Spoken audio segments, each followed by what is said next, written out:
Meyer, test. We can hear you, Commissioner Meyer.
Thank you.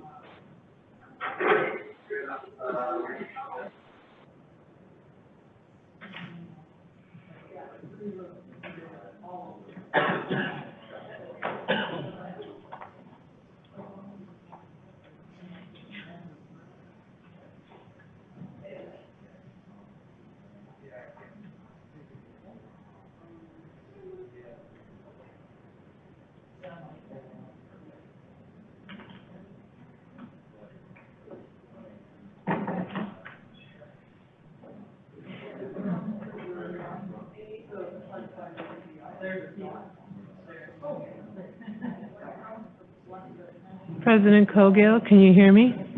Yeah. Well, yeah, I can hear you. Can you hear me? I can. I'm making you the host.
I think we're at capacity here now.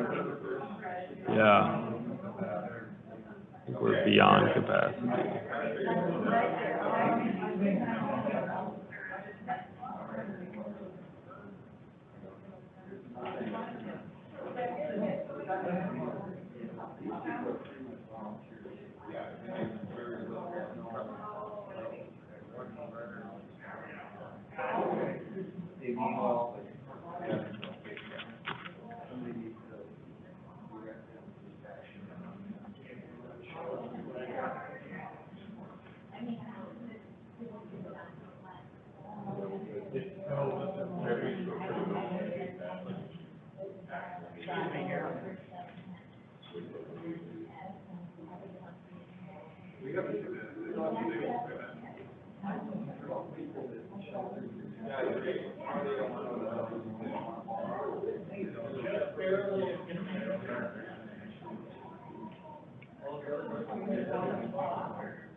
Jennifer?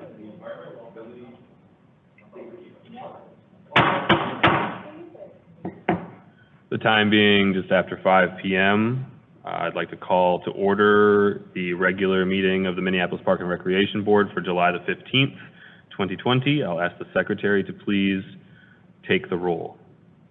Commissioner Bourne.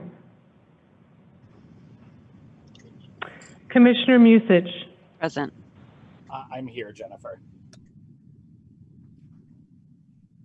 Commissioner Hassan.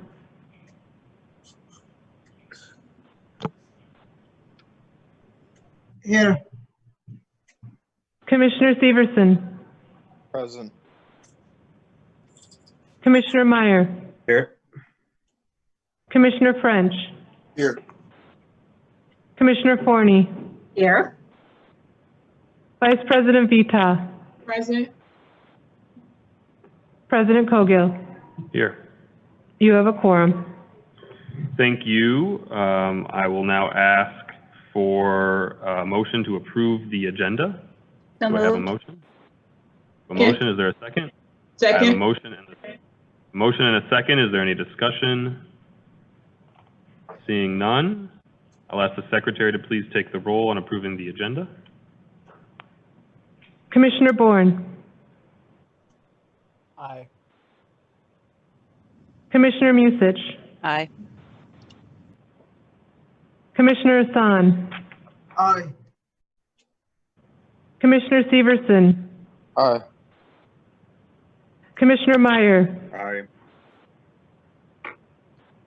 Commissioner French. Aye. Commissioner Forney. Aye. Vice President Vita. Aye. President Cogill. Aye. You have 9 ayes. The agenda carries.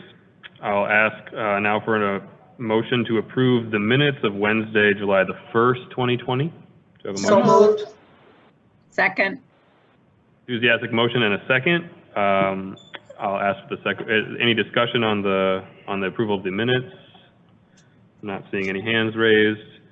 I'll ask the secretary to please take the roll. Commissioner Bourne. Aye. Commissioner Musich. Aye. Commissioner Hassan. Aye. Commissioner Severson. Aye. Commissioner Meyer. Aye. Commissioner French. Aye. Commissioner Forney. Aye. Vice President Vita. Aye. President Cogill. Aye. You have 9 ayes. The minutes carry. We can now move into reports of officers. I'll turn it over to our superintendent to provide an update on the system. Superintendent. Thank you, President Cogill and commissioners. Good to see everybody. Everyone, welcome. I'll start with athletics, aquatics, and ice arenas. Athletic facility permits. Scheduling of athletic fields is being done for over 20 different schools, colleges, and traveling organizations. Aquatics. Water orientation classes have begun at Worth Beach for youth ages 6 to 14 years old, and these classes will be run all summer through July 30th. Scholarships are also available for those classes. There are 180 participants learning to sail in a safe social distance environment at Lake Harriet this summer. Recreation center programs. Recreation center programs continues to offer social distancing programs at all neighborhood and parks and has rolled out virtual programs as well. And I think if Jennifer will hit the play, great, thank you.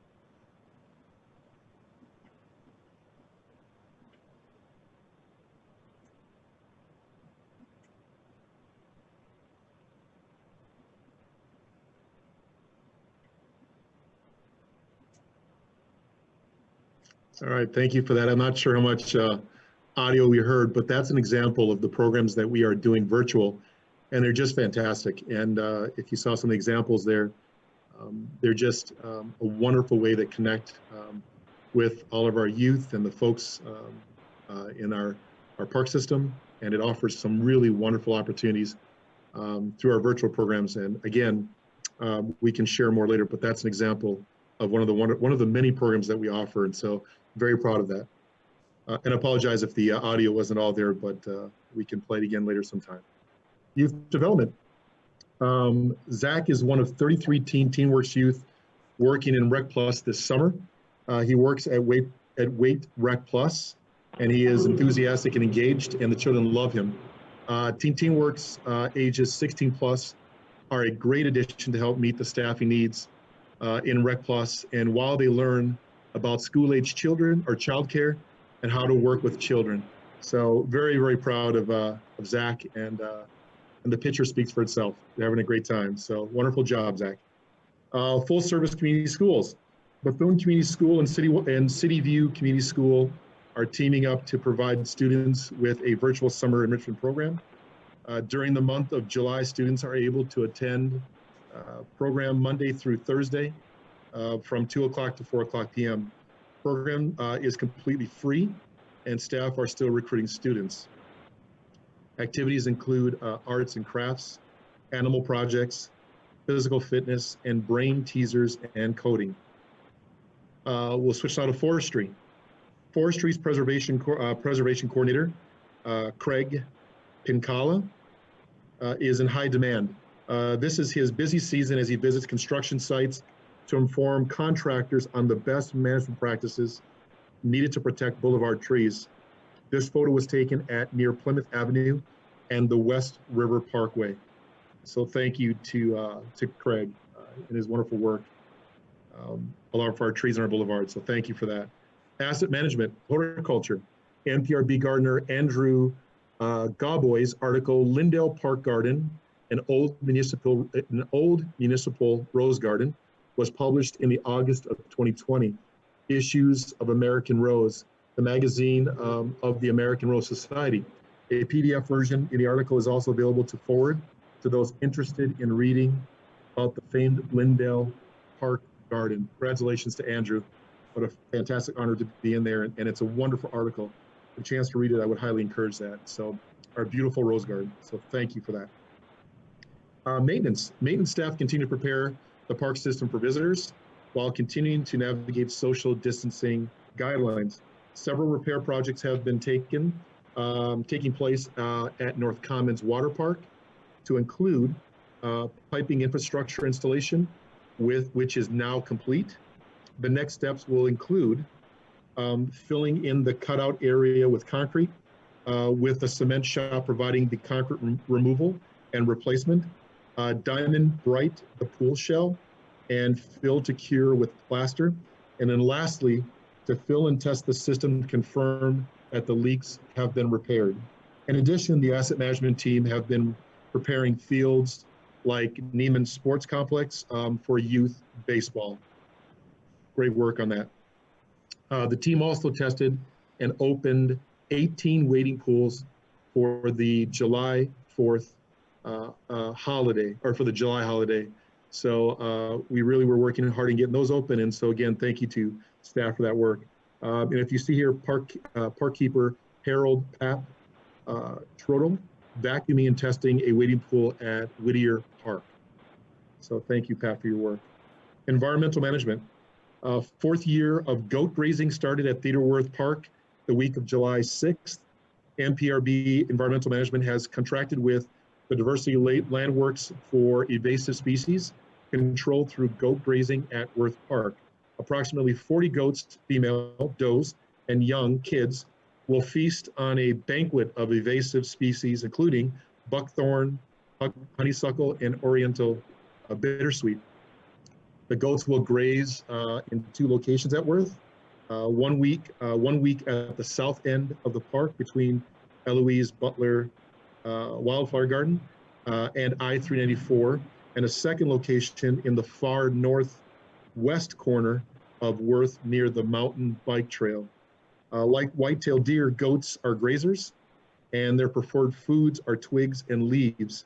Using goats to control invasive species is like a mechanical method such as mowing, prescribed burning, or hand pulling. Goat grazing does not eradicate or kill buckthorn, but it keeps the plant from growing large and seeding. So cool. It's one of those favorite things you see every time, and I always get a chuckle out of it, but what a cool thing. So welcome back to the goats, to Theodore Worth. Let's see, we have the superintendent's update. So for planning, North Mississippi Regional Park Wading Pool Project. Work is in process on a new mechanical building and installation of a new mechanical equipment for the wading pool at North Mississippi Regional Park. The project includes construction of a new pump house and supply, discharge, and water lines. The project is necessary to resume safe and consistent operation of the pool. The project is planned to be completed yet this year, which is great, with testing to occur before the pool reopens for the 2021 season. So the next thing is construction begins soon on upgraded skate park at Elliott Park. Really exciting.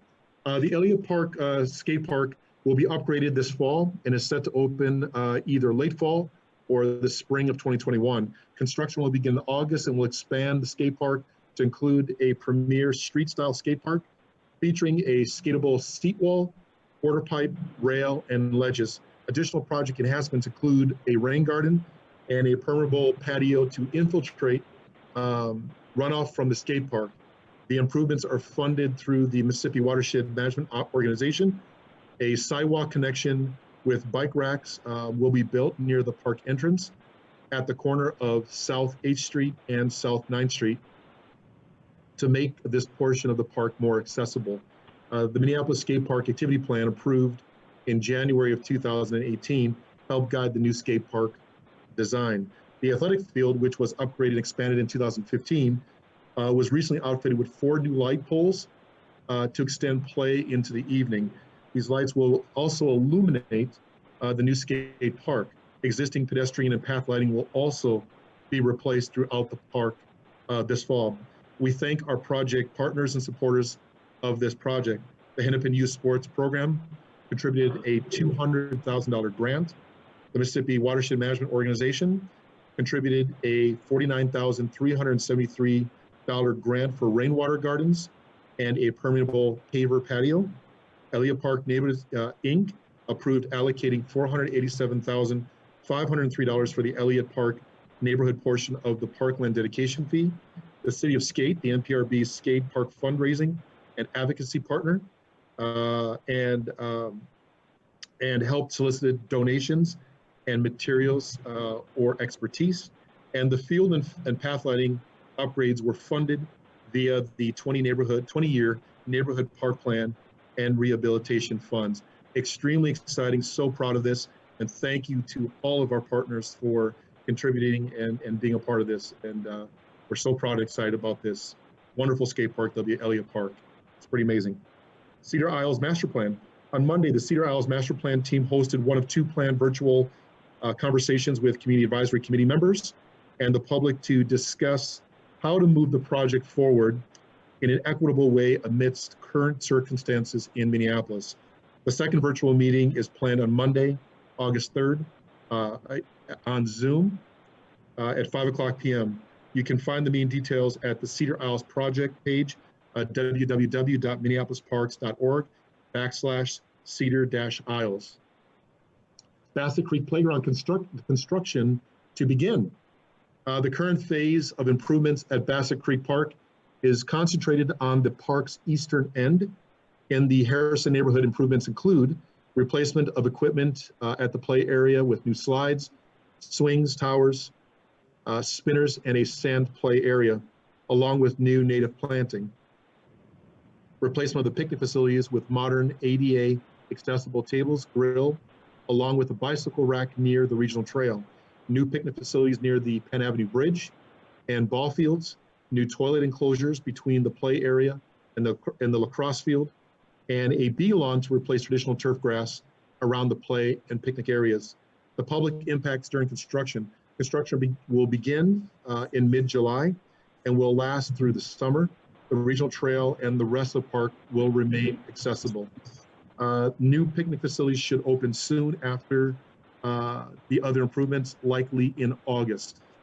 Thank you to all. Thank you everyone and all for their patience while the construction staff is working at Bassett Creek to bring this new facility. And again, wonderful things we do in the park board. So proud of this project. With that, I am going to now quickly turn this over to Director Weissman to give a quick financial update on the COVID pandemic, COVID-19, as of July, of course, today, July 15, 2020. So with that, Director Weissman, it's turned over to you. Good evening, commissioners. I'm going to do my monthly update, financial update for the coronavirus pandemic. I'll be talking about the general fund and the enterprise fund. We will see improvements in both funds. So let's get started with the general fund.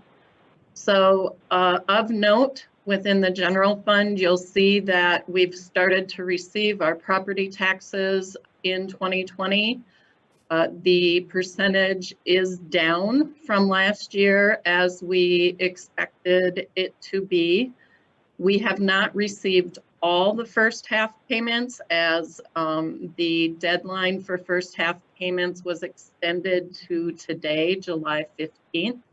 So when I present the July month end update, we should have a clearer picture on the first half property taxes.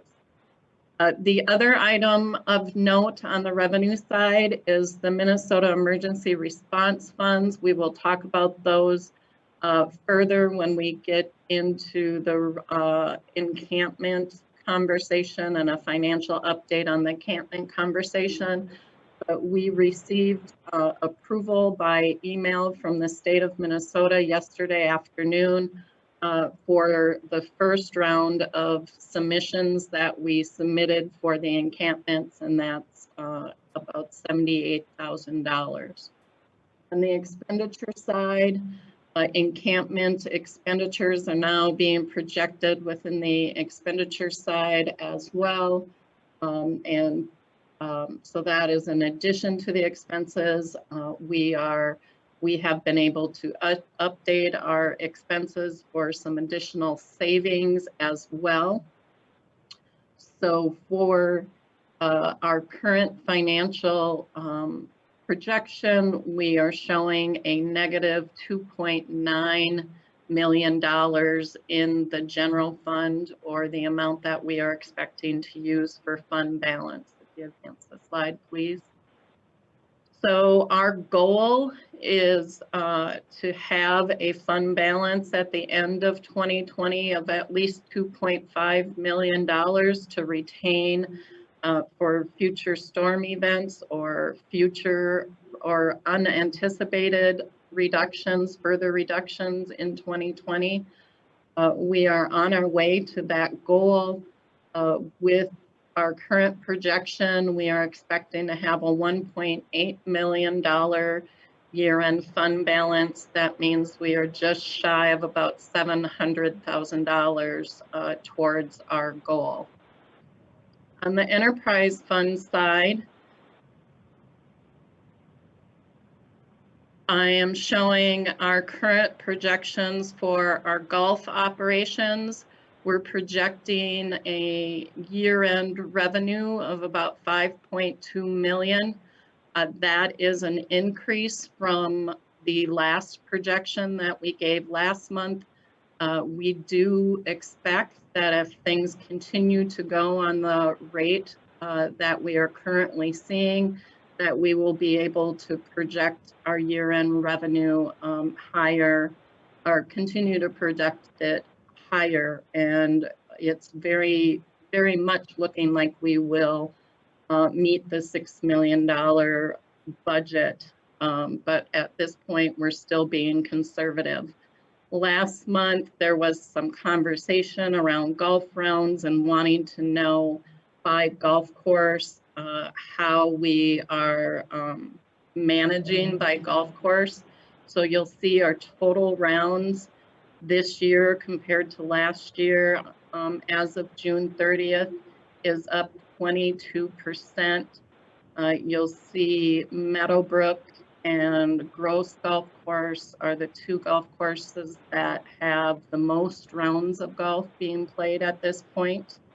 But overall, we are up at every golf course except for Fort Snelling. And as you know, Fort Snelling got a little bit of a late start due to finding enough staffing.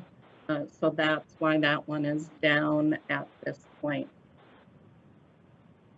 The rest of our operations in the enterprise fund, we're seeing, again, estimated decreased revenues due to COVID. For our concessions, they are open and operating, but it's a little too early to tell if we can update our or project up our concessions revenue, as operations have just begun in those areas in June. So our July report will better reflect the information for concessions. You'll see parking is down $300,000 from last year. So COVID and the closures are definitely impacting parking operations at this point. Ice arenas, we've been able to adjust revenues up slightly as we've been able to open and operate the ice arena with social distance lessons and hockey lessons. We are starting to see some revenue coming into the ice arenas. Next slide, please. So our current estimate for our operating net loss has improved. The net loss is estimated at just under $500,000 at this point. We have non-operating revenue and non-operating expenses, and our overall use of fund balance is currently being estimated at $1.7 million. We have a $4 million fund balance currently. We have $673,000, that's insurance proceeds we received for Bidet-McCoska Refectory that we are reserving for those uses. So that leaves a fund balance of $2.1 million to start thinking about if there are other improvements that we will make in the enterprise fund. So that's the end of my financial presentation.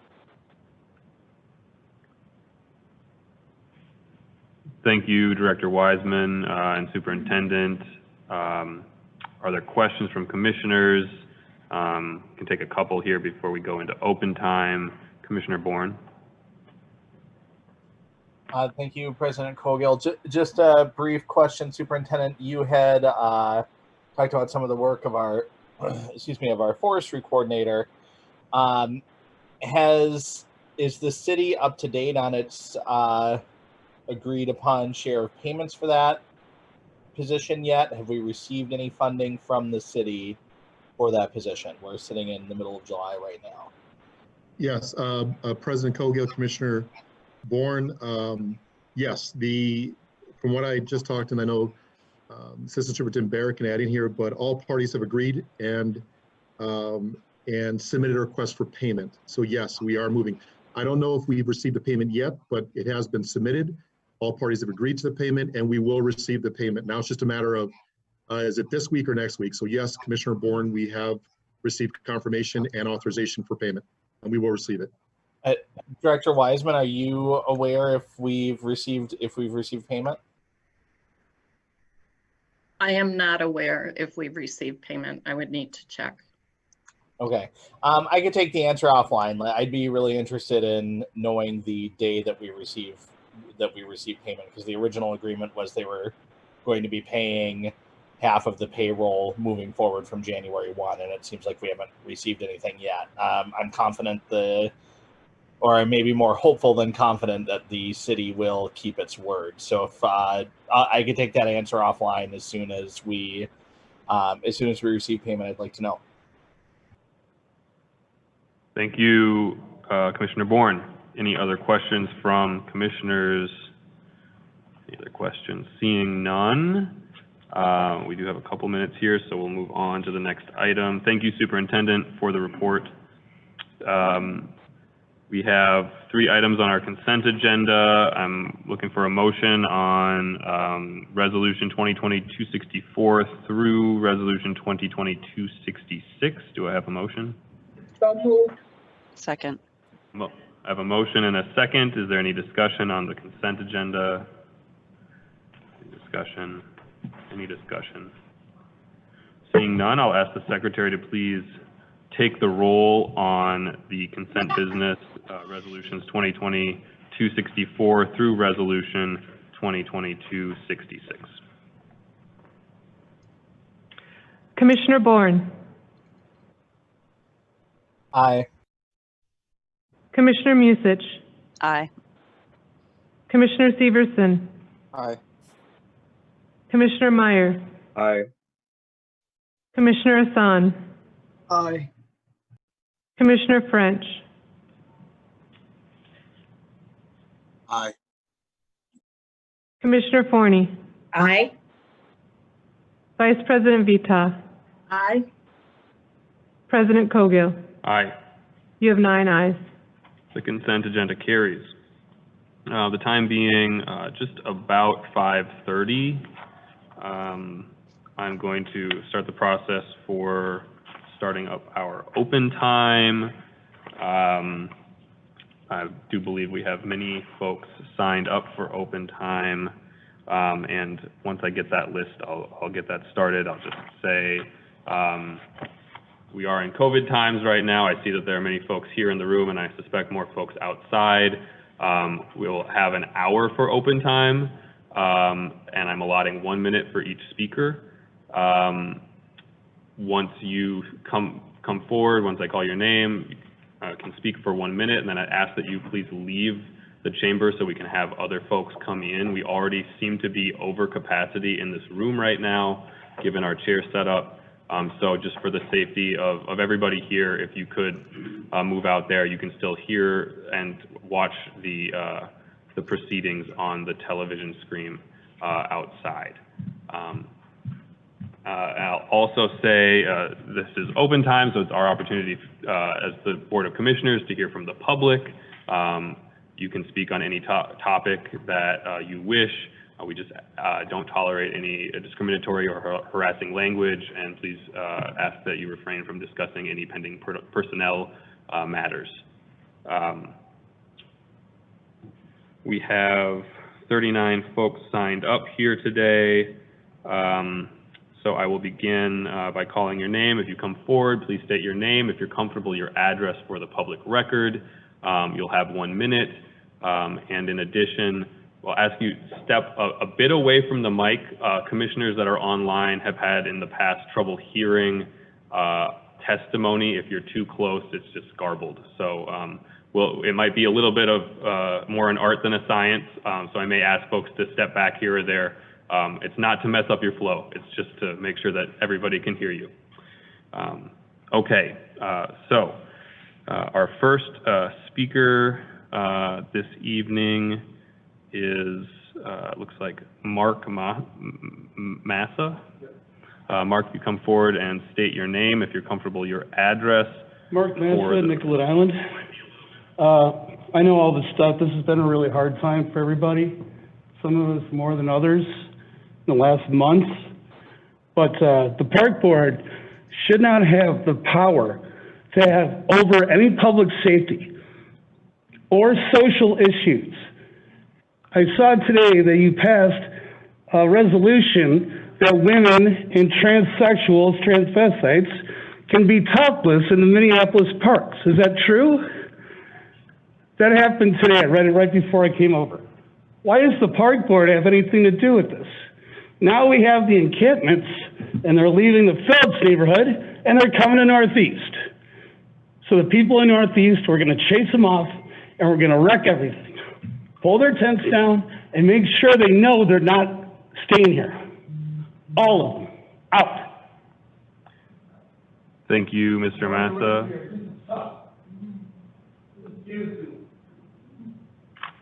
Thank you, Mark. Our next speaker, I apologize if I get this wrong. I think it's is it Lewitskich? Am I getting that correct? Not bad. Am I close? I apologize. If you state your name correctly and your address for the record, and you have 1 minute to address the board. It's Luba Levitsky. Very good. Northeast Minneapolis, it's Levitsky. If I can just ask, we were told first we had 3 minutes, and then I took mine down to 2 minutes and 47 seconds. Can I use that full time, or do I have to even curtail it to 1 minute? Well, we're trying to make sure that everybody has the equal opportunity to I understand, but we speak. called specifically to ask about that, which is why I'm asking. I'll do the best I can. I Thank can you. keep fast. Thank you. Our neighborhood appreciates the board's concern with regards to the homeless crisis. At the same time, we were greatly concerned that this problem is headed for even greater problems and more serious challenges if the board expands on tent encampments, which will result in greater safety, health, and environmental issues. Police incidents are on the rise, including sexual assault, assault with blunt objects, drug overdoses, and people being chased with guns and baseball bats. Drug and paraphernalia are being left behind after use, which can injure or worse, kill. We are concerned with public safety issues, water quality, think about homeless peeing and pooping, in local waterways, rat infestations, and the spread of bacteria and pathogens through unsanitary practices. Cars are being broken into in the residence, windows tampered, and more. Last summer, my home was invaded by the homeless while we were in the house.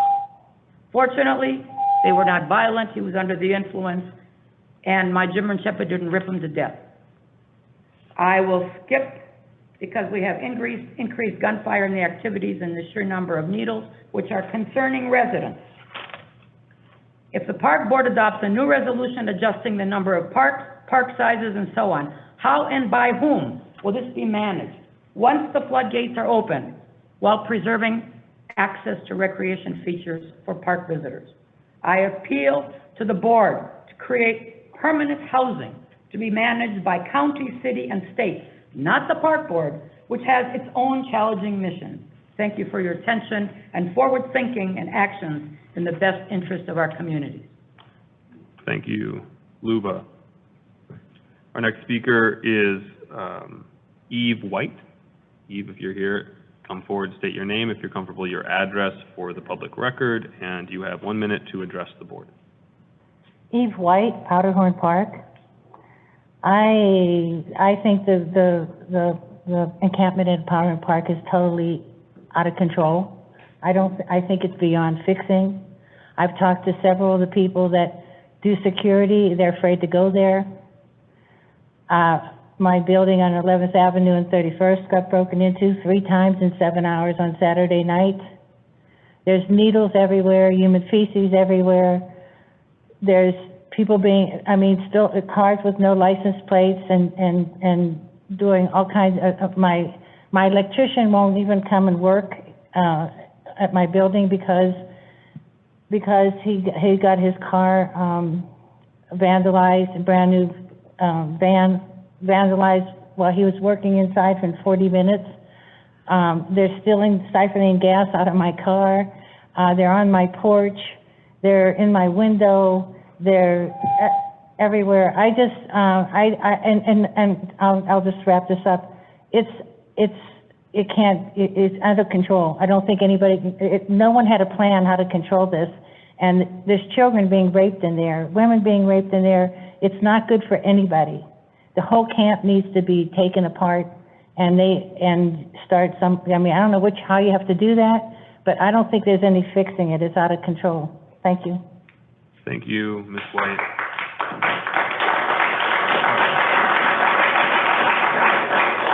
Our next speaker is Aaron Keith. Aaron, if you come forward, state your name, if you're comfortable, your address for the record, and you have... My name's Aaron Keith, and you can contact me at Post Office Box 7096 at Powderhorn Station 55407.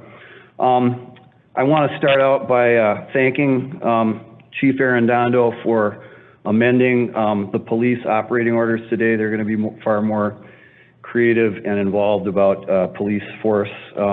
Also, our prayers are with the Floyd family as they begin a civil suit and remedy in their family's losses. Nobody here at the Park Board is in the housing business. You're not in the healthcare business. You're not in the food business. You're in the park and recreation business. And we love you for it. We love our parks. The superintendent gave an excellent report. The financial director gave an excellent report, and nothing in their half hour talked about housing, healthcare, social agendas for all of our world's problems. And the parks close at 10. I love to party in the park, and sometimes I've been known to skinny dip, after hours, but I don't camp and I don't stay, I go home. I'm a homeowner, I have children, I'm an investor, and I have 3 projects now in the Twin Cities, and the first question of my morning thought, do I want to spend money in a city that can't control itself? We need better police, more of them. The parks close at 10. It's not your job. You're not funded, you're not skilled, you're not licensed, you have no permits, you have no business in tenting anywhere. It's not in, I looked it up today, 1883, the state and the citizens got together and created the Park Board for parks. There's not one single word in there about housing or health care. That's just it. It's not your job. So we love you. We're not angry with you. We're not angry with you, and it's best intention, bad result. We're not mad at, the homeless Minneapolis shelter movement. Good intention, bad result. And our community doesn't need tents anywhere. We don't need beggars on corners. That's our brand now. People take out their phones, they take a picture, they post it to the internet. Minneapolis now has all these tents all over the place, along the freeways in the park. I'm wrapping it up, and this is important, so you're going to hear me out. Everybody has The brand is now we have killer cops and homeless criminals living it's really not homeless people, it's criminals who won't follow the rules. And we went through this for months, so I've got a lot of research, I've got data. One tent in trespass encampment, to be a more accurate word, in a community that I manage property in, the calls went up 1,700%. From last spring to this spring, 1,700% increase in crime, and eventually after the riots, they cleared it out. But the politicians are clueless. They're throwing it back and forth amongst each other. They're going to move it from this block to that block, from south to north to northeast. We don't want any tents anywhere in the city of Minneapolis. We don't want beggars on any corner. And there is plenty of money, plenty of square footage, plenty of resources to resolve this issue. Now, what are we going to do if there's a vote today about trying to have 10 tents per 10 parks? It's called a private nuisance suit. And anybody can contact me, Aaron Paul Keith, at P.O. Box 7096, Powderhorn Station 55407. We will begin a class action lawsuit for $500 million against any one of you that votes for tents in the park. It's not your job. You don't have the authority in law. And then after we file that lawsuit, we will find a judge to enjoin tents in the parks and have them removed. And what can we do about it? Representative Mohammed Noor at the Ways and Means Budget Committee yesterday proposed $100 million money be set aside for home ownership.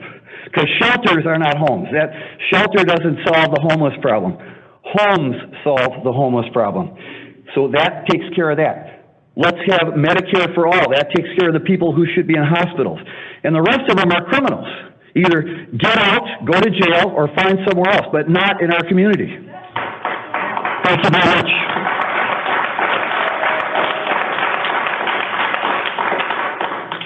Thank you, Mr. Keith. Our next speaker is Cody Johnson. Cody, if you're here, if you come forward, state your name, if you're comfortable, your address for the record, and you have 1 minute to address the board. My name is Cody Johnson. I live in the Hiawatha Lake area. So with everybody here, I'm frustrated with the way you guys have handled this. I'm frustrated with the fact that you aren't representing your constituents. I've called all the representatives at large, commissioners at large. I've only heard back from one of them. Representative French doesn't even have his voicemail set up. You've emailed me back, you emailed me back once, and you wanted to speak with me in earnest about the solution. Here's the solution. You're the Parks Board. I moved to Minneapolis partly because we have beautiful parks here. You are stewards of the land. You're not a health department. You're not a home facility. You're not a food provider. You're not a sanitation provider. You provide beautiful parks. And the renderings of the new parks and all the construction that was being shown there, I didn't see any pictures of tents. I didn't see any pictures of people defecating on the ground. I didn't see any pictures of needles spread all over. But that's what you guys have allowed to happen. You've allowed defecation. You've allowed needles. You've allowed homeless to overtake the beautiful parks. I have two young children that love to go to the parks. Do you think I'm going to let them go to the parks after a homeless person's been there? No, there's no way that's going to happen. And I hope all of you commissioners that have children will allow your children to go play in these homeless encampments. See how that goes.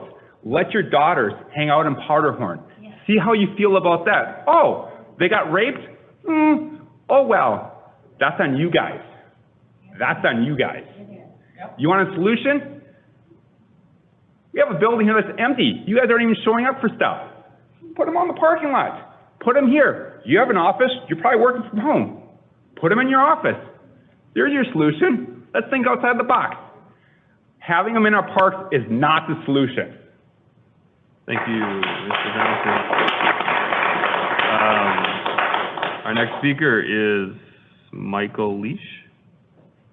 Michael, if you'd come forward, state your name, if you're comfortable, your address for the record, and you have 1 minute to address the board. Hi, I'm Michael Leash. I live in the East Isles neighborhood near Kenwood Park. Certainly, I can empathize, I really do, with all the homeless people. It's definitely a complex issue for certain, and one that we've already heard tonight is beyond what we should be expecting of our Parks and Rec Board to be responsible for. It's going to take county, city, and state really to come up with a good solution that's a long-term solution. I've heard many different solutions, one most recently talking about using the Kmart facility as an encampment. One thing I think for certain that we can all agree on is what a visionary Theodore Wirth was when he put together the plans for parks that unite the city, and they truly do. It makes Minneapolis unique from any other city. I travel a lot for work. I see many, many cities. Everybody that visits here says how great and beautiful these parks are. These parks have been put in place for so long, and you have been voted and entrusted to take care of these parks for us, not to put up camps within them.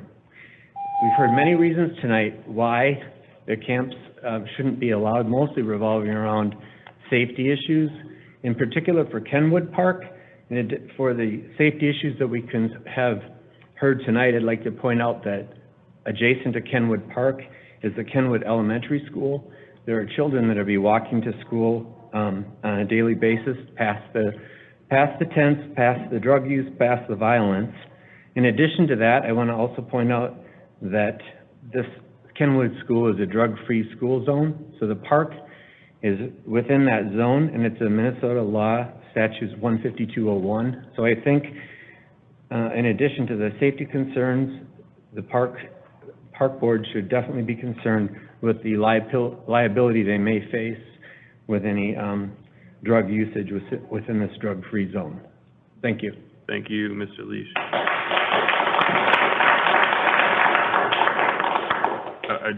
I know everybody wants to stay. Just again, remind folks who have spoken, if you could please leave the room so that we can have other speakers out of fairness for all the folks that are here to be able to come into the room to be able to be ready to speak. Our next speaker is Jim Skoog. Jim, are you in the room? Do I have the name wrong? Jim Skoog, S-K-O-O-G.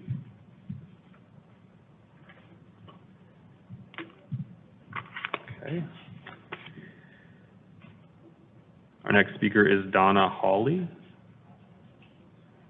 Donna, if you could come forward, state your name, if you're comfortable, your address for the record, and you have 1 minute to address the board. Hi, my name is Donna Hawley, and I'm a resident in Easttown, and I'd like to request that the Parks Board turn their cameras on so that we can ensure they're listening to us. City parks are not campgrounds. City parks are for the use and enjoyment of all Minneapolis residents. Not only does the decision to allow parks being used as campgrounds violate numerous ordinances, it also violates the Parks Board Charter. Minneapolis taxpaying residents elected you to represent us and to manage the parks for the enjoyment and use of all residents.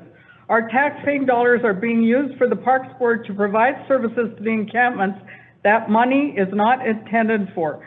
We implore you to make a decision on behalf of us who elected you to remove the encampments that are overtaking parks, making them unusable for the majority of residents because of trash, crime, illegal conduct that we personally have been witness to at the Commons, Triangle Park, and Elliott Park.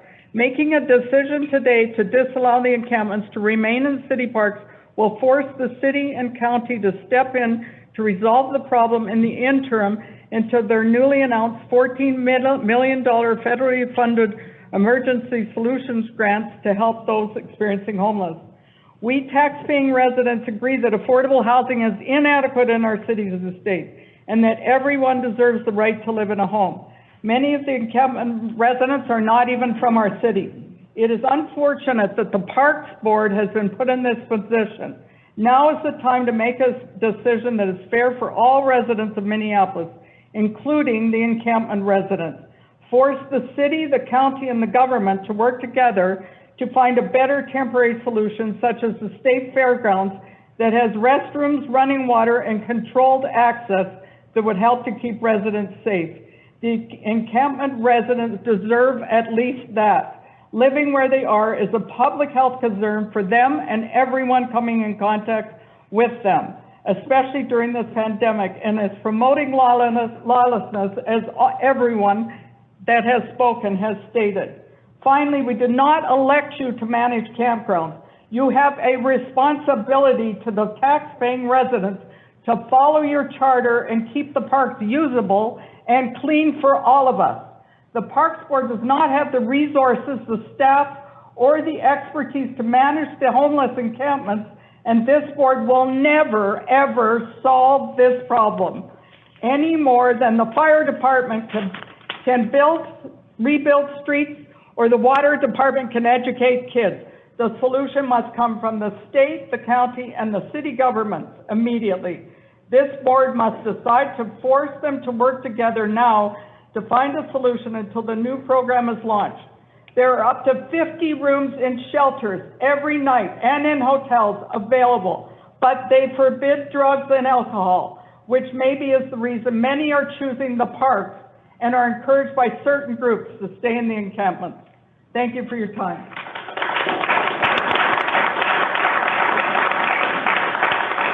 Thank you, Ms. Hawley. Our next speaker is John Vandervelde.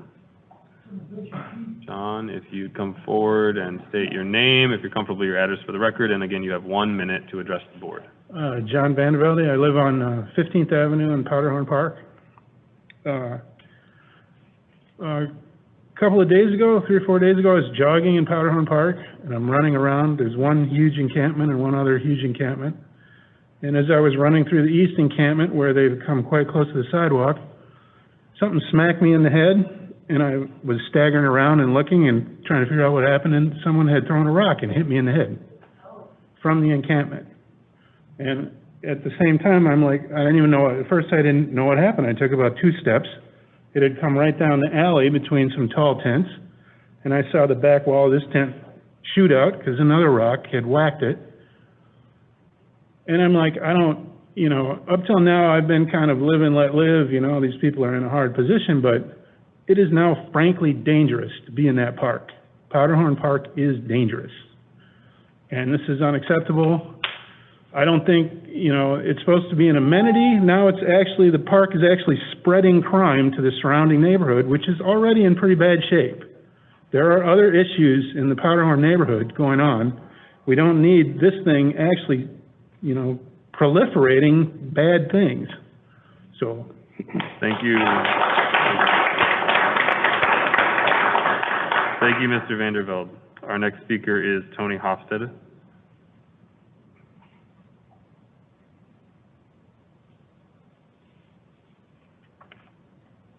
Thank you, President Coghill. I'm Tony Hofstad, St. Anthony West neighborhood, Northeast Minneapolis.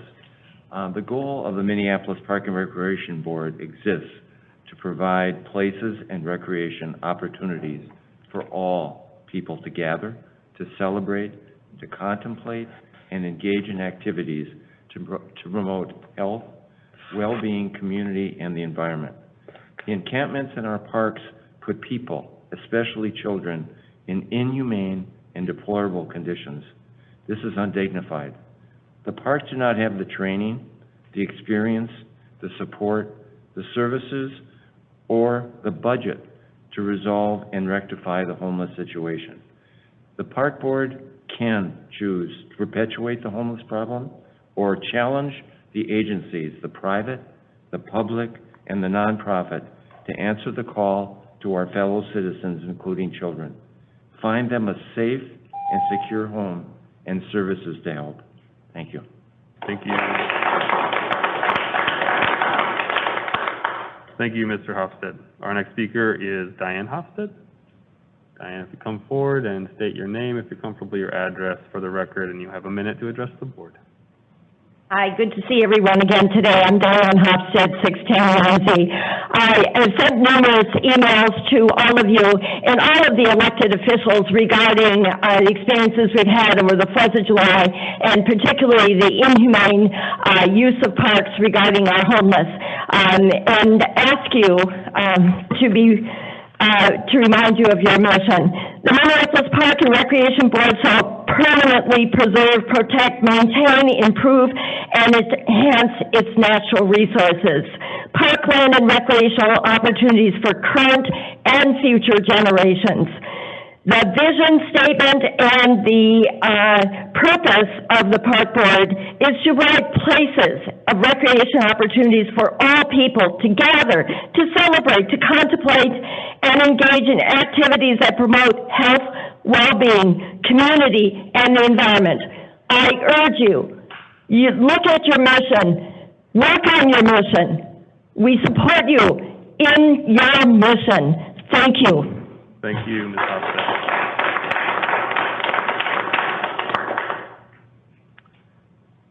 Our next speaker is Julie Everson. Julie, if you come forward, state your name, if you're comfortable, your address, and you have a minute to address the board. Julie Anderson, Powderhorn Park. I have lived on the north end of Powderhorn Park for 10 years. I walk my dog twice a day in the park. I've gotten to know many other dog walkers and residents throughout the area. And I want to tell you my experience with this encampment. From the day one, 7 tents went up on Thursday night. I thought, what's going on? I know no one's supposed to camp in the park. Friday morning, 15 tents. Myself, and I'm sure other residents, called the police. The police came. Citations were issued. I walked over there. I thanked the police, and I was screamed at by an activist telling me that I was a white supremacist bitch, and to get out of the park and not come back. The park did not belong to me. I could not be there. And she screamed and she screamed. And I think you all listened to that screaming because you have not listened to us residents. I live right off the park. I have tents outside my window. They shoot up in front of me. Stolen vehicles have been parked in front of our house. They have been dismantled. And it's getting worse. Gang wars, shootings every night. I know residents that I talk to that cannot sleep at night. People are not sleeping. Not only were we concerned of our houses being burned by the riots, but within a couple days when we thought we could breathe, then comes in this encampment. And we had no say, absolutely none. It was just given to us. And I don't know if any of you live right next to the park like this and have to live. If I look out my window and I look at these tents sitting below my window, they wave at me and say, do you like the view, bitch? That's what I'm told. I cannot breathe in our neighborhood anymore because they own it. They own it. You guys don't anymore. They own it. And Powderhorn Park should be treated just like every other park. We should only, if you're going to minimize the size, minimize it in Powderhorn. Maybe 20, 25 tents on each side, we're okay with that. We can work with that. But 800 people, 500 tents, this is ridiculous. It's not good for anybody, and we want it to stop. Thank you. Thank you, Ms. Anderson.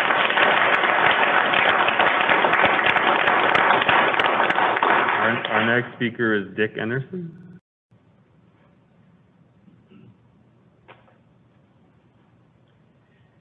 I'd like to start just by thanking you for your work. I understand that you're not well paid, and we really appreciate it. I don't know if you're intimately familiar with Powderhorn Park. It's a wonderful park. My wife and I walk in there all the time. It was such a joy to walk on an evening and look around, and the park was full of people. And there'd be a softball game over here, a couple softball games, a soccer game, a volleyball game. People from every different color and race were there, getting along, having fun together. And it's just about completely stopped. It's not safe in the park. You know, I'm trying to be really nice and calm, but I feel just as strongly as all these other folks do. It's not right. They're ruining the park. I'm sure it'll cost hundreds of thousands of dollars to clean it up. I don't even have any idea how you're going to ensure that all the needles are picked up. I think about these things. I do not know how you're going to get all the needles out of there. And there's children. There's hundreds of children that play in that park.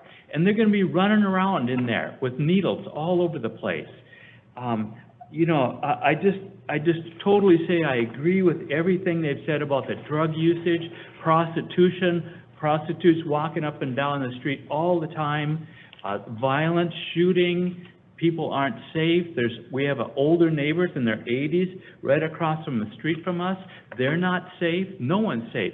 And the homeless aren't safe. It's becoming filthy there. They're not safe. No one wears a mask. It's like a joke. The whole mask thing is a total joke because no one, there's 800 people there, do not wear a mask. And they don't even go to the bathroom. Our neighbor, who is a really highly professional person, sees them defecating in the sandboxes like cat litter. And I don't know how you're going to clean that park up. I watched the budget portion of there, and I respect you guys with your working with budgets. I know that there's always so much to do and not very much money. Well, man, there went like probably, I'll just say $300,000 to clean up Powderhorn Park. I don't know where you're going to find that money, but I wish you well. We're on your side in the sense that we love it when you guys provide these parks and take good care of them, and by and large you've done a great job. But this is like totally out of control, and people don't like it. Thank you, and thank you for your work. Thank you. Our next speaker, having a little bit of trouble reading. I think it's Jeff R. Jeff Rigg. Yep. My name's Jeff Rowe. I don't live in Powderhorn Park, but I feel near it, and I feel terrible for these people. And I just hope, I do live in Minneapolis, in South Minneapolis, and I'm hoping that this stuff doesn't move to my park. This is just terrible. I can't believe it. And I know that you guys have the power to make this stop. And I just wish that you guys all well, and I hope that this ends. That's what I'd like to say. Thanks. Thank you, Jeff. Next speaker is Chris Thompson. Chris, if you come on forward and state your name, address, and go for it. Chris Thompson, I live at 32nd and Columbus Avenue near Powderhorn Park. And to all the commissioners, first of all, I do say thank you. I know you do a lot of work and all the things that were said before. I have to say, though, that your job is to be the first line to take things in, to take data, and to look at what's really best for the city, and particularly for the parks. You had that opportunity. The loudest people that were the first ones there didn't really know what they were talking about. And nobody asked me, nobody asked any of my neighbors that I've talked to about what we wanted in that park. I was gone for 2 days, and all of a sudden, the 72-hour notice was then put out there. So that's part of your job, too. It's not an easy thing to have people yelling at you. I get that. But sometimes you have to. You have to say things people don't like because you know it's best. And this is not best for anybody, those experiencing homelessness, the neighbors, or children. I will just say this, that I do support the resolution, even though I feel like it is very incomplete in realigning the park's vision, Park Board's vision to their job. So I'm in support of that. I urge you to pass it, but I would like you to add the language that would include, not including any encampments that is near a school zone as defined by Minnesota Statutes 15201. And within 600 feet of a walk-to-school route regularly used by the Minneapolis Public School bus stop and walk program. Thank you for listening. I appreciate it, and have a good evening.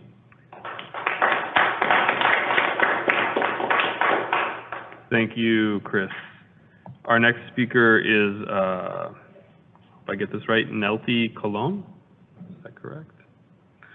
Come forward, state your name, if you're comfortable, your address for the record, and you have 1 minute to address the board. My name is Nelly Colon, and I live on the south part of Powderhorn Park. All people should have the right to dignified housing. However, the lack of coherent policy regarding the encampments in Powderhorn Park has resulted in a public crisis. Forgive me, I'm trying to read here.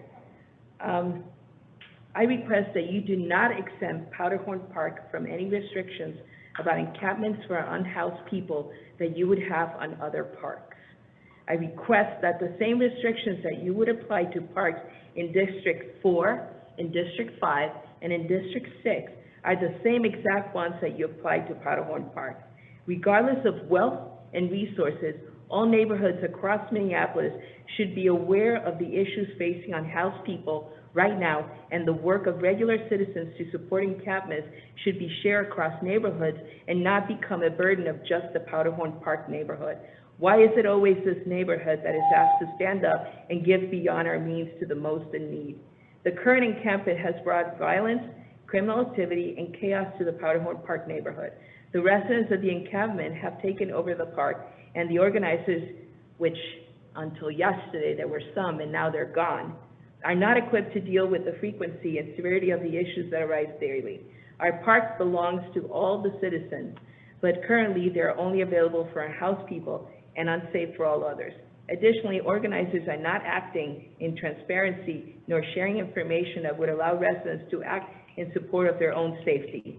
Commissioner Hassan, as our representative, you must vote for what is best for Powderhorn Park. We will not accept any less. One more. And to the board.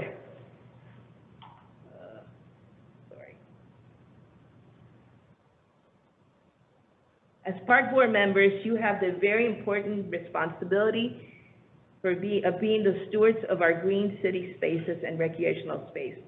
Please don't take that lightly, especially in our dense and diverse neighborhoods like Powderhorn, Phillips, and Central. Please focus on your mission and the parks that you serve, and don't displace to long-term residents from much-needed green and recreational spaces. Thank you.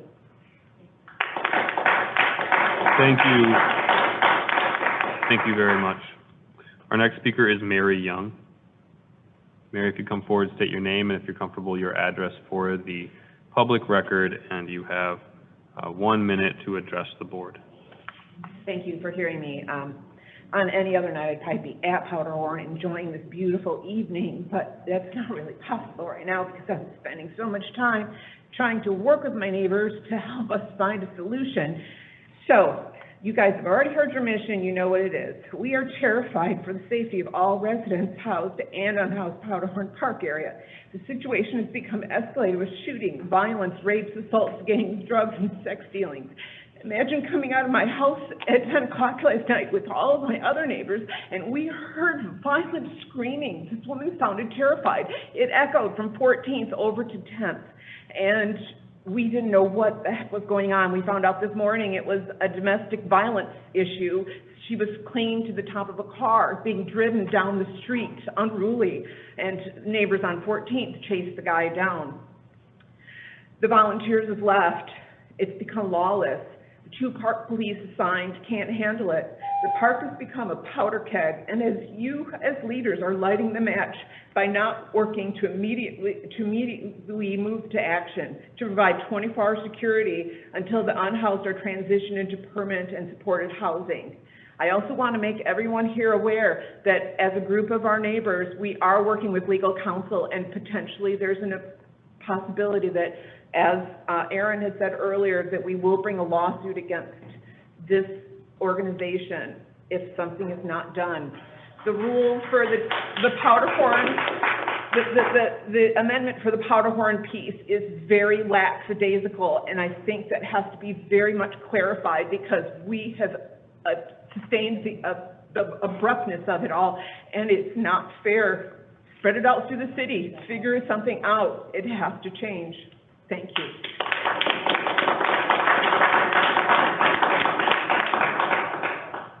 Thank you, Mary. Our next speaker is Martha Nudarse? Martha, are you here? Martha? Fantastic. If you come forward, state your name, if you're comfortable, your address for the record, and you have 1 minute to address the board. My name is Martha. I live on Powderhorn Park, and I actually just asked if I could give my time to somebody who's here from the homeless encampment, because I really think it's important for her to speak, but that was denied, and I'm not sure why. She is on the list, but she's later on the list. I was hoping that she could speak. Sure, I can allow that. Come on if up, you like. Angel.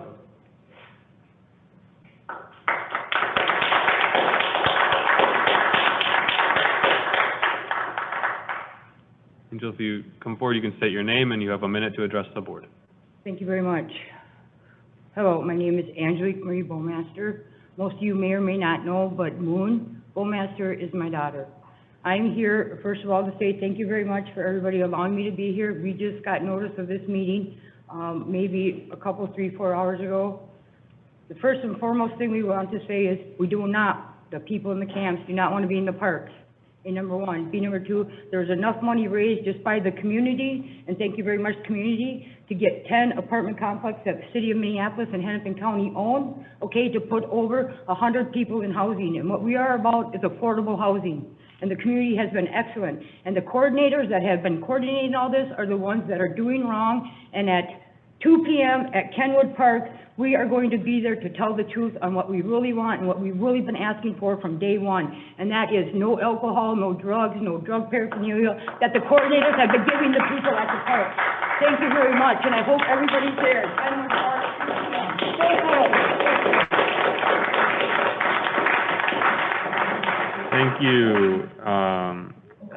Our next speaker is Russ Adams. Russ, come forward, state your name, if you're comfortable, your address for the record, and you have 1 minute to address the board. Thank you, Commissioner Cowgill. Straight to the point, I'm supportive of the resolution in general, in its general direction, with one large exception. Special attention is needed for the Powderhorn encampments, as you've already heard. Recent events have created an untenable emergency situation. Because the encampment organizers have abandoned the East Side Sanctuary, withdrawing all medics, 24/7 oversight and security, the housed and unhoused residents in the East Side encampment now find themselves left with no protections or contacts to navigate emergencies, disruptions, physical assaults, and criminal activities. I'm the guy who chased down that car that had that woman on the hood. If he didn't drive away, the mob that was chasing him down would have shot him, because I saw somebody else with a gun. Everybody came out from the tents and all the apartment buildings to try to stop that domestic. And that was just one of 3 that I witnessed yesterday, and one overdose. Because of the new uncertainty and absence of any management presence on the East Side, we believe you need to tighten the so-called Powderhorn Special Permission Clause of this resolution. If there is no organization willing to step in and manage what has become a situation deemed too dangerous by the original volunteer organizers, then the Minneapolis Park Board needs to step in and intervene. With the sudden abandonment of East Side by the organizers, we believe you need to move towards an immediate shutdown of that site for the health and safety of all the residents within and throughout the park neighborhood. Nothing you are about to do will be easy, but we must recognize the moment that we now find ourselves in and act accordingly. Thank you for everything you do.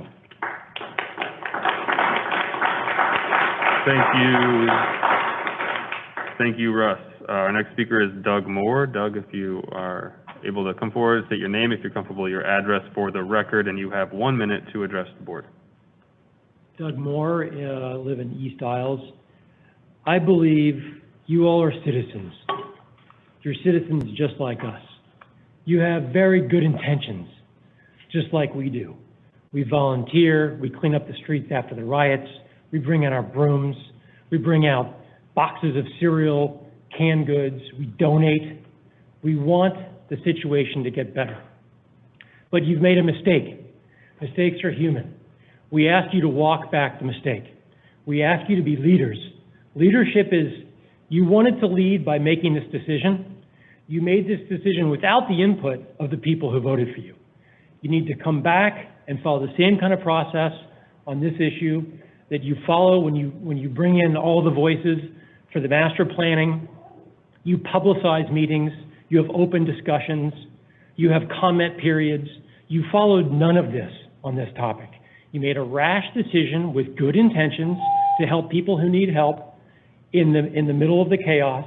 You've made a mistake. We ask that you revert that mistake by A, not passing this resolution to expand more encampments into more areas. That is not going to solve the problem. We ask you to walk back this decision by going back to a 10 p.m. curfew or a 12 p.m. curfew.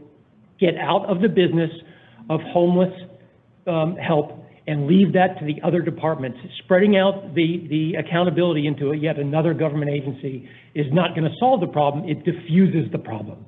And so while we respect your good intentions, we support you in those intentions, please lead by reversing your decisions, show true leadership. We won't hold you responsible for making that first mistake, but we do not allow you to spend our money on more porta potties, more infrastructure, more costs. You've already got a deficit.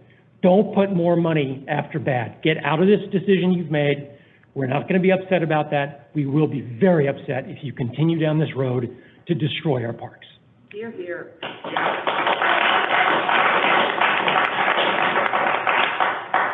Thank you, Mr. Moore. Our next speaker is Roseanne Bain. Roseanne, if you come forward, state your name, your address. You have 1 minute to address the board. Excuse me. My name is Roseanne Bain. I live on the 3300 block of 14th Avenue, right across the street from the East Encampment. I am confident that you had good intentions when you decided to allow homeless encampments in city parks. But as we all know, even the best of intentions can have unintended, harmful consequences. Every drug dealer in Minneapolis must know that Powderhorn Park is the place where they can roll up anytime, day or night, to openly sell drugs to a steady stream of customers without any worry about police intervention or any other restriction. There's a flourishing sex trafficking market in Powderhorn too, also without worry of police or other restrictions. Accused sex predators have taken refuge in the East Encampment. Now, certainly not every homeless person in Powderhorn Park is an addict or a sex worker or criminal. I have compassion for the homeless. I do all I can. I donate. I take action. I have a few more points to make. The situation on the east side of Powderhorn is far more dangerous now that AIM has stopped providing security, and the volunteers previously running the East Encampment have abandoned it. Park Commissioner A.K. Hassan witnessed firsthand just some of the chaos last night, one of the first nights without security. The shepherds have left. Only the wolves and their prey remain. Oh, and we neighbors, who were never consulted and never volunteered to witness this violence and to clean up the mess that your very well-intentioned decision created. We who want to be neither predator nor prey. I'm afraid. I'm afraid to walk in my park, and that has been my sanctuary and my sanity in what's been going on. I'm afraid to leave my home, and I'm afraid to stay in my home. But most of all, I am desperately afraid that some people prefer a drug-friendly life in Powderhorn and will refuse to leave. For a few, the most dangerous predatory few, lawlessness is not a determinant, it is an attraction. I and my neighbors implore you to shut down the East Encampment completely and immediately, starting July 16th, before any more people OD, are shot, sold for sex, raped, or endure daily harm and indignity, before our beloved Powderhorn Park and neighborhood is damaged beyond repair. Thank you.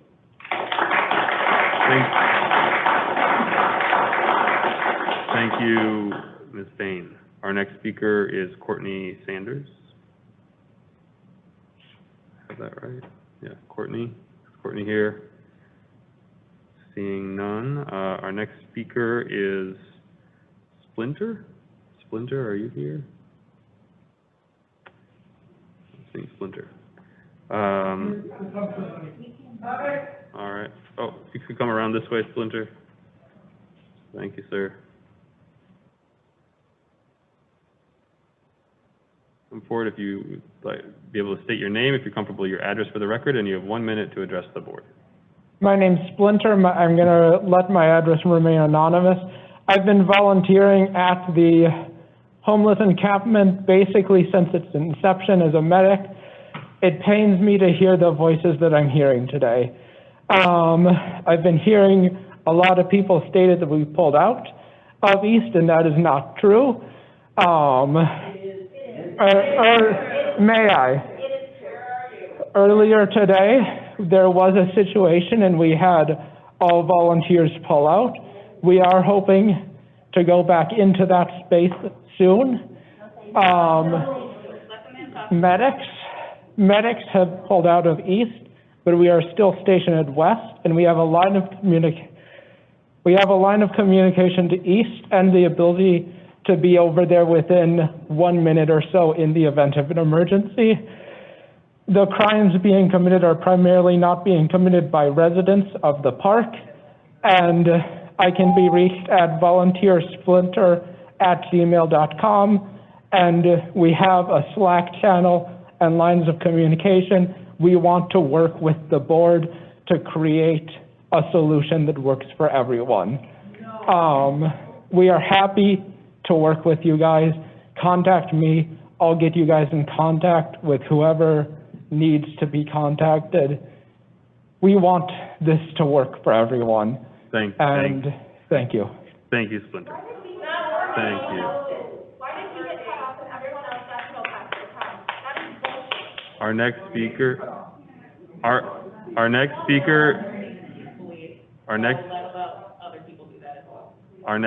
is Helena Howard.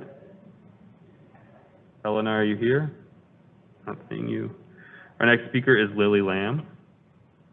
Lily, if you come forward, state your name if you're comfortable, your address for the record, and you have 1 minute to address the board. Hi, my name is Lily Lamb. I'm a lifelong Powderhorn resident. Just to clarify for everyone in the room, Splinter's comments do not reflect what's actually happening. I came from a meeting at 3 o'clock today with some of the organizers who have officially completely pulled their support out of East.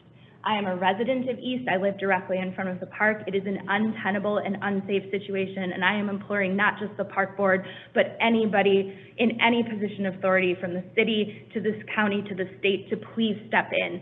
Private residents, volunteers, people who care deeply about the rights of unsheltered individuals are at risk and danger, and the people who are most vulnerable, who have the least protection, the people who are forced to live in camps and tents, are not safe beyond the normal scope of things that we see.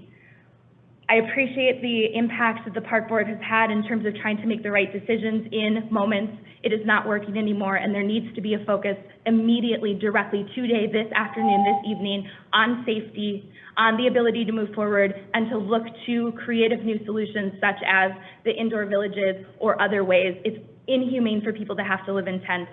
Thank you.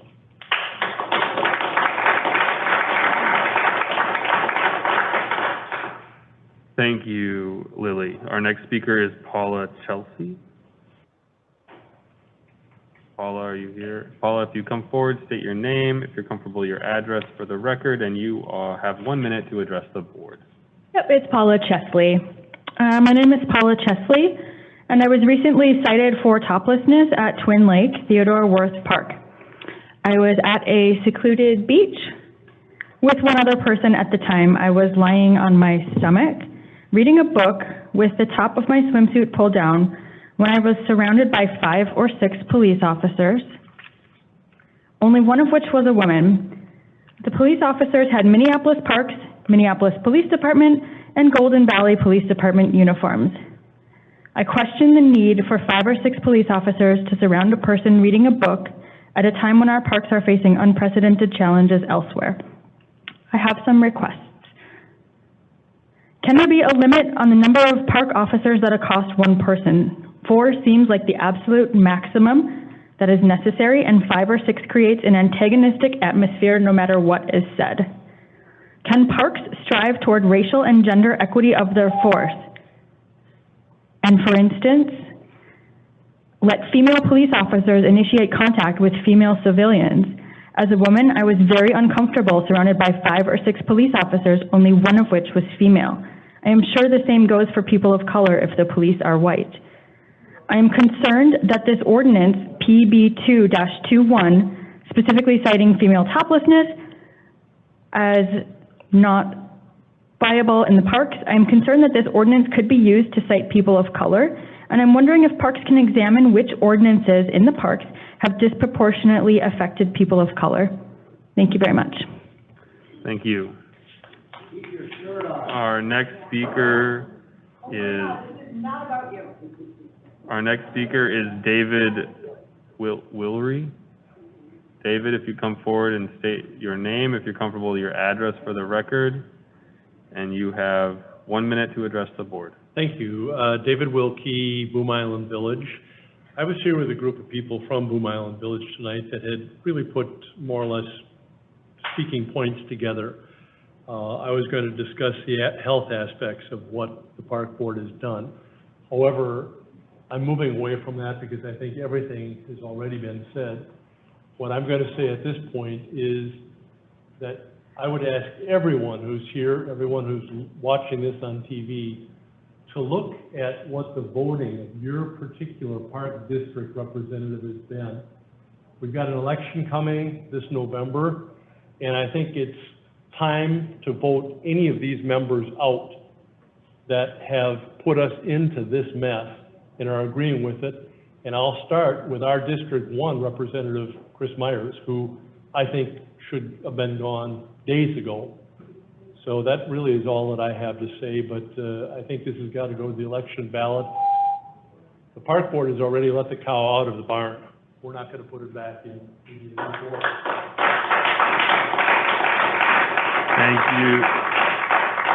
Thank you, Mr. Wilkie. Our next speaker is Ethan Kurzum. Ethan, is there an Ethan here? Ethan, is there an Ethan? Ethan K? Ethan. Not seeing one. Our next speaker is Sandra Ramsey. Sandra, if you'd come forward, state your name, and if you're comfortable, your address for the record, and you have a minute to address the board. Hi, I'm Sandra Ramsey. I live on 35th Street, borders Powderhorn Park. And one thing I really want to say is that it is very different to read about, hear about, and even vote on Powderhorn Park than it is to actually live in my neighborhood right now. I have lived in Powderhorn for 20 years, been a homeowner, raised my children. My grandchildren live with me now due to COVID. And I will give you a quick example of what it's like to live in our neighborhood. Last night, 10:45, I went to bed. There's been lots of examples of violence and crime in this neighborhood. My kids grew up in the city. We love the city, we love our house, we love the restaurants, have never wanted to live anywhere else until now. There were fireworks in the park that my 29-year-old daughter with my grandchildren, mother of my grandchildren, thought were gunshots because there's so much accelerated crime in the neighborhood that she made my grandchildren actually hit the floor of their bedroom and run downstairs. And that is not an uncommon incident in our neighborhood, and I am very concerned about it. So to wrap up what I had to say, because everybody is basically in agreement in this room, we deserve the same consideration as any other neighborhood in Minneapolis, any other park. I don't want any tents in Powderhorn Park, whether it's a popular view or not, but we need to be considered like every other park area and get rid of 400 tents if it has to be consolidated down to 25. I beg you and plead with you, please do not leave us out of that in your vote, because our neighborhood is out of control. And that's what I have to say. Thank you so much. Thank you, Ms. Ramsey. Our next speaker is Jeff Jones. Jeff, you come forward, state your name. If you're comfortable, your address. For the record, you have 1 minute. My name is Jeff Jones. I'm an attorney, and I live in downtown Minneapolis. I'm here in my personal capacity. I just want to make 2 quick points because I agree with all of the other points previously made. 1, this board's actions so far has destroyed what took decades for Minneapolis to be consistently voted one of the most beautiful cities and clean cities in North America. And you guys own that, and you need to start recognizing it. And 2, I firmly believe that all politics are local, and we have a really big election coming up. And I'm a fairly liberal-minded person, but what this park board has done is going to turn any potential of reversing national politics and what's going on the national scene to benefit some of the idiots that are in office in Washington. And for somebody who's liberal-minded, you guys have to be minded that there is a pendulum that swings, and your previous actions is going to go against any liberal policies, whether it's healthcare, housing, any of those things that we actually need to work on as a state and a city. Thank you. Thank you, Mr. Jones. Our next speaker is J.B. McLean. J.B., if you come forward, state your name, if you're comfortable, your address for the record, and you have 1 minute to address the board. Good afternoon. J.B. McLean, 3440 11th Avenue South. I've lived in Powderhorn for 35 years. Love the park. And my kids, I have 3 of them. They all bought houses right around Powderhorn Park. My grandson, who's 6, lives across on 14th. He can't go out of the house. He was learning to bike. He was biking around the street. He doesn't go out. He could, I suppose, but it's not a very safe area. What I'm asking for is, please, when you're reconsidering limiting size, put Powderhorn in there. There's way too many people. It's not safe. When this first happened, I was concerned for the tenters because of COVID. I was thinking, is this genocide? Are you trying to kill off a group of people by having them all in tents? And it's like, or is it a testing ground? Is this the way that we're going to test? But now I'm actually afraid too. I've never thought about moving, but I feel like it now. I really do. It's not safe. There's more traffic. There's more traffic with cars without license plates, and I don't know if that has anything to do with dealers or what's going on. I don't know. All I'm asking is please vote to do a resolution to limit the amounts in every park, and thank you for your time. Thank you. Thank you, Mr. McLean. Our next speaker is Tom Lonigan. If you come forward, state your name, and if you're comfortable, your address for the record. You have 1 minute to address the board. Thank you for allowing the time. I live 6 blocks west of Powderhorn Park. I say this not to detract from everything I heard tonight, which is awful. Fortunately, we have not had spillover from this at our house. Our block meets weekly, and maybe I'll hear something different on Saturday. But while listening to this conversation, I had to come to the conclusion, I'm 69 years old. I have lived in 4 major cities in the Midwest along I-94. Every single city has had street beggars and a homeless problem. It is now in our front yard. Our society is failing, and we have to do something about it. I appreciate your compassion on dealing with what happened that was thrown in your lap. We all know it's not a solution. I hope we can get the powers that be to come together and finally treat the homeless with some dignity. Thank you.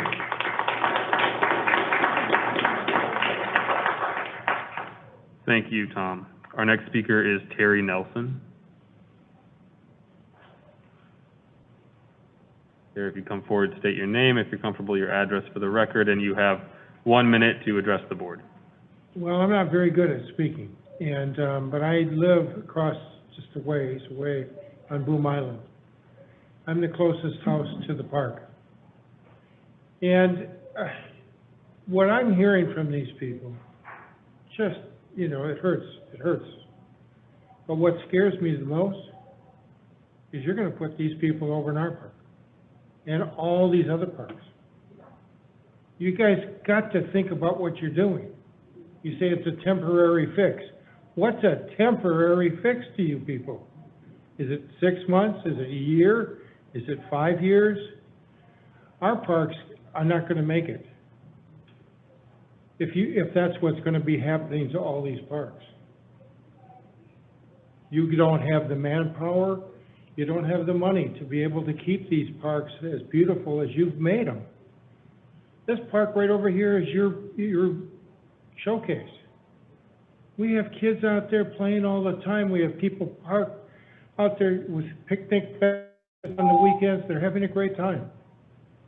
You guys got to think about what you're doing here. And that's a temporary fix isn't a temporary fix. It's something that you don't have any clue of how long a temporary means.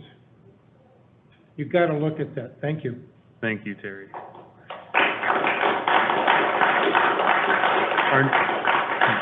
Our next speaker is Sheila Delaney. Sheila, if you come forward, state your name, and if you're comfortable, your address for the record. You have a minute to address the board. Thank you. My name is Sheila Delaney, and although it's pretty easy to figure out where I live, I'm not comfortable saying where I live right now. So I do live in Minneapolis. You know, boy, are we outraged when we see the predation, you know, sexual violence, the victimization. When we see it with our own eyes, we're outraged. But when we don't see it, we sweep it away. Predation occurs in shelters. It occurs anywhere that people are not linked to community and support and safety. And I hope those of us who are outraged now that we see it on our front steps, continue to be outraged and fight for the rights of unsheltered people. That said, I'm upset at the shouting at these commissioners because they made a humanitarian decision with the very reasonable assumption that the rest of our city, the jurisdictions that are actually responsible for caring for the unsheltered, would come in and do their job that we pay them for. They did it, and here we are.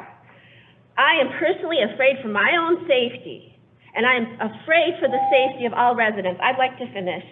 I've officially decided that with the abandonment of Powderhorn Park by sanctuary volunteers, I am severing ties with them.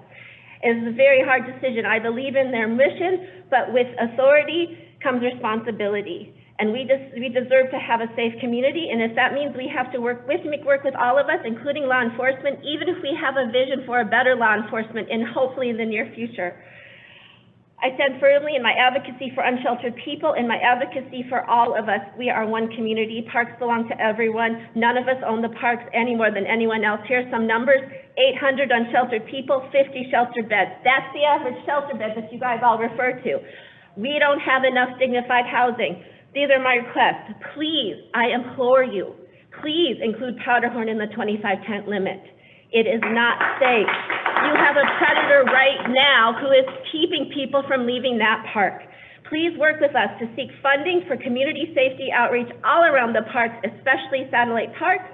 Please continue to assist with us that living in tents in the city is not shelter.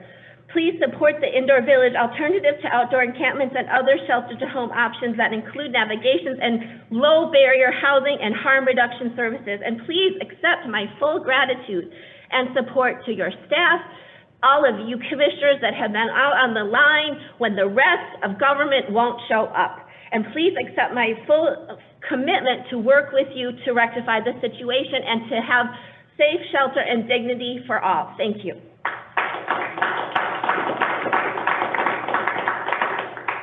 Thank you, Sheila. Our next speaker is Jennifer Kwam. Jennifer, if you come forward, state your name, and if you're comfortable, your address for the record, and you have 1 minute to address the board.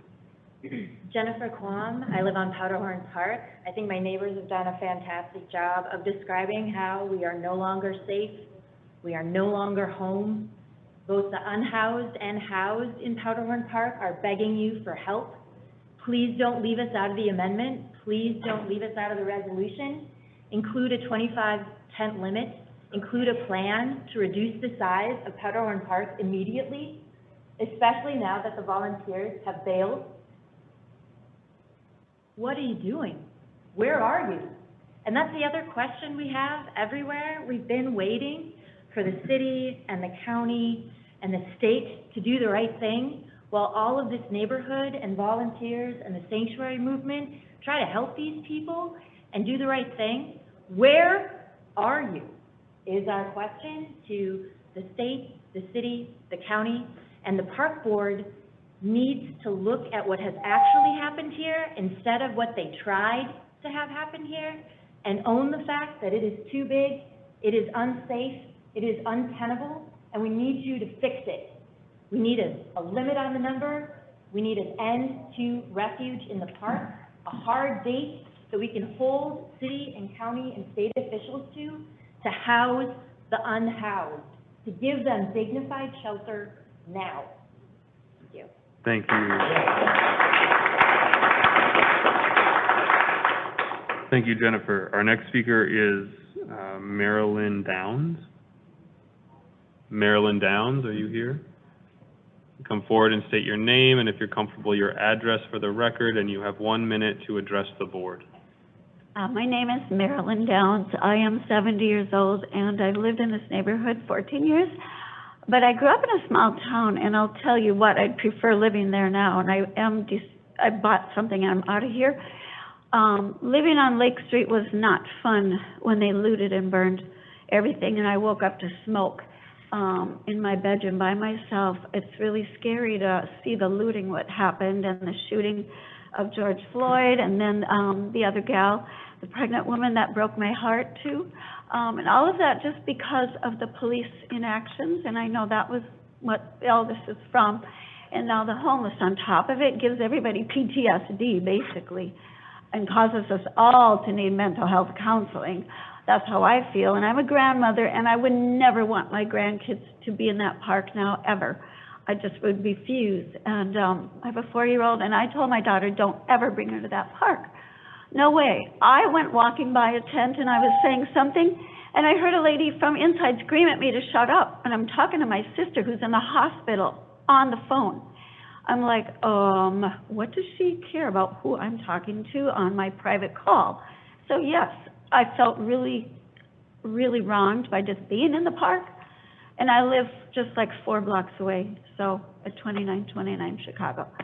So I feel for everybody around the park. I totally feel for everybody, and I'm afraid to walk that park alone now, too. Thank you. Thank you.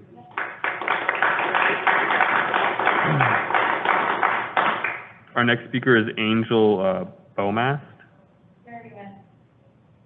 Okay. Our next speaker is Heidi. Is Heidi here? Heidi, if you'd come forward, state your name, and if you're comfortable, your address for the record. You have 1 minute to address the board. Hi, my name's Heidi. I live right next to the East Encampment at Powderhorn Park, and I agree with many of my neighbors and all the people that have spoke. Powderhorn is out of control. Total chaos. It's dangerous. All the good residents of the encampment are gone. And it's only the criminals left. it's crazy what we see over there. The volunteers have given up. I've lived in Powderhorn since '95. Most of my neighbors have lived there longer, and we are the ones that have helped turn the place around and made it a thriving, diverse community. I have never felt so unsafe and on edge in my life. I'm not sleeping well. I need to get to work. I physically need to be at work at 7:30 in the morning. I can never get to sleep before midnight or 1 because there's always these fireworks, there's noise, there's yelling. I don't have air conditioning, so I have the windows open, and it's wearing me down. My neighbors, you know, at least please don't exempt Powderhorn Park from your 25 tent limit. Thank you. Thank you, Heidi. All right, I'm going to go back through the folks that I had called that weren't here. Is Courtney here? Courtney Sanders? Okay. Is Helena Howard? Helena? Yep. You're here. If you come forward and state your name, if you're comfortable, your address for the record, and you have 1 minute to address the board. My name's Helena Howard. I use she, her pronouns, and I live in South Minneapolis. On the evening of September 7th, 2018, my male partner and I were at a mostly empty Cedar Lake East Beach. We were both topless. He was lying face up, and I was laying on my stomach reading a book. The police issued me a citation under Minneapolis Park Ordinance PB2-21 for being topless while female in a park. I left the beach feeling uncomfortable at having my gender assumed by the officers and angered to know that this sexist law existed. I was charged with a misdemeanor, but had the case thrown out with the help of a lawyer. I still wanted the ordinance changed and reached out to the park board and received no response. This ordinance perpetuates rape culture, a culture that treats our bodies as sexual objects, tells us to cover up to avoid being raped or assaulted rather than holding our attackers accountable. This ordinance is transphobic because it ignores the trans and non-binary experience and asks police to profile people based on assumed gender identity and punish them accordingly. Some may wonder, what about the children? Child psychologists agree that non-sexual exposure to bodies does not cause damage. It is the norm in many cultures. However, repression and shame do cause harm. The ordinance leaves no exception for breastfeeding, which is completely unacceptable. There is no question that this ordinance, PB2-21, must be repealed immediately. I also ask the park board to apologize for upholding this discriminatory ordinance. Thank you.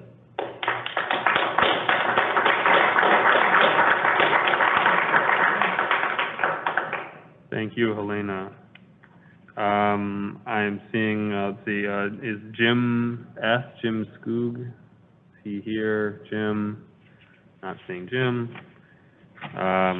Is Ethan Ethan Kurzma? Ethan? No, Ethan. All right. With that, I will close the public testimony open time period. Moving on with the agenda, we are now into reports of standing committees. I will turn it over to Chair Forney. Thank you, President Hogill. I'd like to move on behalf of the Admin and Finance Committee, Resolution 2020-259, a resolution approving an amendment to Minneapolis Park and Recreation Board background check policy and procedure. The resolution has been moved. Is there a second? Second. The resolution has been moved and seconded. Is there any discussion or questions? Commissioners? Any discussion? Any discussion? Seeing none, I'll ask the Secretary to please take the roll on 2020-259. Commissioner Bourne. Aye. Commissioner Musich.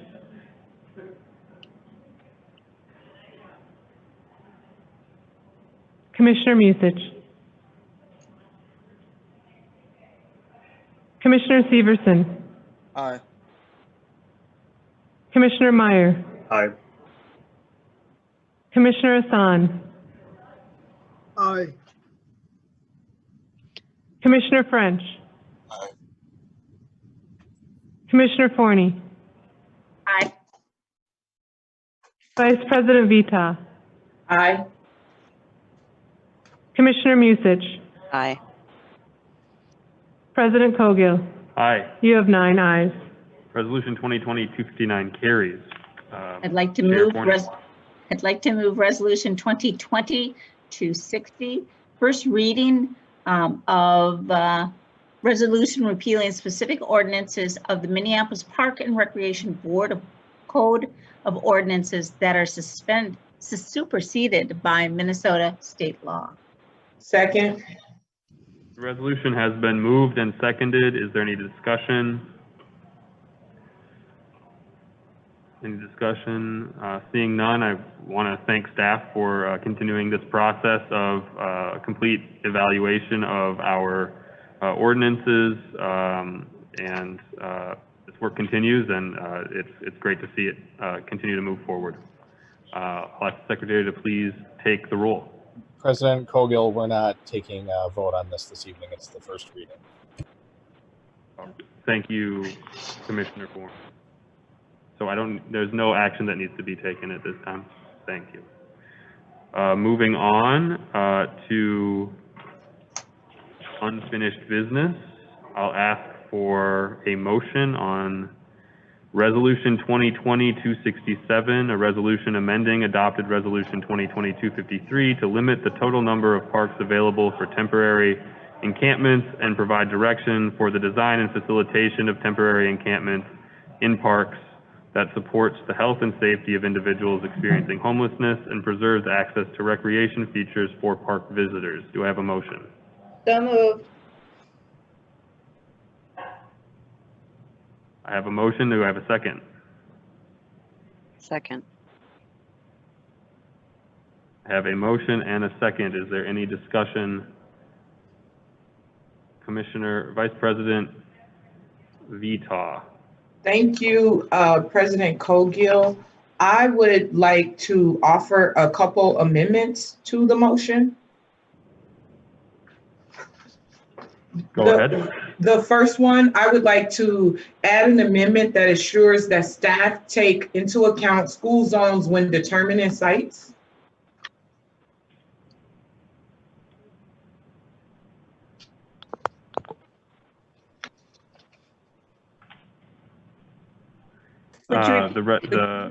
Repeat that, please. I would like to add an amendment to ensure that staff takes into account school zones when determining sites for encampments. Second.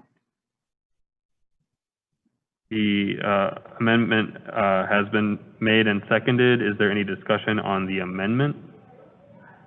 Commissioner Severson? To the amendment? That's a question for the regular resolution. Thank you. You want me to lower my hand until we get to that? Commissioner Bourne, to the amendment. Thank you, President Cogill. I'm confused by the amendment.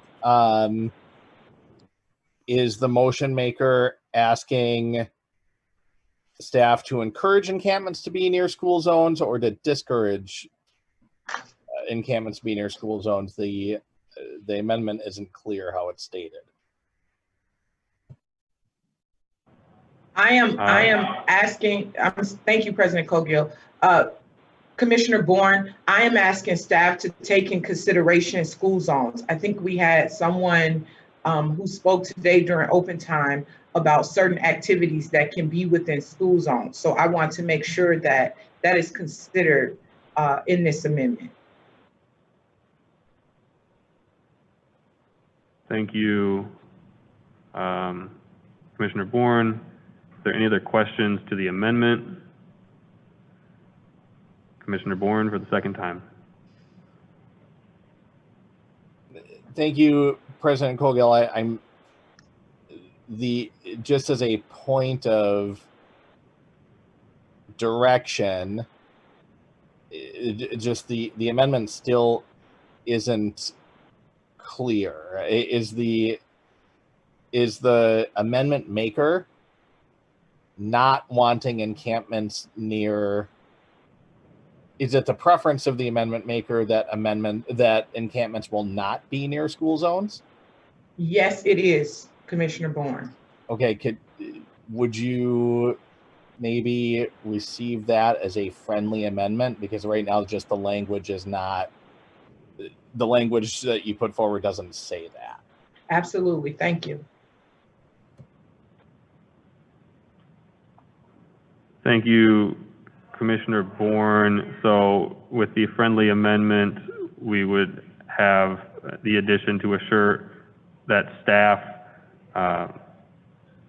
take into account school zones to ensure that encampments are not sited within their boundaries. Mr. President. Yeah. Yes, Council.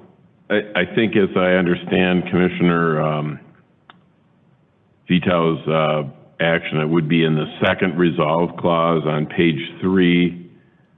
That resolve clause reads, the MPR directs staff to analyze parks for their capacity to support encampments while preserving safe and comfortable access to recreation features for park visitors. And I believe the intent would be to add these words, and to conform to state law regarding the proximity of encampments to school safe zones, and to not locate encampments by those school safe zones. Thank you for that clarification, Council. Vice President Vita, do you take that as a friendly clarification? I do, thank you, Council Rice. Commissioner French. Yeah, amendment. Can you reread the amendment? My head got disconnected, so I didn't hear what the amendment was saying. Mr. President. Yes, please, Council. Yes, Commissioner French, on page 3 of the resolution, the second resolve clause, which begins, the MPRB directs staff to analyze parks for their capacity to support encampments while preserving safe and comfortable access to recreation features for park visitors. Commissioner Vitale's amendment would add the following words, and to conform to state law regarding the proximity of encampments to school safe zones, and to not locate encampments near those school zones. Thank you. Thank I'll you. second the amendment. I don't think there's been a second yet, has there? There was. I There. think. Okay, sorry. Thank you. Is there any other discussion to the amendment? Any other discussion? Commissioner Bourne, do you have a question? Now that the amendment is actually clarified, I'd like to speak to it for the first time. Which it is another question. I mean, I think the encampment that we're talking the most about is Powderhorn. Powderhorn is right next to Wilder School. Is there but there's also an exception later on to encampment sizes for Powderhorn in the resolution. Would this also be an exemption to the school zone, or does that amendment conflict with the existence of the Powderhorn encampment in its entirety? Does anybody know the border of the school zone around Powderhorn? Commissioner Bourne, I don't know if folks do know exactly what the border of the school zone around Powderhorn is. That would be some of the work to be done by staff when determining sites as we move forward. So this might just abolish the Powderhorn encampment in its entirety.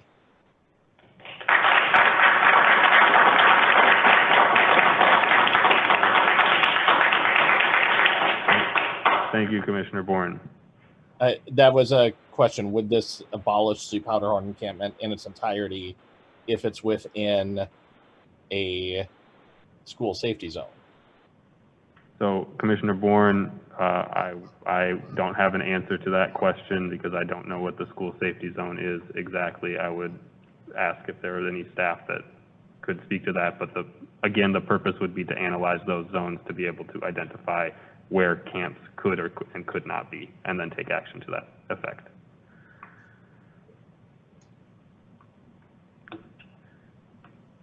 Seeing no other questions, I'll ask the secretary to please take the roll on the amendment.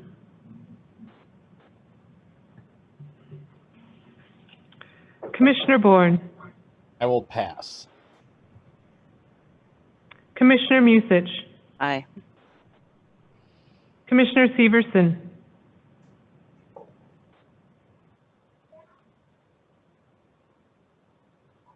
Aye. Commissioner Severson, Commissioner Meyer, Aye. Commissioner Hassan, Aye. Commissioner French, Pass. Commissioner Forney, Aye. Vice President Vita, Aye. President Cogill, Aye. Commissioner Bourne, Aye. Commissioner French. Aye. You have 9 ayes. The amendment pertaining to guidelines around where encampments can be sited carries. Continuing to the main resolution, Commissioner Vita, or Vice President Vita.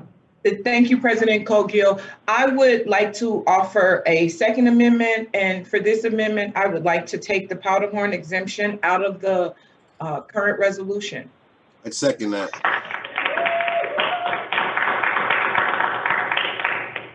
Thank you. That has been moved and seconded to clarify for all commissioners.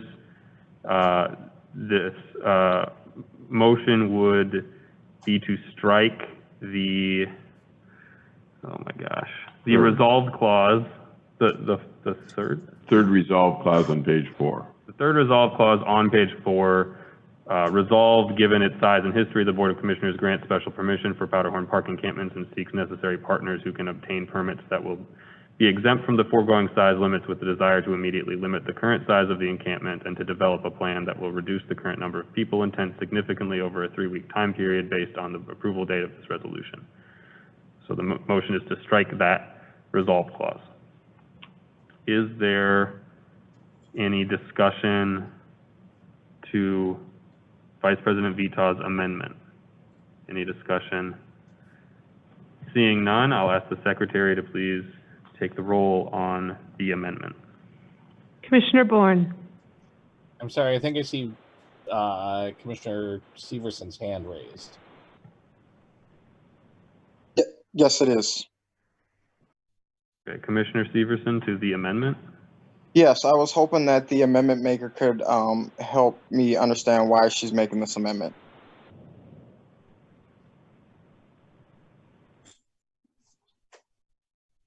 Commissioner Severson, I am making this amendment because I want all of our parks to be treated the same in this resolution.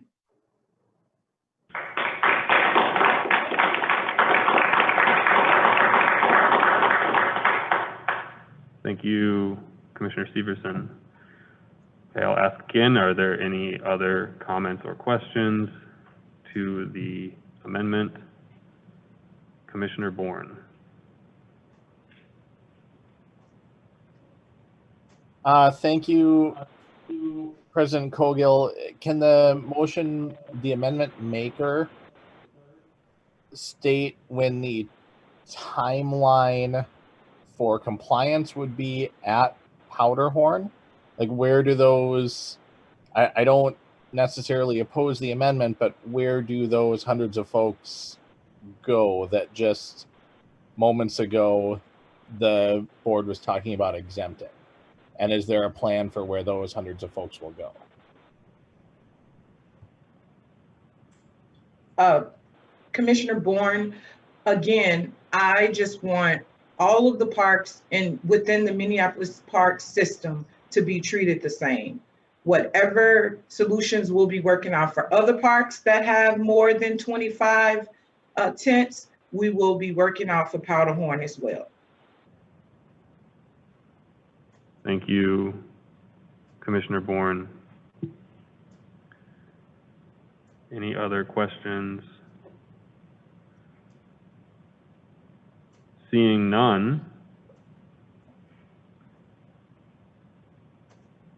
Seeing none, I'll ask the secretary to please take the roll. Commissioner Bourne, Aye. Commissioner Musich, Aye. Commissioner Severson, Aye. Commissioner Meyer, Aye. Commissioner Hassan, Aye. Commissioner French, Aye. Commissioner Forney, Aye. Vice President Vita, Aye. President Cogill. Aye. You have 9 ayes.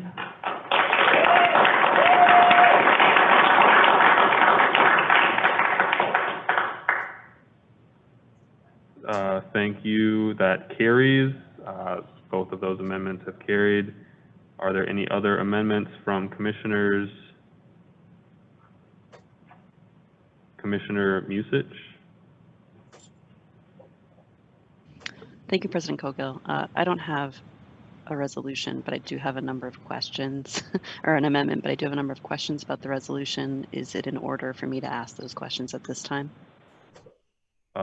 Seeing no other, yes, you can go forward in asking your questions. Okay, thank you very much. So when I read this, I had a lot of questions. Some of them have been answered, but what I'm really wondering is the logistics of how permits work around this. Are there terms that go with those permits? If so, who determines whether or not the permit holder is in compliance, and who enforces those terms? Primarily, I'm concerned about the violation of park laws, the open use of drugs, particularly injectable drugs that are leaving needles all over the parks. I'm concerned about violence that's occurring. I'm concerned about the potential for extortion and abuse of people that are occupying encampments, and how their safety and the surrounding neighborhood safety can be ensured. So if someone could help me understand if that's the purpose of the permits, and then it can answer those specifics about them, what the terms are, who determines compliance, and who's enforcing them. Thank you, Commissioner Musich. I might ask Deputy Superintendent to provide some framework guidelines around how they're working on the permit piece of this. Thank you, President Cogill and Commissioner Musich. So based on the resolution, we are pulling key information from the resolve clauses to assist in creating the terms and conditions for a permit. We would anticipate there being a permit application that would be completed. We've established an email that permit can be sent to, and then that would be evaluated by the executive team and approved by the superintendent.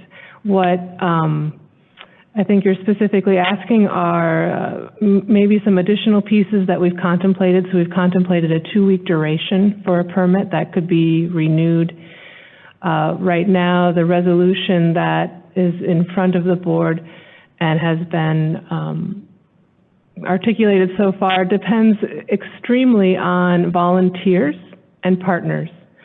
So when we think about compliance of removing encampments, when we think about taking action to articulate that the terms of the permit have not been met, the resolution as written calls to us really look first to volunteers, then to our partners. What we would articulate is that we would think of park police or some type of enforcement being, at this point, the last resort. So we might also need some additional consulting services if we are not successful with volunteer or partner activity in order to make that happen. We would revoke permits if the rules of the permits are not followed. The resolution, as you have put forward, articulates a need to begin enforcement and recognition of our existing park ordinances, so it does provide that direction, which is very helpful. But we will be working through a tiered process of volunteers, partners, contractual services, and then finally, police enforcement if needed.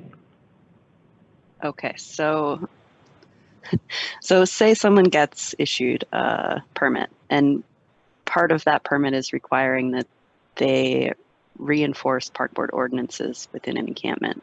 But then we get contacted by residents or our staff observe that the permit holder is distributing needles and alcohol and tobacco products to members of the encampment. Do they then lose their permit? President Cogale, Commissioner Musich, yes, that would be grounds for losing the permit and the ability to receive a new permit. Okay, and then at that time, does that encampment then need to be dispersed? Or can someone else at that encampment then just apply for the permit themselves? Because the way that this is written, it seems that really anyone can apply for this permit. President Cogale, Commissioner Musich, you are correct. Unless commissioners provide other guidance, somebody else within the encampment or another volunteer or another agency would be able to apply for a permit for that location. And if someone's permit is revoked, are they then allowed to apply for a permit at a different location, or are they then unable to apply for this permit going forward? President Cogale, Commissioner Musich, by nature, when we typically have a permit holder who is not able to comply with the terms and conditions of a permit, we typically do not reissue them permits in the future. Okay, thank you for that. If we followed our typical permitting processes, the answer would be no. Okay, thank you. So understanding those aspects of it, that helps me a lot. The initial action taken by this board created a refuge for unsheltered people, but it also created, as we've heard tonight, lawlessness and exploitation of the vulnerable, both within and surrounding the encampments. And then we spread that condition to potentially every park in the system. Minneapolitans are rightfully furious, frightened, and dismayed that we took that action. I'm skeptical that this resolution before us tonight is going to resolve the security issues that we've heard about and the exploitation that is occurring in some of the encampments. But I feel strongly that I need to support this because inaction is really not an option any longer. The board needs to take action, and we need to start addressing the situation that it is spiraling out of control. Thank you. That's all I had.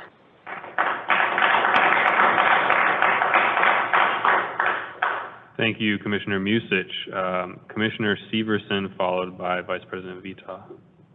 Thank you, President Cogale. I don't know where I stand on this resolution. My question is, what's the plan? We didn't have a plan when President Cogale and 5 other commissioners voted for this. And it wasn't because we don't support decent housing for human beings. It's because I didn't see us having enough money, our resources, our expertise to get us to where we're at now. Now I'm being asked to vote on a resolution without another strong plan. What parks have been identified and why? Why is that not in the resolution? Shouldn't the public have a say on this resolution?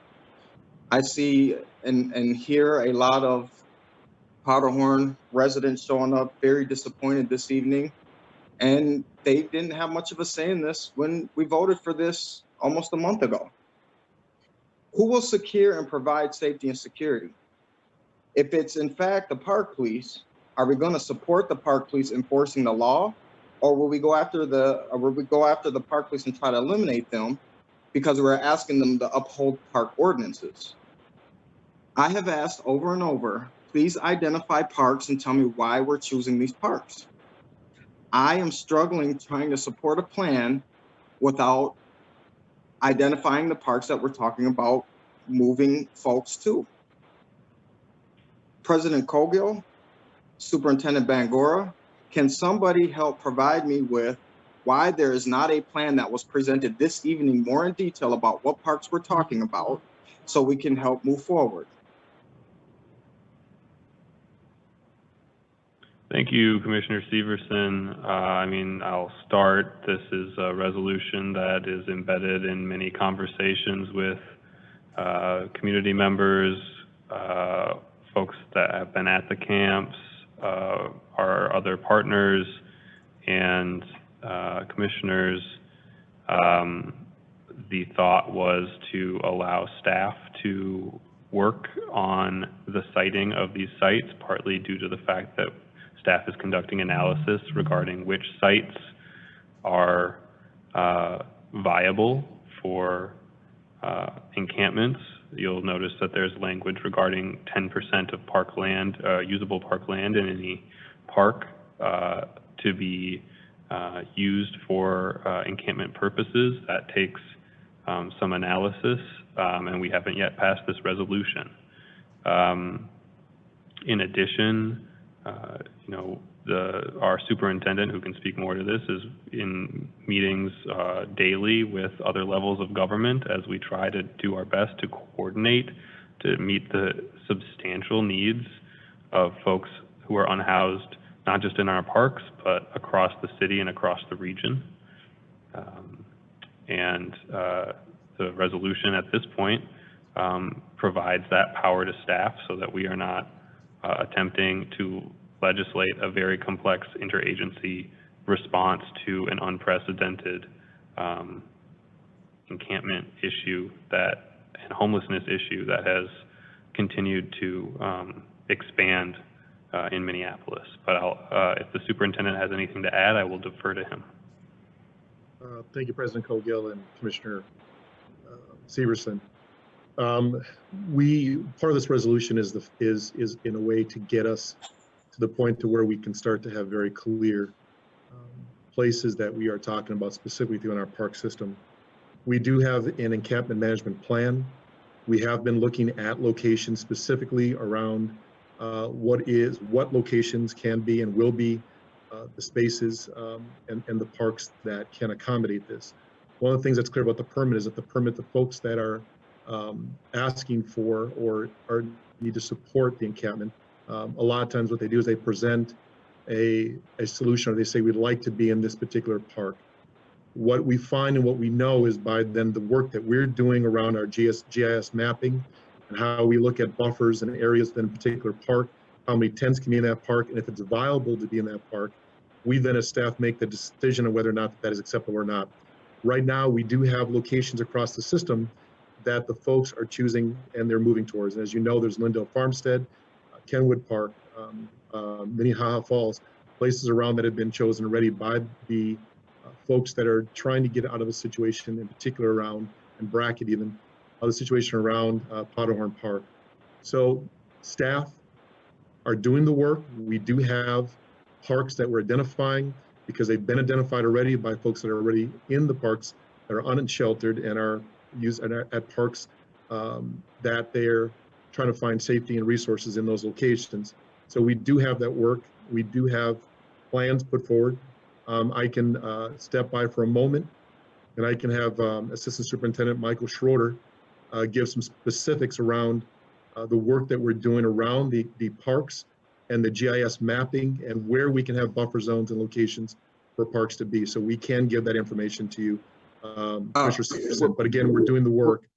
With all due respect, Superintendent Bangura and President Cogill, what parks have we identified and why are we not letting the public weigh in on this resolution?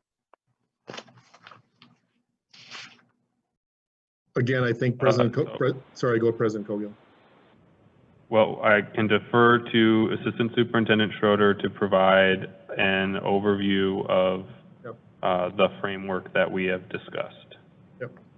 Thank you, President Cogill. I just want to be real specific, Assistant Superintendent Schroeder, Superintendent Bangura, and President Cogill. How come we have not identified the public and put it in the, how come we haven't identified the parks and put in this resolution so the public can have their say? I'm elected to represent the constituents of North Minneapolis. North Minneapolis does not know what parks have been chosen.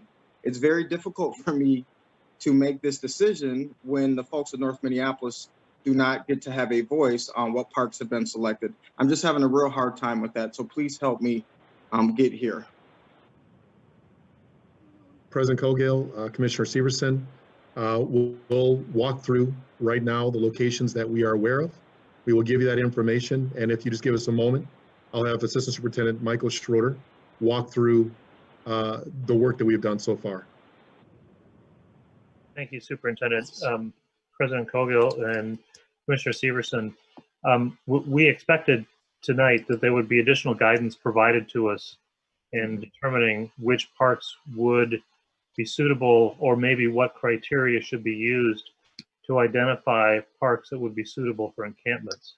We've gone through a process to date of assessing the first 6 parks that we provided unsheltered homeless infrastructure in, and that would include, if I can remember them all, it did include Powderhorn, Mueller, Willard, Whittier, Bryn Mawr, and Marshall Terrace Park. We've gone on to analyze Kenwood, Lindale Farmstead, and several others. That gets us to probably 13 or 14 or 15 parks.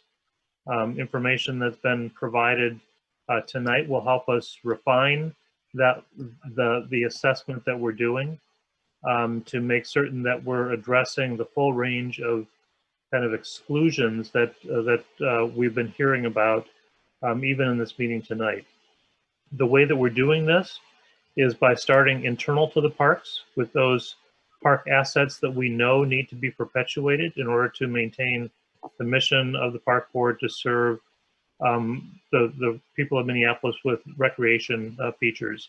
So we are setting up what we're calling buffer zone around park assets based on site and walking distances that would ostensibly allow people to feel safe using those assets while there is an encampment in a park at some distance away from them. We have been working with the City of Minneapolis to identify what buffer zone should be applied around residential areas, and we haven't finished that process yet, and we have not applied the drug-free school zone buffer as yet, which we understand the distance is defined as 300 feet or 1 city block, and we know in Minneapolis that that determination of a block size it could be problematic, and we will likely choose the 600-foot block, which is the greater of the block distances, as the buffer zone around schools. But that process takes a little bit of time, and we understand that this board might have additional parameters they would like us to identify, which may preclude some of the parks that we've already begun to identify. Of the ones that we have looked at, we already know that not all of them, according to the parameters we've set for internal park asset buffering, can accommodate encampments. And we are looking at ways that we could look at that, understanding if there are any kind of nuances that we need to be considering. And we'll be going through that process as part of completing the encampment management plan, which we would be directed to complete according to the resolution that's before you tonight. President Coghill, Commissioner Severson, what I failed to do, we do have a presentation that walks through all of these things and gives a very clear guidelines, and we were prepared to do that. We would like to be able to give that presentation, President Coghill and Commissioner Severson, that would answer the questions that are going to be before us. If we could give that presentation, that would be able to give a lot of the answers that you might be asking, specifically around what Assistant Superintendent Schroeder just proposed, also a safety and really a background to the work. So if we could give that presentation, we could walk through the questions that may be answered for you. Were we going to do this presentation after the vote or before the vote? We're going to do it before. We're going to do it. Well, we were waiting to get acknowledged to be able to bring this forward. So the vote is still present, correct? We still can Superintendent, if you would like to move forward after Commissioner Severson is done with any additional questions, Yes. I would Yep. be happy to have that That sounds report good. be provided. That sounds Thank you, good. President Koga. I won't ask questions then until after, but I will make a few statements. Number one, I will only speak on Willard Park because that's the area I represent, but I'm extremely disappointed that the executive director of that neighborhood association, NERC, Martine Smaller, has not been involved and engaged in that conversation.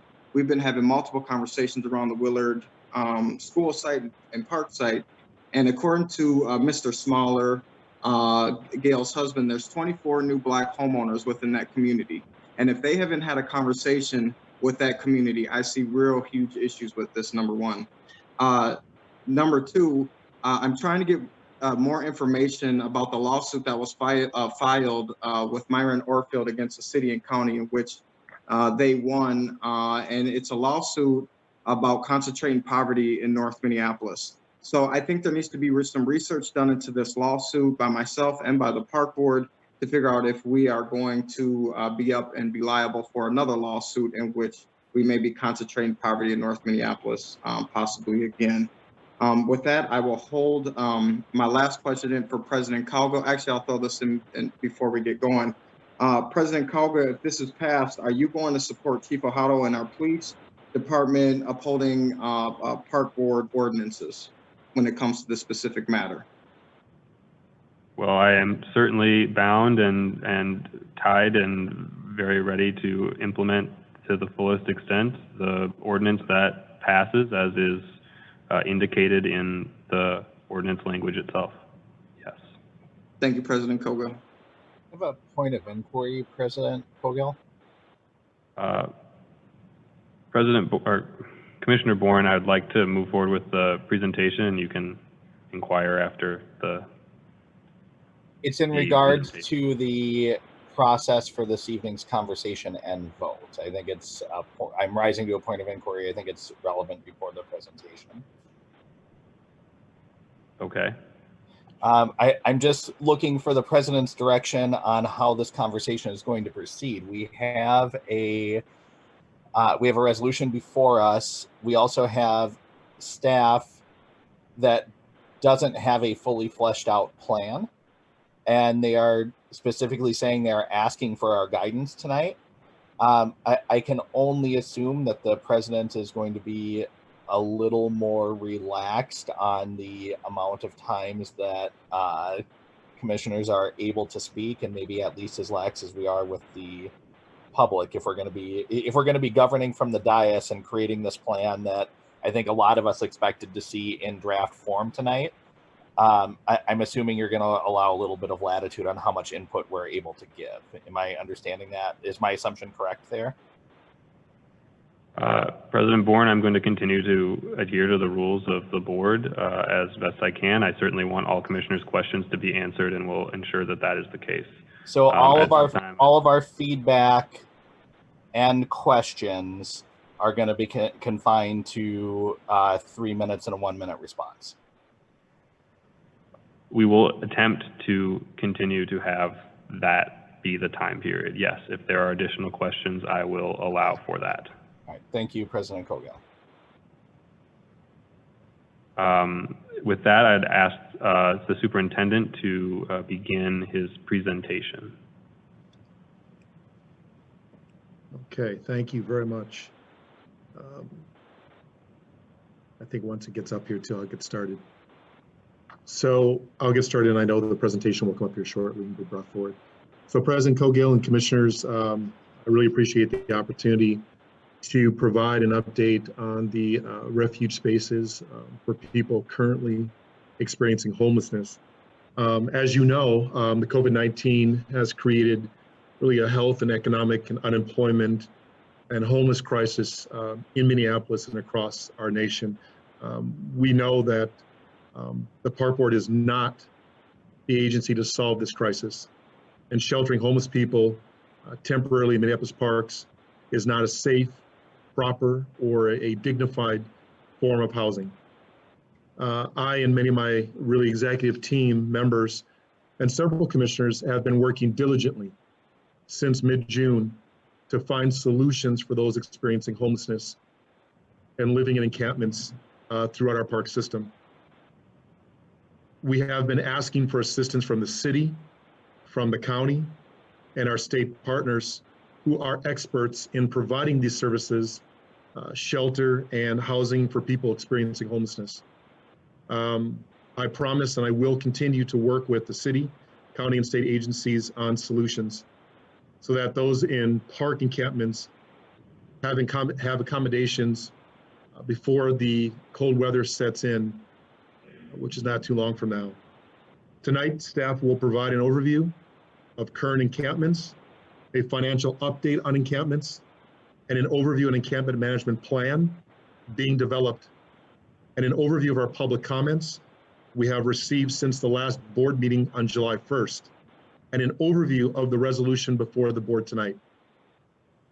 So my sincere hope is that the board will approve this resolution and provide the direction and guidance needed so we can move forward in a way that provides people living in park encampments and for the residents who serve throughout this, who we serve throughout the city, who are seeking access to parks and recreation services. And with that, I'm going to turn this over to Assistant Superintendent Jeremy Barrick to begin the presentation. Thank you, Superintendent, President Cogill, Commissioners.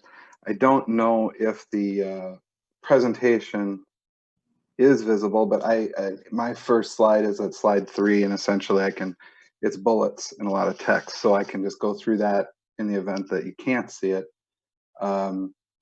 So it's been about 36 days since the encampment at Powderhorn began on around June 9th. Currently, we have, as of yesterday morning, and this is an incredibly fluid situation, we take, there we go, thank you.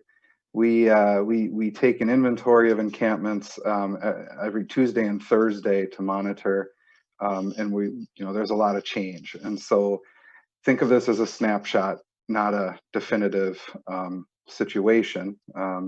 But as of yesterday morning, there were 29 known active encampments. There was at one point, we had almost 40 parks that we had observed encampments, and these are ranging from 1 tent to 310 tents at Powderhorn, which is our largest. Everyone's aware at this point, there's been movement out of Powderhorn. Last update we gave, I believe it was at 400 tents. And so we've seen some folks relocate to Kenwood, MLK, Riverside, Lake Harriet, Brackett, Annie Young Meadow, Nicollet Island, Minneapolis Falls. And those sizes of those vary from 3 tents to 20-ish. So Jenna Tuma has done a wonderful job working with the city, the county, and even the volunteers. She's been trying to be as proactive as she can be with getting the basic amenities to new sites as they pop up, things like BIFs, trash, hand washing stations. And then we continue to face 2 major issues. The bathrooms have been broken into, locks and doors damaged, power sources being manipulated, and then needles. So we're sharing here some numbers from the city's needle drop boxes that we've established June 19th to July 3rd, 460 needles. And then the week of the 4th of July through the 10th, we had 1,500. So a 300% increase in needles. And that's what lands in the drop boxes, which is the best place they can land. The staff are reporting they collect about 20 loose needles a day in the grass and along the curb line at Powderhorn. So the other issue is the growing concern for staff safety keeps coming up and seems to be escalating each time. Everything from threats that they've received from people all the way to, just the trauma of seeing some of the things they've seen with overdoses and assaults. So staff has expressed a grave concern for their safety. We continue to monitor that and encourage them to work in pairs. We've offered employee assistance. But I would say that, in our last board meeting, it was asked, how's the morale? I think I have to at least bring it up again tonight that the morale continues to be low, and these challenges are not helping it. If you go to the next slide, please, it's just a graphic. This is a graphic, same updated graphic from last time of where the encampments are located with a weighted scale to show you kind of the intensity and the largest. And then on the right is the overall master table, but you'll notice some of those in there indicate there are no tents, but we've kept the dot there. And again, fluid situation, we keep monitoring. And with that, I think I will turn it over to Director Weissman for a financial update. President Kogel and Commissioners, I'm just going to do a very quick and brief financial update. This is for expenditures through the end of June. As you remember, there was a resolution for a temporary easement that was took that revenue and directed it towards enhanced services for homeless. That's the $94,800. That easement has been paid and that money has been received. We also have applied for Minnesota Emergency Response Funds. ESP is the acronym that people have been referring these funds to. We have put in a request and received approval for $78,000 to cover both the cost of BIFs and washing stations, as well as some of the maintenance expenses, increases in cleaning and trash removal that we are doing due to the encampments. This is a rolling fund, and it's money that's available until it runs out.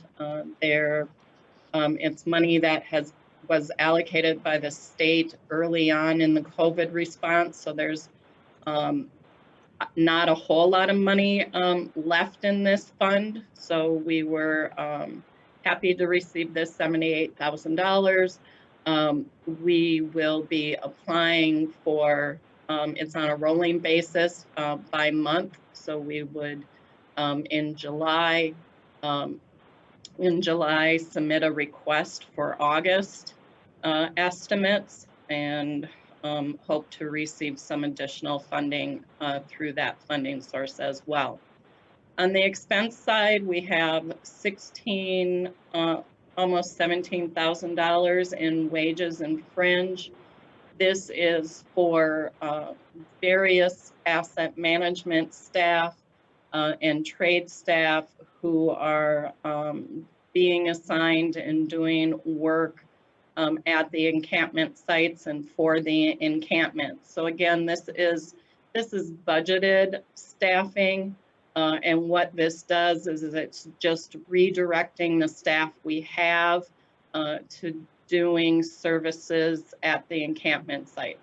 We have a small amount of material and supplies so far. As you know, invoices will catch up later on as the expenses are incurred in June and will be paid in July.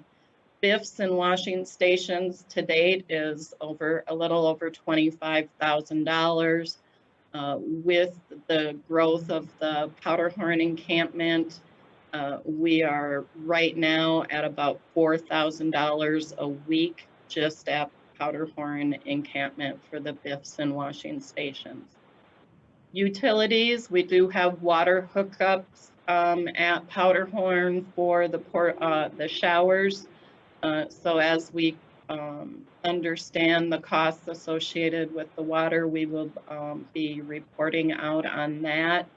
And then again, the biggest unknown will be the site restoration costs once the encampments are either reduced in size or are no longer in our parks. The turf restoration and other site restoration that will need to be done at those sites. We'll be tracking that as we go.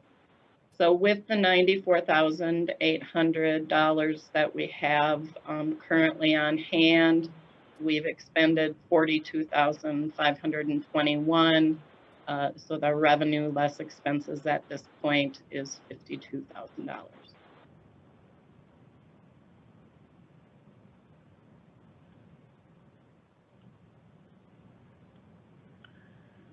President Cogill and Commissioners, this is Park Police Chief Jason Ohado. I'm here to give just a brief crime and safety update. Next slide, please, Jennifer. So at our last meeting, Commissioner Bourne had asked for an update on how our Part 1 violent crime in 2020 compares to past years, and I've broken that out here on this slide. As a reminder, Part 1 violent crime includes the offenses of murder, rape, robbery, and aggravated assault. So you can see in 2018, those crimes within parks amounted to 1.89% of the serious violent crime that took place in the city. In 2019, it was slightly more, just under 2%. And so far, January 1st through July 11th of this year, it's 2.2% of serious violent crime that's taking place in the city. So we are trending up. It's not a dramatic jump in comparison to what's taking place in the rest of the city. But if you compare how many incidents have taken place in 2020 versus 2019, it is a pretty dramatic increase of 77%. Next slide, please. So I'm going to go through several parks that have encampments within them and just outline a few major crimes that have taken place within each of those parks containing encampments. The first park that I'll start with, and again, this is just since our last board meeting, which was July 1st. So Elliott Park, our officers responded on July 2nd to a fight within the encampment. One of the fighters had an outstanding parole violation warrant from the Department of Corrections, and that person was brought to jail. On July 11th, park officers responded to a gun pointing incident. As park officers arrived, they encountered a suspect who actually ran from the officers. The officers chased the suspect down and recovered an illegally possessed gun and a substantial amount of narcotics. The person who possessed that gun was also a convicted felon. On July 14th, we responded to another assault within the encampment at Elliott Park. The victim had been jumped within the encampment and kicked by an unknown suspect. Next slide, please.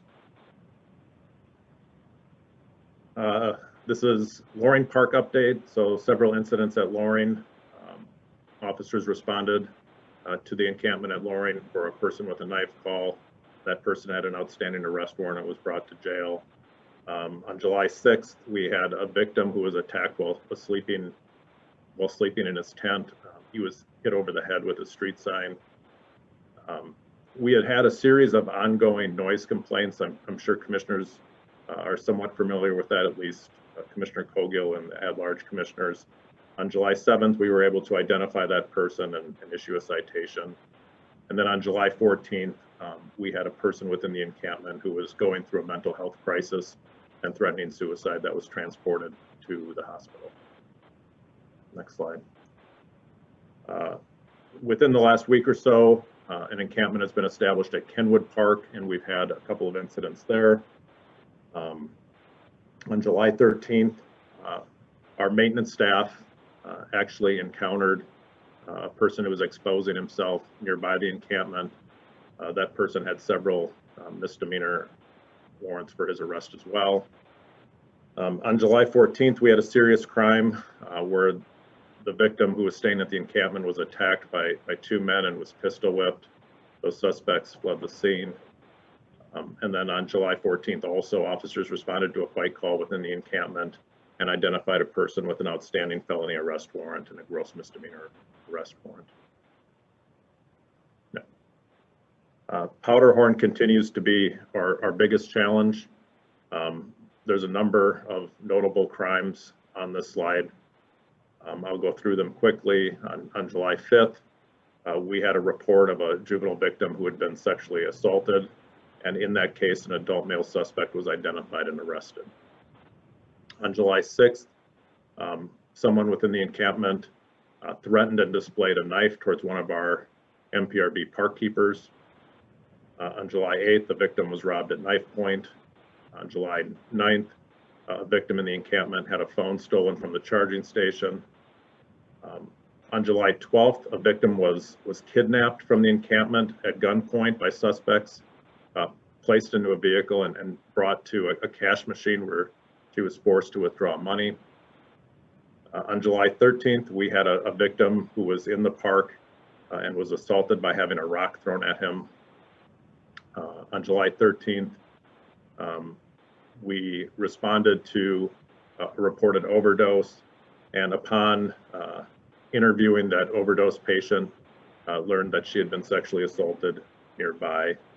And then an incident that happened but didn't happen in time for me to get it on the slide was yesterday, July 14th. There was a shooting at Powderhorn Park at the West Encampment in which a 42-year-old male was shot and transported to the hospital.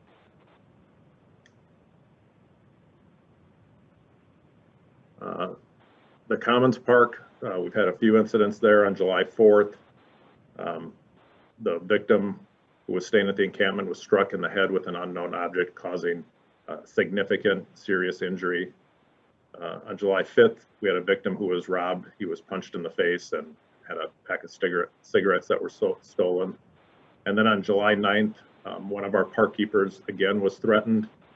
Park officers were able to locate the suspect and learn that that suspect had outstanding felony and gross misdemeanor warrants, and he was transported to jail. That concludes my safety update, and happy to stand for any questions at the end of the presentation. Thank you. Commissioners, I'll run through the framework that we're using for the encampment management plan. It's not a complete version of this yet. We have not had to do one of these before, and it's taking some time to understand the depth and complexity of the issues that we're dealing with, and working with our colleagues at the city and county to help frame directions. So this is, right now, it's framing a plan. It's not, it shouldn't be considered definitive in all respects because we're learning as we move through it.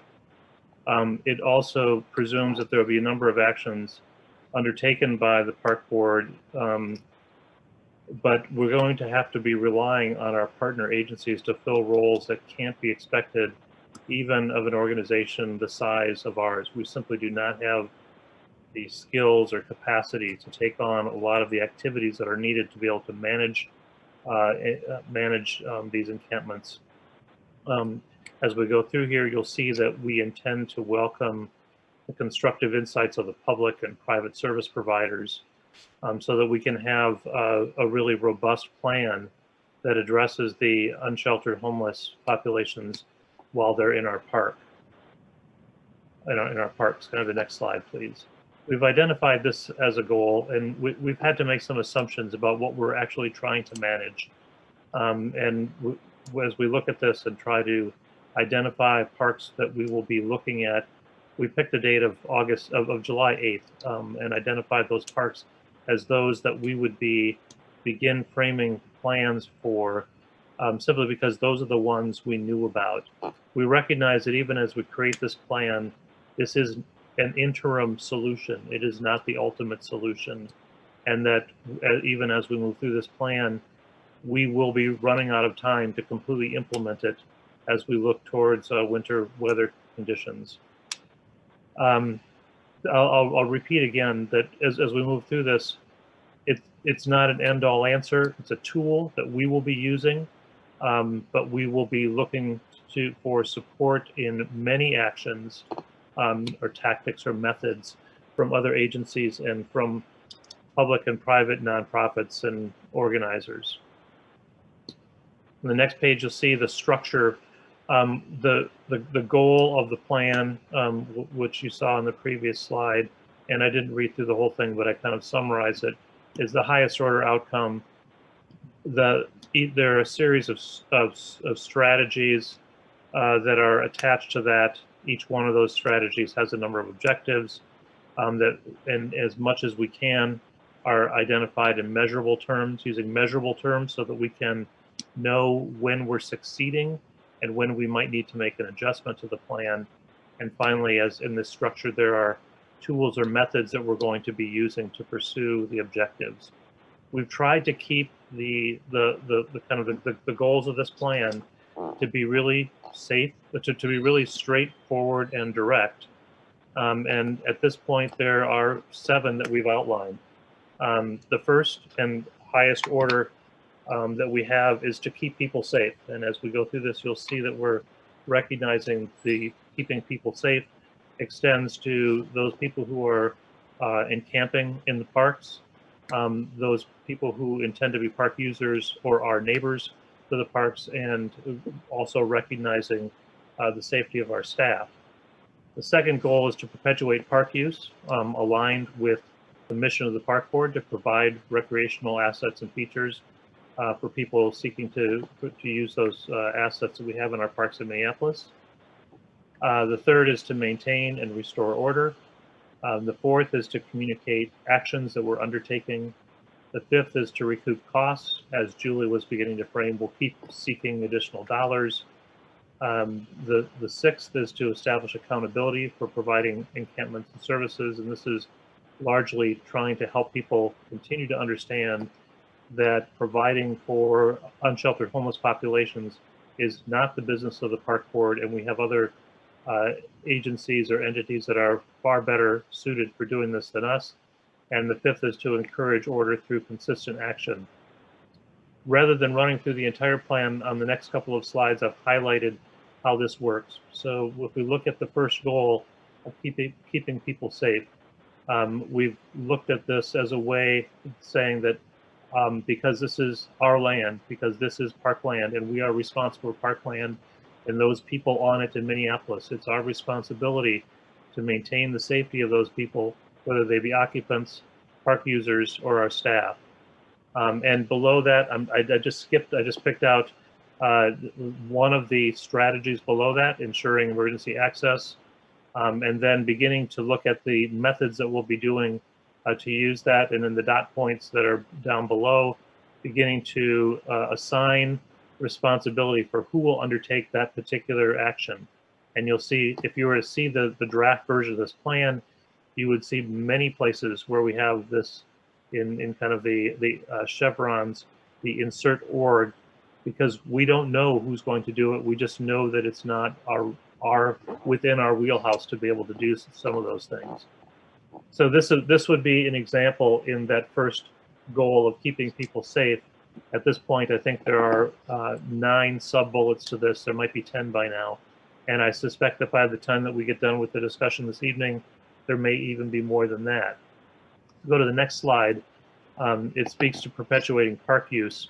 And this is the portion of it that allows us to, or directs us to assess parks for their capacity to accommodate encampments. And even finding that some parks may not be able to do that with the buffering zones.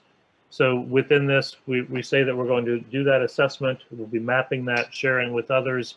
And basically what we're trying to do is to create zones around the park uses that need to be perpetuated to allow people to be reasonably comfortable enjoying the assets of that park, and then recognizing whatever is left over would be those places where within the park geographically where an encampment might happen.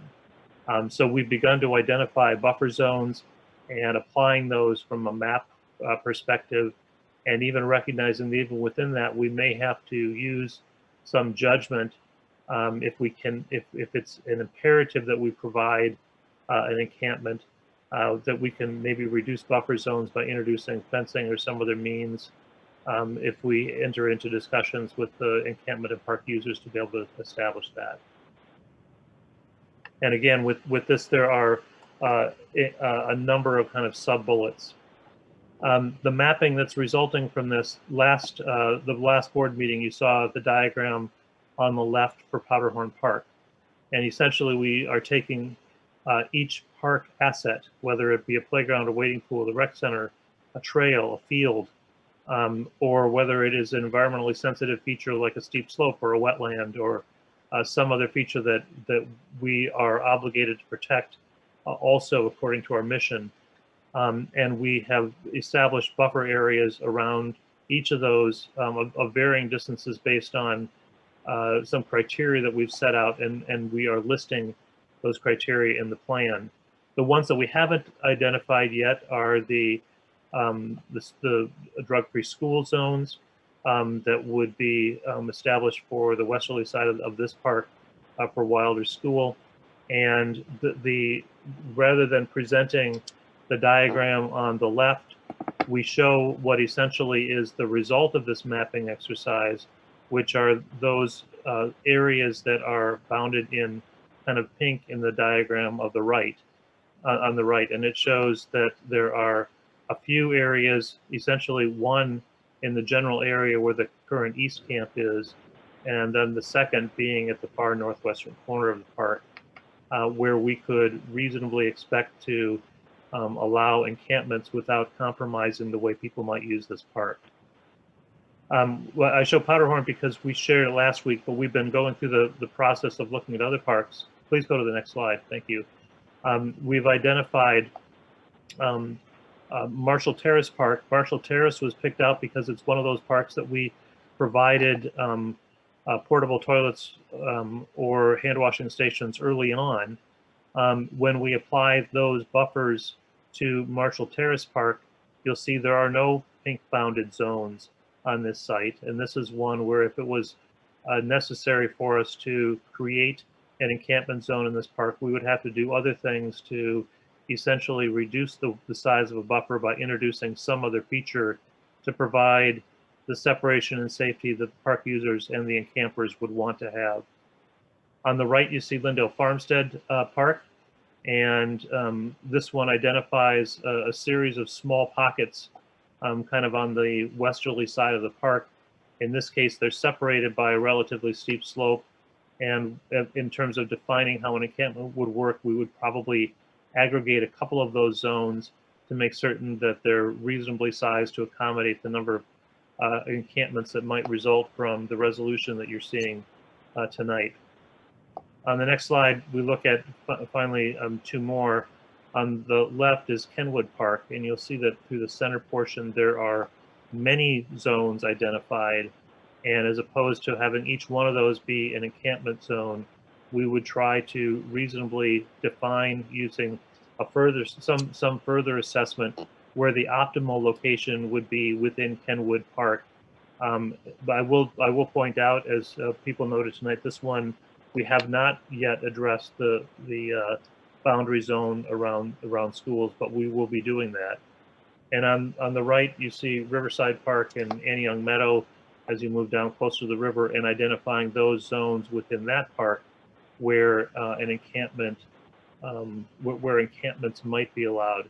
The intention here is not to say that every one of those pink zones would be an encampment, but if there were to be an encampment within, for instance, Riverside Park, we would work with encampment organizers to try to get to these locations so that we can maintain consistency with our mission of providing recreation uses for people who visit our parks.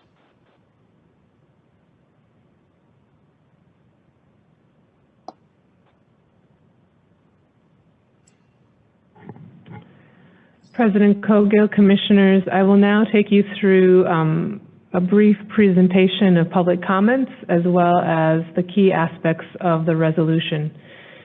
So similar to last time we met, we provided a tally of comments. So for open time on July 1st, the Park Board had received 214 comments about homeless encampments. 114 of those were received by customer service, and 110 of them were received separately to the open time submissions.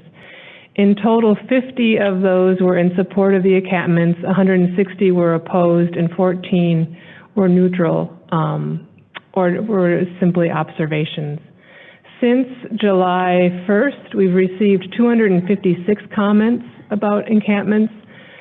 72 were received through our customer service, 184 were received through open time submissions, 9 were in support. Kenwood became more prominent in the comments that we received.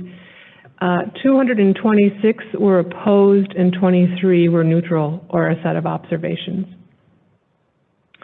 The resolution itself contains several whereas statements, but this really focuses in on the resolve clauses, which we would see as the specific direction we would use for permits or applying the permits or considering the construction of the encampment management plan that Assistant Superintendent Schroeder was just discussing. So one of the first elements of the resolve clauses is the encampment permit itself, what it establishes at any given encampment no more than 25 tents, and that it limits the total number of parks that can have encampments to no greater than 20, so up to 20. It allows for consolidation. One of the things that we knew as of the 8th of July is that I think we had 38 sites, but over 20 of them only had 1 to 3 tents in them. Refuge sites is a designation where a park that is designated as having the capacity to support encampments, in part through some of the work Assistant Superintendent Schroeder just showed, there could be multiple encampments within a refuge site, but there would only be a total of 20 of those refuge sites. The encampment management plan was just talked about in detail. We would see this as an ongoing plan as we've become increasingly more aware of and sophisticated in working with our partners. This plan would continue to contain more information about how to properly manage. It's important to note that the goal here is for us to move toward individuals being in shelters or in housing, that the goal is not a long-term situation of encampment within the parks as presented in this resolution. The design criteria that are mentioned in the resolve clause is intended to help think through emergency services, distancing to protect individuals within the encampment from COVID-19, and to provide for recreational opportunities for other park visitors. Usable acreage, President Cogill, I think previously mentioned that the intent would be no more than 10% of usable land within a particular park or refuge site would be allocated for encampment use. This next one on this page talks about a permit being in place or a permit process being in place by July 16th, so that would be tomorrow if this is approved. There was a provision that's already been removed by amendment for Powderhorn, so now Powderhorn would be viewed consistently with any other park within the system. One of the resolve clause talks to the lack of permit and allows removal of an encampment if there is no permit. We do allow in this resolution the opportunity for multiple encampments per refuge site, assuming they meet the guidelines of the design criteria and the encampment management plan. The resolution itself directs a significant amount of work to be done with partner agencies and volunteers to support this work. And that would be, I think we had talked earlier with Commissioner Musich's question that, you know, really the first line in any of these cases would be working to relocate encampment occupants using volunteers, using cooperation with our agency partners, and really a last resort would be enforcement measures. This next item, the resolution establishes that there is an expectation that park ordinances be followed within an encampment site, and that the permit holder and encampment occupants work to reinforce that. Of course, this would be a condition of the permit and one of the items that would result in a permit being revoked. Services provided for those areas where an encampment is permitted. The park board would commit to providing restrooms or portable toilets, hand washing stations. Hand washing stations are a bit hard to come by, so that would be in part be based on vendor availability, trash and recycling containers, and we would be providing those items within 48 hours of providing a permit. There's been a lot of discussion around fencing. There's some positive, some negative comments that folks have provided, so we would look at providing fencing if the permitter requested it.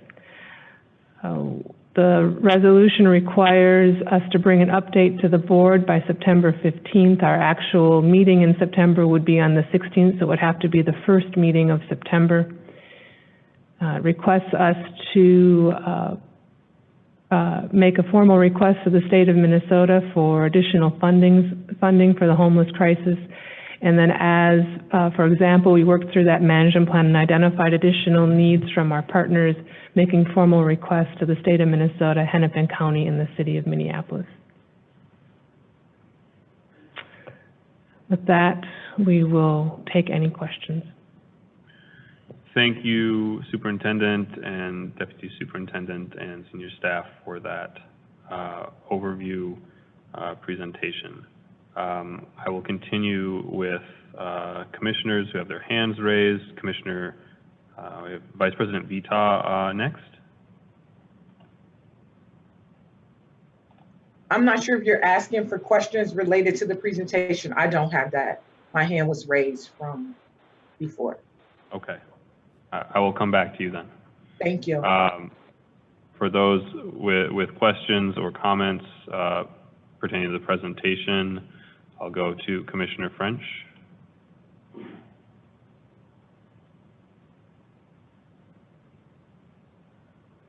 Yeah. Is this for the question or for the presentation?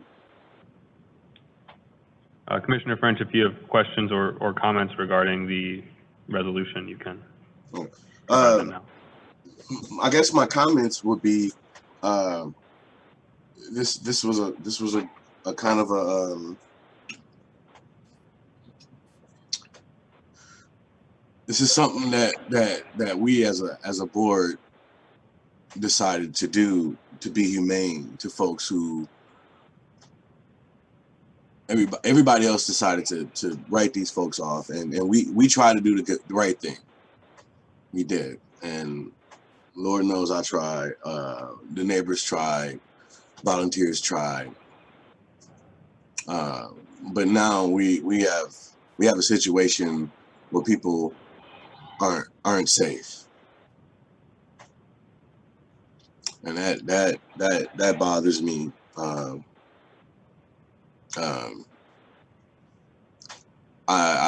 We may have bitten off a little bit more than we can chew. I will be the first to admit that. But we also, I think we did what we needed to do as human beings for folks who didn't have any other place to go. Would I do it again in the future? We probably would do it differently. I'd probably, but right now we need to figure out a way for folks to have some quality housing and housing that's sustainable for folks. And so,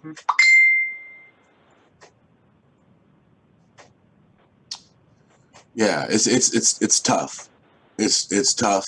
You want to respect the homeowners in that neighborhood, and they've worked hard for the properties that they have, and they have a perspective that other folks may not want to validate it or not, but it's a perspective, and I was moved by a lot of the testimony tonight by homeowners and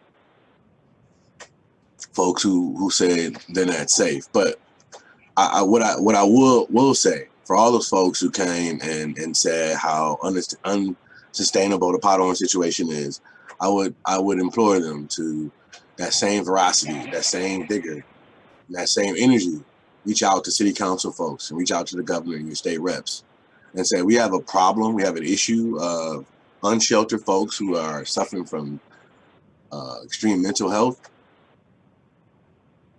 I think we can do better. I know we can do better.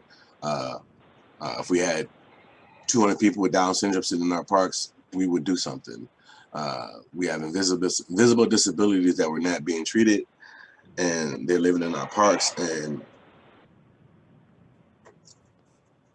we need other folks to come out who have more resources than we do to come in and fix the situation.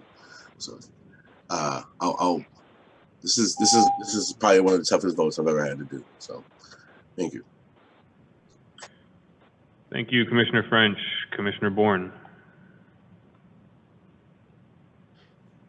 Thank you, President Cogill. I appreciate the presentation. My head is spinning a little bit of how much bureaucracy we just put into being homeless. So I do have some questions on how we're planning on managing this and some of the pieces of the draft plan as presented. Normally, well, there was some conversation about needles, and there was an earlier statement after one of Commissioner Musich's questions of if people are just if somebody is a permit holder and is distributing needles, they would lose their permit, and that wouldn't be eligible. Is that still?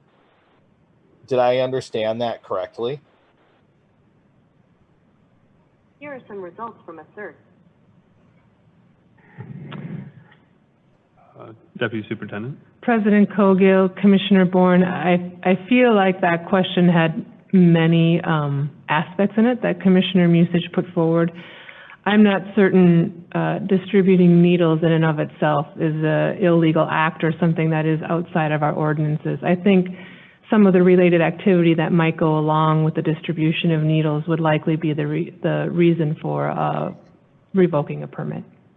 Okay, I mean, I don't want to encourage illicit behavior, but I also want to recognize that some of the folks that have no better place to go other than the shade of one of our trees have some chemical dependency issues, and if some of our permit holders are working with them with those chemical dependency issues, that we're not criminalizing that and we're doing the best we can do to keep folks safe. And I would much rather, I guess I would much rather have more cleaner receptacles for needles and kind of know what's going on than having used needles sprawled all over the park. So as long as staff has some of those concerns in mind, otherwise I think some of our expectations might be unrealistic there. As far as taking out a permit, typically with our permit processes, I think this is to Council Rice, there's a chain of liability and legal liability when somebody takes out a permit. I think if somebody takes out a permit, damages a park, they then have to pay. With our permit processes, I'm just having a hard time seeing who the hell is going to take out a permit to administer a camp if there's a line of liability going to an individual or a tiny organization. Council, can you speak on your perception of this permitting process to date that's been shared with you? Mr. President? Yes, Council, please.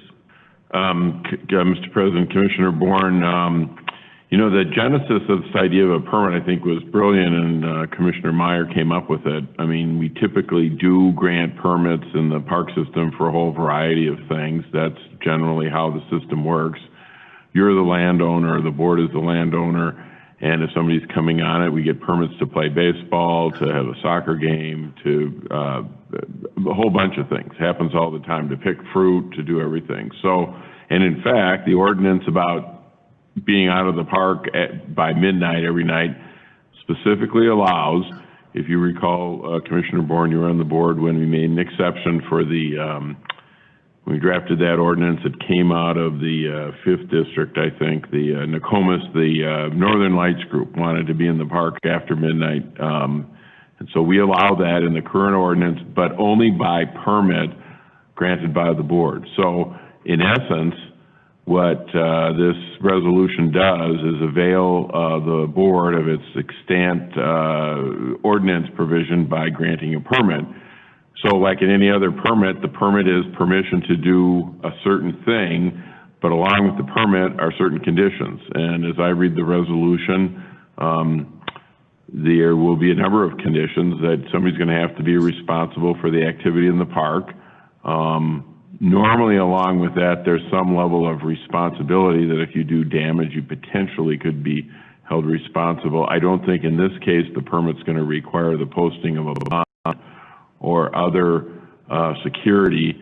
Although, as the situation evolves, we might have to require that if the damage is great or if it can't be done. And as with any permit that the board issues, the permit can be revoked if the permittee is not adhering to the requirements of the permit. So I think the idea that Commissioner Meyer had on this was brilliant. It fits in with our ordinances, and it's a way to for the board to gain some control over this situation as best you can at this point in time, given the evolution of this that started with the governor's executive order that said you could not remove encampments. We're now at the point where we can try to regulate them, and ultimately, if they're proving to be unsafe, dangerous, or whatever, it gives a structure to what had no structure a month ago. Okay. I still have, I would just want to make sure that our permits are pretty clear in making sure that volunteers that take out these permits aren't held liable. The last question I have... Mr. President, Commissioner Bourne, let me, if I said something confused you, no, the idea of the permit is that someone will be responsible other than the board for these encampments. It could be an individual, it could be an entity. Yeah. Council, I understood. My concern is I don't see anybody that's going to take out a permit to administer an encampment. Hopefully I'm wrong, but I think we might see ourselves in a couple of months here saying like, hey, none of these permits have been taken out, and then we've gone through this giant bureaucratic process for nothing, and we're still in the same situation. My next question to I think this is to Assistant Superintendent Schroeder. When we're looking at, when staff is looking at criteria of for parks for suitability,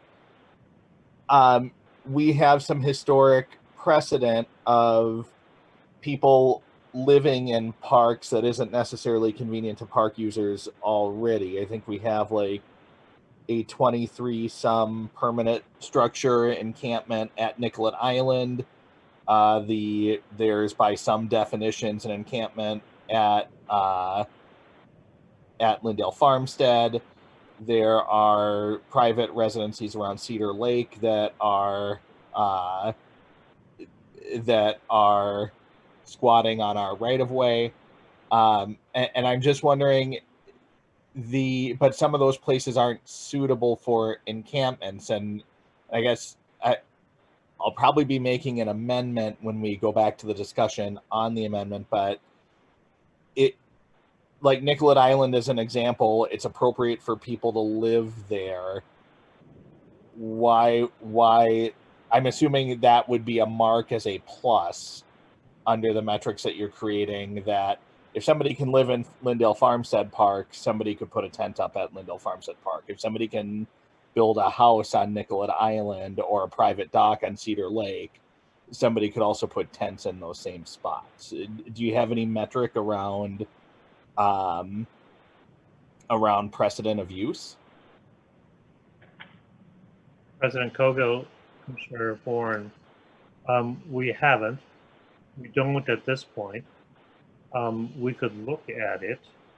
If I just my limited knowledge of how Nicollet Island came to be parkland and the residences that are there have a different kind of alignment than anything we're talking about tonight. Those are still interim conditions On Nicollet Island, they're longer conditions. They're 99-year leases. I think Council Rice could probably speak to that issue far better. We can look to see what other precedent conditions might exist and consider those. But I think we should be looking at those that more closely approximate the conditions that we're facing with the resolution of refuge that was first passed just a few months ago. Okay, thank you, Assistant Superintendent Schroeder. Thank you, President Cogill. Those are my questions on the presentation. Thank you, Commissioner Bourne. Commissioner Forney. Thank you, President Cogill. So just a couple of questions regarding the presentation. In the buffer zones, is residential areas, were they, it was spoken about at some other time, but I wasn't sure if it was in your presentation. President Cogill, Commissioner Forney, buffer zones for residential uses are included now. We made presumptions about buffer zones or functions within our purview. That would be park assets.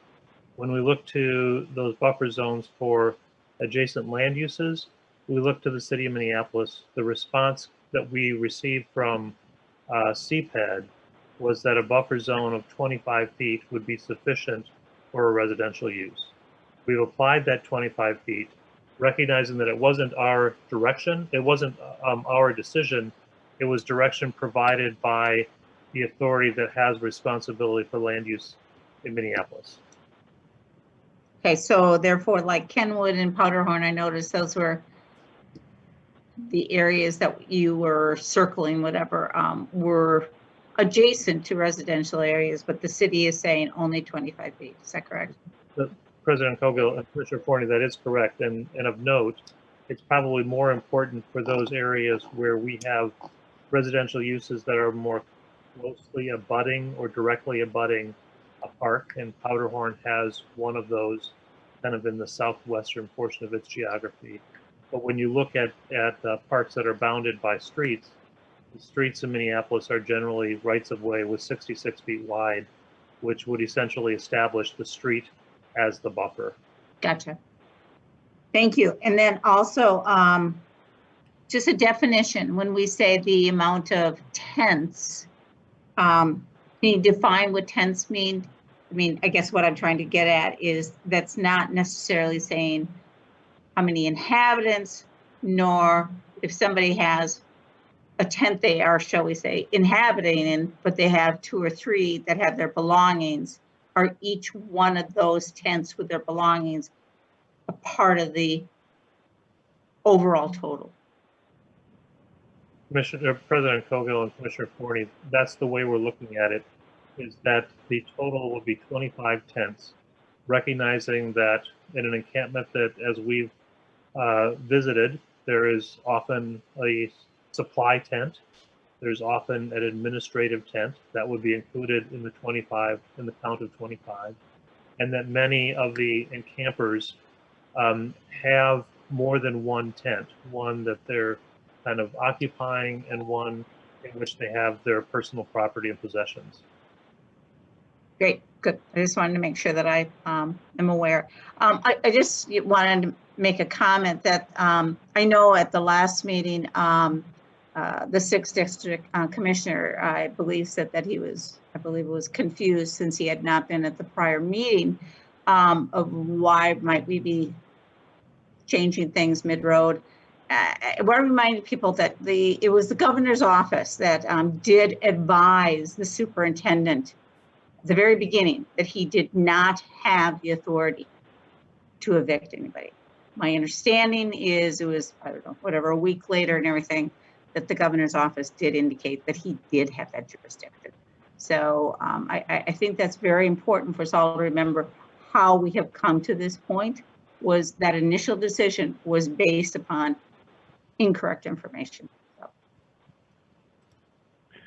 Thank you, Commissioner Forney. Commissioner Meyer.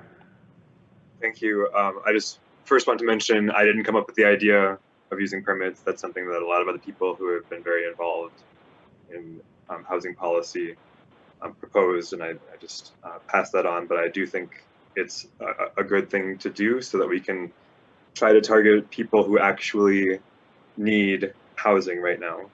You know, my view is, you know, I don't want to remove people unless we can tell people where they should go. There are some people who do have housing options that they should be using. There are some cases where caseworkers have recognized people in the parks that they know that they have other housing available. There are 50 units available for families with children right now that I understand are vacant.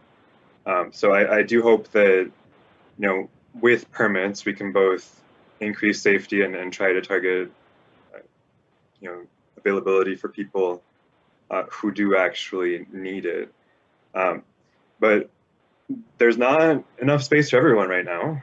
And that's something that I wish more of the people who were expressing opposition would talk about. I mean, I think it's, you know, something that everyone agrees that, you know, being in a park in a tent is not dignified housing. I mean, no one is saying that it is. It's just that it's better than, you know, being on a sidewalk.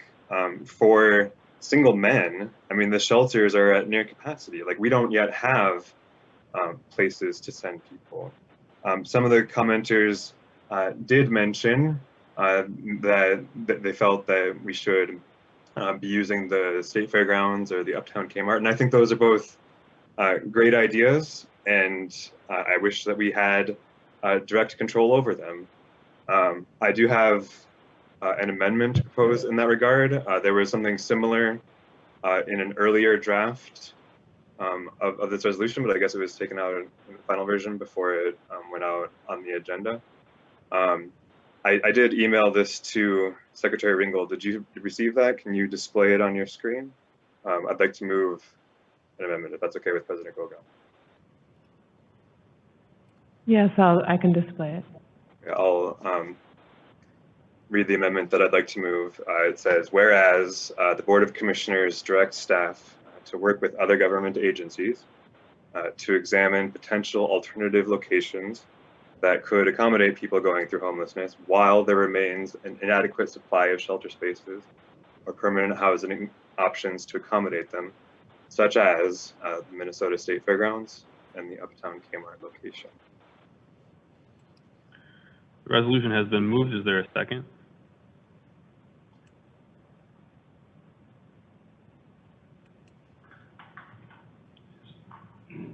Is there a second to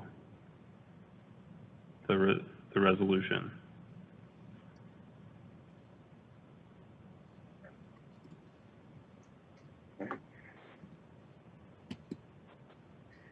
Well, then I'll just make a final comment. If there's no second to that, then, I mean, if we're not able to identify alternative places, then the parks are a place of last resort. And while that remains the case, you know, I think that we do need to accommodate people, because I don't know where to send, where to tell people that they should go.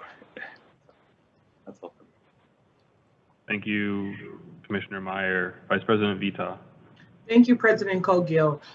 Thanks for that presentation, Superintendent and staff. I want to first say that I originally voted for the original resolution because I really believe that we could do something at the park to help our unhoused. But it is clear to me that this situation has gotten completely out of control and we are outside of our wheelhouse. I have visited multiple sanctuary sites. I have been offered drugs. I have been offered money for sex. I have watched an overdose happen. I've seen things that I'm not even sure of what they were, like happening right before me. I don't even know what, I can't even identify what was happening. I'm super sensitive to our unhoused population and want as many resources as we as a park board can come together with other bodies of government to help them. But I think the people best suited on a park level is the superintendent and the staff. They are well equipped to handle this situation. And so I would like to offer another resolution. I know I've been offering a lot, but I have one, I have one final resolution I would like to offer after this pretty lengthy conversation we've had tonight. It's just kind of clear to me that the superintendent and his team need to have the power to make decisions around public safety and public health in our parks. So it would read that notwithstanding the foregoing, if any condition under Executive Order 2020-55 exists wherein in the judgment of the superintendent that there exists a documented threat to the health, safety, or security of residents, the superintendent may restrict, limit, or close encampment spaces based on exigent circumstances. Second.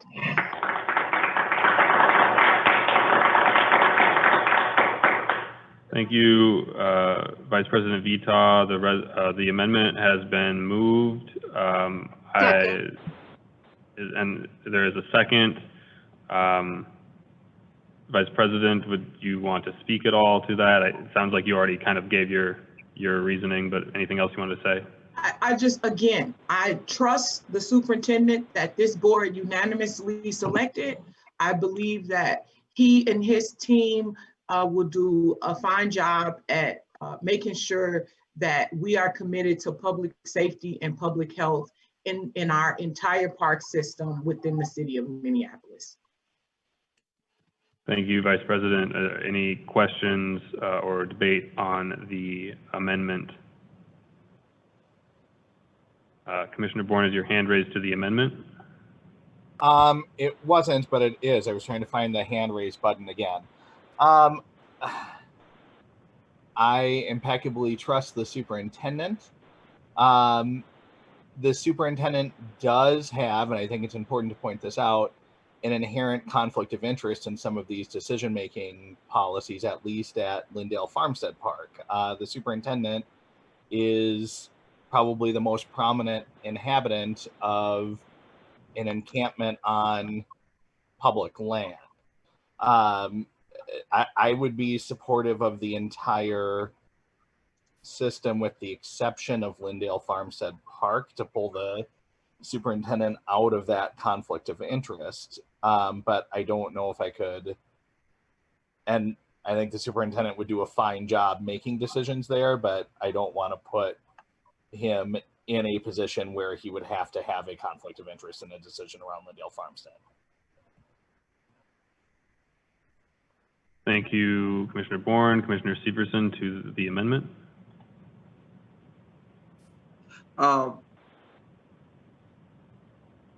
Sorry about that. With that, just clarification, Council Rice, does that put the superintendent at risk for any legal liability? And does that put the park board at risk for any legal liability, making them kind of very, I can't think of the word, tough decisions, perhaps?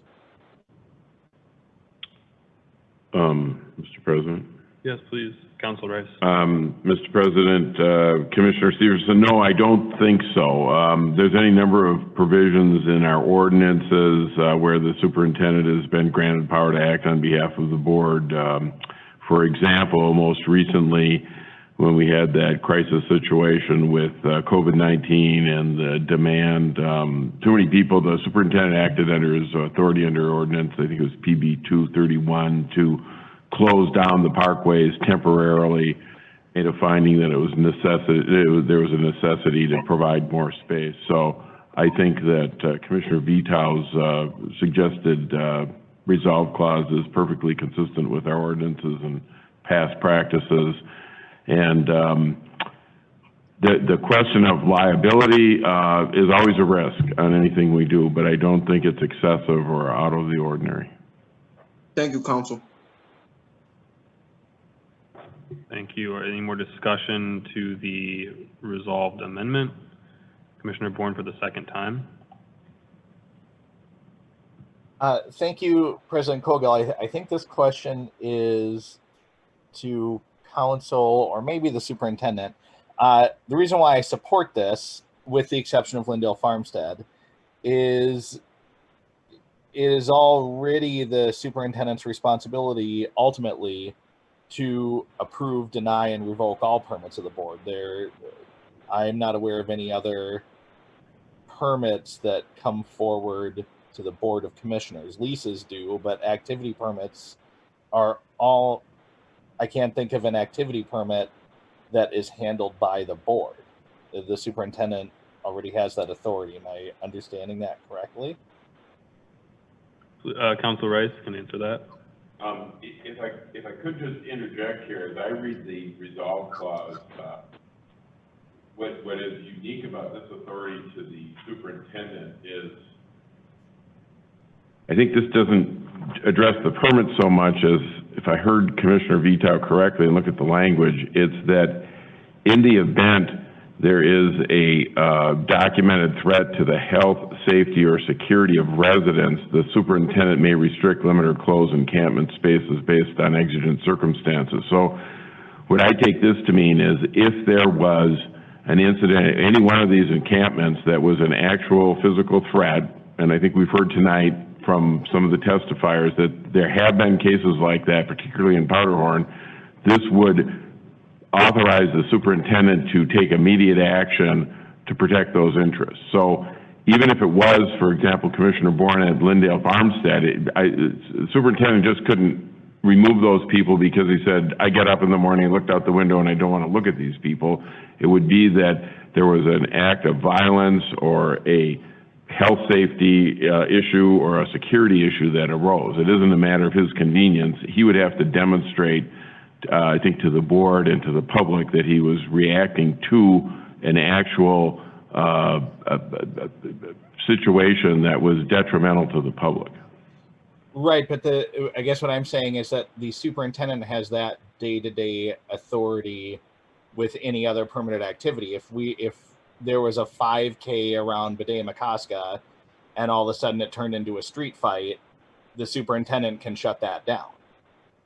Mr. President, Commissioner Bourne, you would be right with this exception, though. When the board took the action at its June meeting to create the refuge ordinance, and the camping ordinance, the overnight ordinance is an ordinance of the board, and the permitting authority that's being fashioned out here is these are actual permits issued by the board, or now you've set forth the parameters in this rather elaborate resolution on how to deal with that. So I think what this is I would say that ordinarily, you're right, Commissioner Bourne, that if there's a permit granted and somebody's violating the permit, the superintendent could step in. In this case, given that the board actually has taken the action initially to open up the parks to encampments, I would view this as, what do you do in an exigent circumstance, an emergency situation? Do you wait for the board to come back for 2 weeks to deal with it, or do you empower the superintendent to say, we can't have this, something needs to be done in a matter of days? And again, I think I'm a little surprised, but the public weighed in on Powderhorn. It's clearly 2 weeks ago, there were several people here tonight who testified in favor of allowing it to proceed, and some of those same individuals appeared before the board tonight saying, you've got to change it. And we don't know how this will evolve. I don't think the board does. And I don't think well, if we meet again in 2 or 3 weeks, I'm not sure, but it's a while. Well, 3 weeks to your next board meeting. I do support the amendment. I do fundamentally think the superintendent has that underlying authority. I have the concerns about Lindale Farmstead. I trust the superintendent to exercise an abundance of caution around any perceptions of actions that could come from that, and make sure that he has documentation if there is any acts that happen at Lindale Farmstead. But I would support the amendment in its entirety. Thank you, Commissioner Bourne. To the amendment, Commissioner Meyer. Yeah, I mean, I'm wondering if the amendment maker would be willing to take a friendly amendment to just have the decision specifically for anything for Lindale Farmstead referred to the deputy superintendent. I'm not against it, but again, I trust that the superintendent will make the right decisions. As do I, but I just want to make sure that we can get the amendment passed so that the superintendent is empowered to act. And I understand the nature of the objection. We don't want conflicts of interest, and that is one way that it could be resolved. I'm not inclined to accept the friendly amendment. I would like it as it stands. Agreed. Thank you, Commissioner Meyer. Seeing no other hands raised to the amendment, I'll ask the secretary to take the roll on the amendment. Commissioner Bourne. Aye. Commissioner Musich. Aye. Commissioner Severson.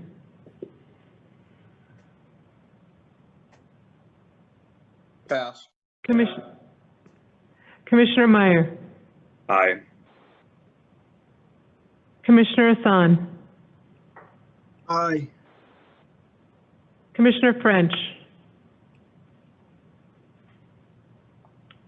No. Commissioner Forney. Aye. Vice President Vita. Aye. President Cogill. Aye. Commissioner Severson. No. You have 7 ayes, 2 nays. The amendment carries.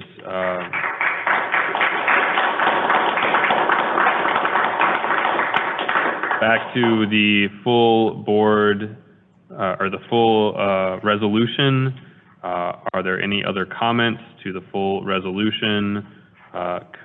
Commissioner Bourne, followed by Vice President Vita.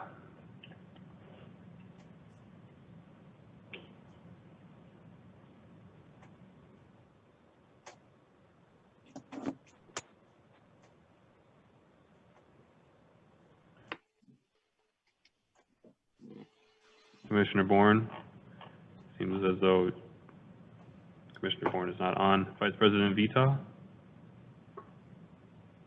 That was just raised from the last thing, sorry. Sorry. Thank you. President Cogill. Commissioner Bourne, go ahead. Thank you. I have an amendment I'd like to offer. If Commissioner Meyer could state the language of his previously failed amendment.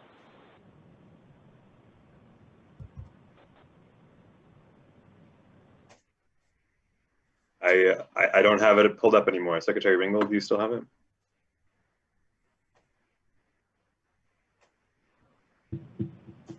Are you able to see it? Yes.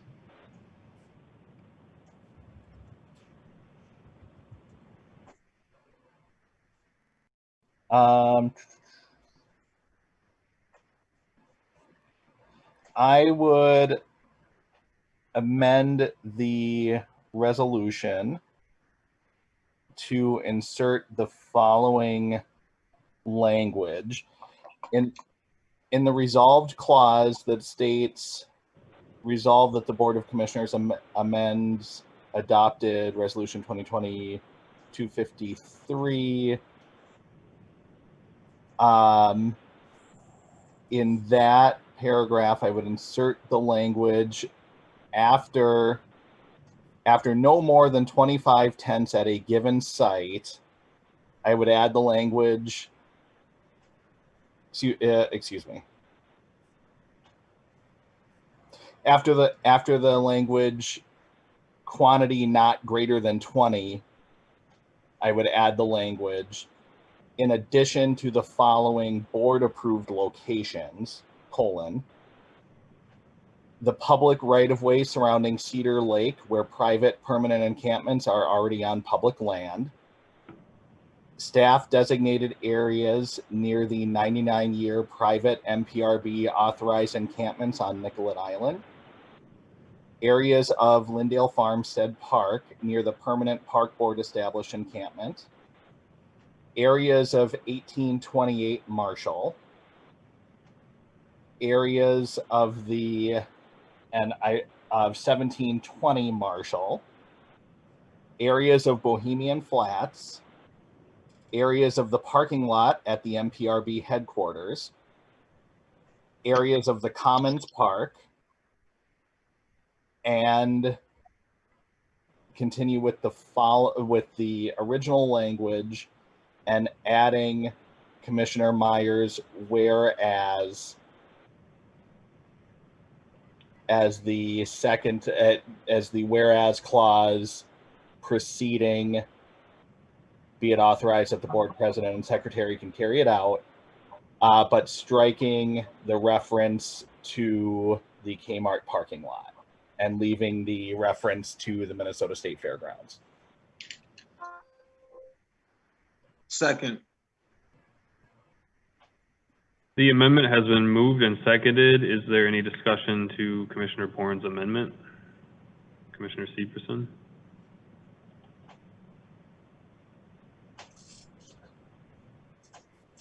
Sorry, bear with me. I'm having some technical difficulties here. I'd like to speak to the main resolution. Thank you.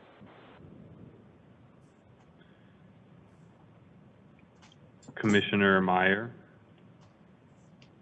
Yeah, I'm puzzled as to why Commissioner Bourne is striking the Kmart location. It's, currently mostly vacant building with a very large parking lot. I understand that part of it is going to be hosting a post office, that temporarily burned down, but there's still a lot of space aside from that. And it seems like an appropriate option to be considering at the very least. Several of the places that Commissioner Bourne listed as locations do seem suitable to me. And, we're having a meeting tomorrow with Envision and planning staff about the possibility of putting tiny homes at 1720 Marshall. But I feel like it would probably be better for us to outline the parameters that we want, and then leave those decisions to staff to identify the specific sites. So I think I will be voting against this amendment. Commissioner Musich? Thank you, President Cogill. I have a question for Council Rice. In describing areas that are leased to private residences on parkland as encampments, would they then be required to, would our resolution then supersede the lease that they have with the park board, and would those individuals need to then move their homes off of parkland by the date that we're specifying in this resolution? Mr. President, Commissioner Musich, I heard a number of Commissioner Bourne's properties that he mentioned about whether they'd be suitable. To answer your question on Nicollet Island, the park board took the property on Nicollet Island subject to existing 99-year leases. So I don't think it's fair to characterize Nicollet Island as our property. We are the fee holder, but we're subject to 99-year leases, and those leases supersede our property interest in those on Nicollet Island. I also think that when you look at the larger plan that the resolution is up to this point, the planning staff has developed certain metrics about where these encampments would be appropriate in terms of schools now, in terms of other recreational uses of property, basically in terms of setbacks and other things. So what Commissioner Bourne is suggesting is that that certain properties in the system be elevated above others as you perform this evaluation, and in fact would basically supersede the metrics that were set out in the other parts of the resolution. Certainly you can do that. It's the board's choice to vote on it, but I think there's either some potential inconsistencies with it as to other spaces, I guess it would be fair, I guess, to look at the property on South Cedar Beach, but there are either permits or easements or licenses, probably licenses would probably be the best word to say, that have been granted to those property owners, and whether or not the metrics that would be used about the size of the encampments and the spacing in terms of the health things can be fit in there. I guess that would be looked at. I think that, yeah, I mean, those are my comments. Okay. Thank you I for think the additional information, Sure. Council Rice. I Sure. appreciate it. Considering the fact that it would further muddy the waters around an already complex and confusing resolution, I won't be supporting this amendment. Thank you, Commissioner Musich. Commissioner Bourne, to your amendment. Thank you, President Cogill. Just to Commissioner Meyer's question about the striking of the Uptown Kmart location, folks will remember that there was an encampment of some 100 people for months and months and months, about 100 feet away from the Lake Street Kmart, that no body of government did anything about, received no visibility, and putting people who already have nothing in the least desirable areas of the city feels a lot like forcing folks with nothing onto reservations to me. And we had a speaker at Open Time, I think Ms. Delaney had spoke and had made that point earlier, is that now that this is a visible problem to a lot of the folks that testified very eloquently tonight saying, hey, we don't want this problem here, there's a collective consciousness growing. And I think I wouldn't be opposed if the city took that action on their own, but I don't think the park board should have an opinion on it. And I do think it's only reasonable and only fair, whether we call them licenses, leases, covenants on land, when I think our very first speaker tonight said he lived on Nicollet Island, as he was disparaging other people that right now have no place better to go than live in a park. I think it's only appropriate that we look at the areas that we do allow people to live and the amount of bureaucratic bending backwards that we do for folks that do live in parks and do have their private property on public land. And the amount of influence and privilege that they exercise in doing so. I think it's only appropriate to allow some other folks that same refuge in some of those spaces. And then the other items on the list were just pretty logical choices on currently underutilized assets that I would have to imagine would score pretty well on the staff's metrics anyway. So I would appreciate commissioners' support on this resolution, and if not, thank you for having the conversation. Thank you. Vice President Vita. Thank you, President Cogill. I will not be supporting this amendment, and I am hoping that my fellow commissioners will join me in not supporting this amendment. I feel like this amendment kills the entire resolution, and it undermines every single thing that we've had a discussion around for the past two and a half hours. It's almost 9 o'clock now. We've been talking about getting to the bottom of this, solutions, and moving forward. And I really feel like this amendment takes us back further than where we started from in this conversation today. So again, I will not be supporting this, and I would hope that my fellow commissioners will join me in not supporting this amendment. Thank you, Commissioner Vita. Seeing no other discussion, I'll ask the Secretary to please take the roll on Commissioner Bourne's amendment. Commissioner Bourne. Aye. Commissioner Musich, No. Commissioner Severson, No. Commissioner Meyer, No.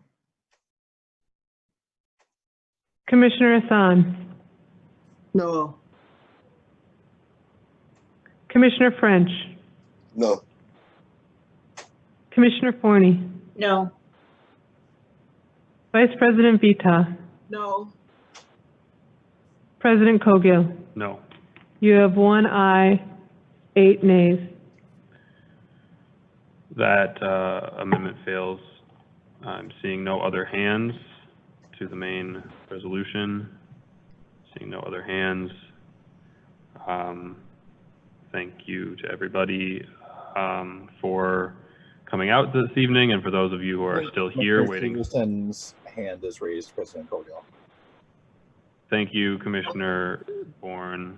I would like to finish my remarks, but I guess I'll wait for Commissioner Severson. Thank you, Commissioner Bourne and President Cogill. I just want to verbally note for the public record that I really, really, really want public input on the parks that are being decided on, and I'm having a really hard time trying to find myself voting for this without having the public input on the parks that our management is looking at. Thank you. Thank you. Commissioner Bourne.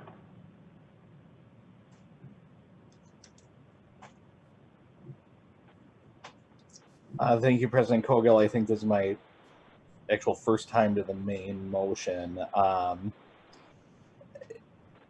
I'll be supporting this, but I share a lot of Commissioner Musich's skepticism that she stated earlier. 2 years ago, Commissioner Cogill, you approached Vice President Hassan and I about creating sanctuary spaces very similar to what is happening right now during the height of the Hiawatha encampment. And I applauded your compassion then, but didn't support moving forward with that because there wasn't a real viable plan. I was out of town for my wedding a few weeks ago, and I came home and a resolution was passed that there wasn't any public notice about opening up, again, a very well-meaning motion, opening up our parks to anyone experiencing homelessness, but again, it was without a plan. I'm still not really seeing a plan in this resolution. And the elements of a plan that I do seem very unenforceable. And there's just like, I just want us to kind of reflect for a second on the dystopian barbarity that's happening right now. Some of these encampment residents really relied on President Cogill and the board's word that we're providing a safe space for them. And some of them might have called in their last favor or their last ride from a friend to try to get to Powderhorn Park or to try to get to MLK. And less than 20 days later, we're telling them you don't have to go home because you don't have one, but you can't stay here. And I do think when the park board offers its word, it's important that we keep that word. And I also think it's really important that we recognize for a second that this resolution is going to displace, I think, hundreds of homeless Native Americans. And this board and other bodies of government find it very popular at times to recognize that we're on stolen Dakota land when we're doing something that we're really proud of. And as we vote tonight to eject some of those vulnerable members of the community, and we're disproportionately impacting Native Americans, I'd also like us to recognize that we're ejecting them from their ancestral land after we promised them refuge. I do have a lot of concerns around how this resolution feels like a lot of words. I'm concerned about enforcement. I'm concerned about, I think we're passing a resolution that may not very well do anything, but at the request of my colleagues, I will be passing it tonight. It's not a plan, but it's better than the lack of plan we had going into this. So thank you for allowing me to speak to the motion. Thank you, all commissioners, especially those commissioners who have been working with organizers and with other commissioners to come up with very actionable next steps that are both humane and dignified, and also acknowledging that the large encampments in a city right now are completely untenable and unsafe for not just the folks that are living there, but everybody who is living adjacent or wants to visit a park. I appreciate all of the folks who came out tonight to speak, especially those who are still here at this late hour as we are waiting to vote on this item. It is very much my hope that we will be working shoulder to shoulder with our other local government partners to do our small part in helping move folks towards sustainable housing solutions in this difficult year. I have very much appreciated the support and input from the City of Minneapolis leadership, from Hennepin County, and I also applaud the state and the recent allocations of dollars associated with housing. This issue is not over. Just before this meeting, Congresswoman Omar held a video conference that Commissioner French and I attended regarding the upcoming likely eviction moratorium ending and the impacts that that's going to have on our most vulnerable folks who are currently housed. This issue isn't over, but certainly this resolution takes that first step in doing what is feasible within our bounds as the Park and Recreation Board to provide some limited space for folks who are experiencing homelessness. With that, I'll ask the Secretary to please take the roll on the resolution. Commissioner Bourne. I'll pass. Commissioner Musich. Aye. Commissioner Severson. Pass. Commissioner Meyer. Aye. Commissioner Hassan. Aye. Commissioner French.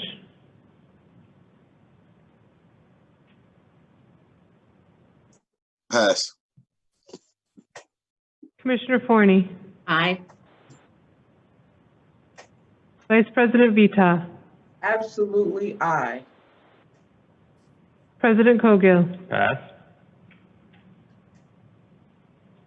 Commissioner Bourne. Pass. Commissioner Severson. Aye. Commissioner French. Aye. President Cogill. Aye. Commissioner Bourne. Aye. You have 9 ayes. That carries. Yay.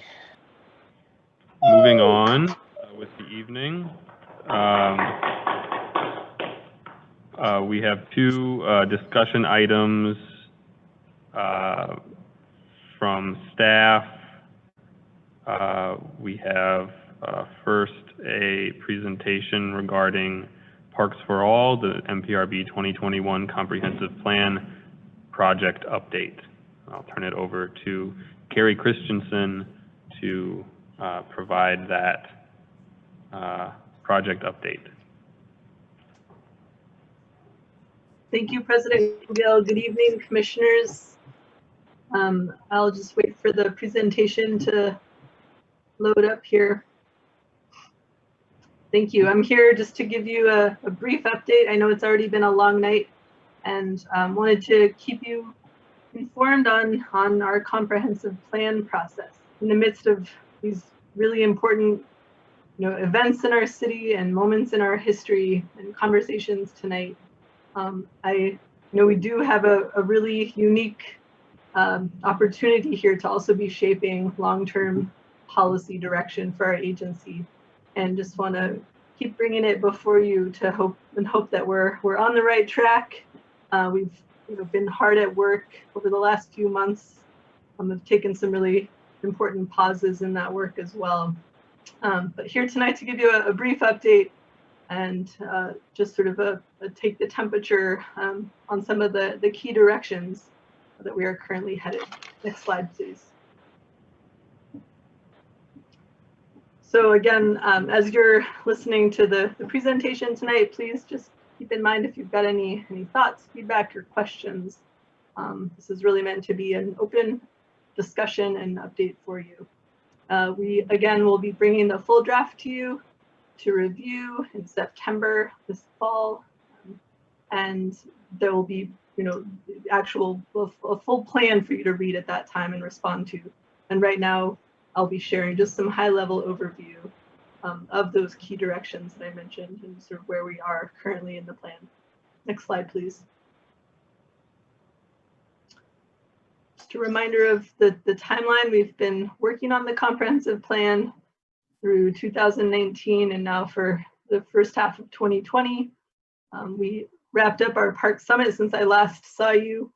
We convened a moment where we were sharing a lot of our work from the work groups and focus groups and the community advisory committee out with the public and with you, sort of this midpoint in the process. And now we're getting ready to move into draft development there in June and July. It's in the gray.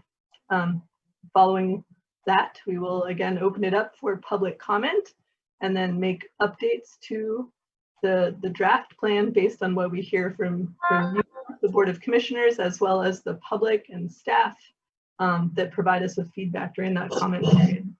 We'll make plan revisions and then plan to bring it to you by the end of 2020 to begin the review and hopeful adoption process. Next slide, please. Just a reminder that there's been a lot of consensus building and a lot of voices involved in the process to date. We collected close to 4,000 Dream Park cards through recreation centers and neighborhood group presentations and cultural group presentations and events in parks, conversations with classrooms, hearing from folks across the city, as well as staff on what their dreams are for Minneapolis parks. We also had the text engagement tool, had a Parks for All survey where we received approximately 300 responses. We've looked at the data that was gathered during the citywide survey, had 500 plus statistically valid responses. And you're familiar with our youth design team. They've been advising on the process all along, as well as the community advisory committee, the project advisory committee, over 100 topical work group members that are primarily agency partners, thought leaders, and staff. And then we've got 9 community collaborators that have engaged and provided input to us during the process. So that puts us at about 5,000 people. And so I like to think of the ideas that we'll be sharing with you tonight really represent a constant kind of winnowing of all of these ideas from these 5,000 folks, and including all of you. Next slide, please.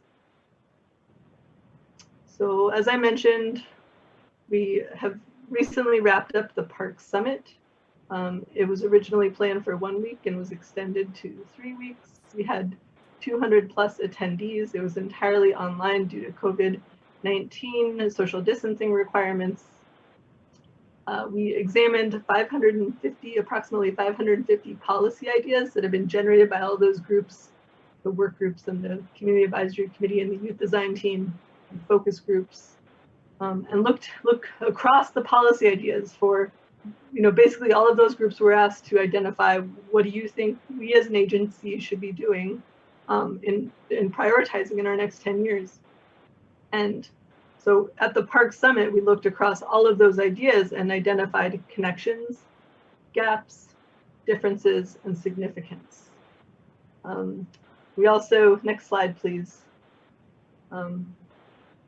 have been informed, certainly too by a lot of the recent, historical events in our city and in our region and in our world. So during the Parks for All Summit, during Parks for All planning process, global impacts, including the pandemic and racial justice uprisings, have changed the course of our work and how we see our future as a park and recreation system. As our communities and work have been dramatically impacted by COVID-19 and the murder of George Floyd, the policy ideas emerging in our comprehensive plan have also inevitably been impacted by this unique time in our history. The recent weeks and months have also made clear there is great urgency for us to move forward in our work to untangle systemic racism, health disparities, and violence from our government systems. We hold on to the realities of these past several months as we set the course of our policy direction for the next decade. MPRB Comprehensive Plan has the responsibility to catalyze changes around historic and current inequities. I firmly believe that, and we've done a lot of our work. So strategies, what of these, how has the comprehensive plan been impacted by recent events? And we really have done a lot of our strategy development during the COVID pandemic. Park Summit and the Synthesis Review began, but also was paused and then rebooted in the context of the uprisings following the murder of George Floyd. And one other sort of significant, I think, direction is that we've identified in our futures that I've shared with you before, that it's also really important to examine what likely public health climate looks like into our future. Next slide, please. So just a reminder again of those futures that we are planning for: a more diverse city, a denser city, an older population, a sustained and increased wealth gap, infrastructure that is aging, a wetter city, fewer wild plants and animals, a more digitally connected and technologically reliant population. And now we've added more recently the more frequent health crises and growing health disparities. These futures were shaped by initially through conversations at our work session last fall, where we did the sort of future scenario planning, and then we've done extensive research to identify what are the futures that we as an agency need to be planning for and responding to. So these aren't necessarily futures that we are trying to support or catalyze, but more the futures that we need to hold in balance as we plan for our future. Next slide, please.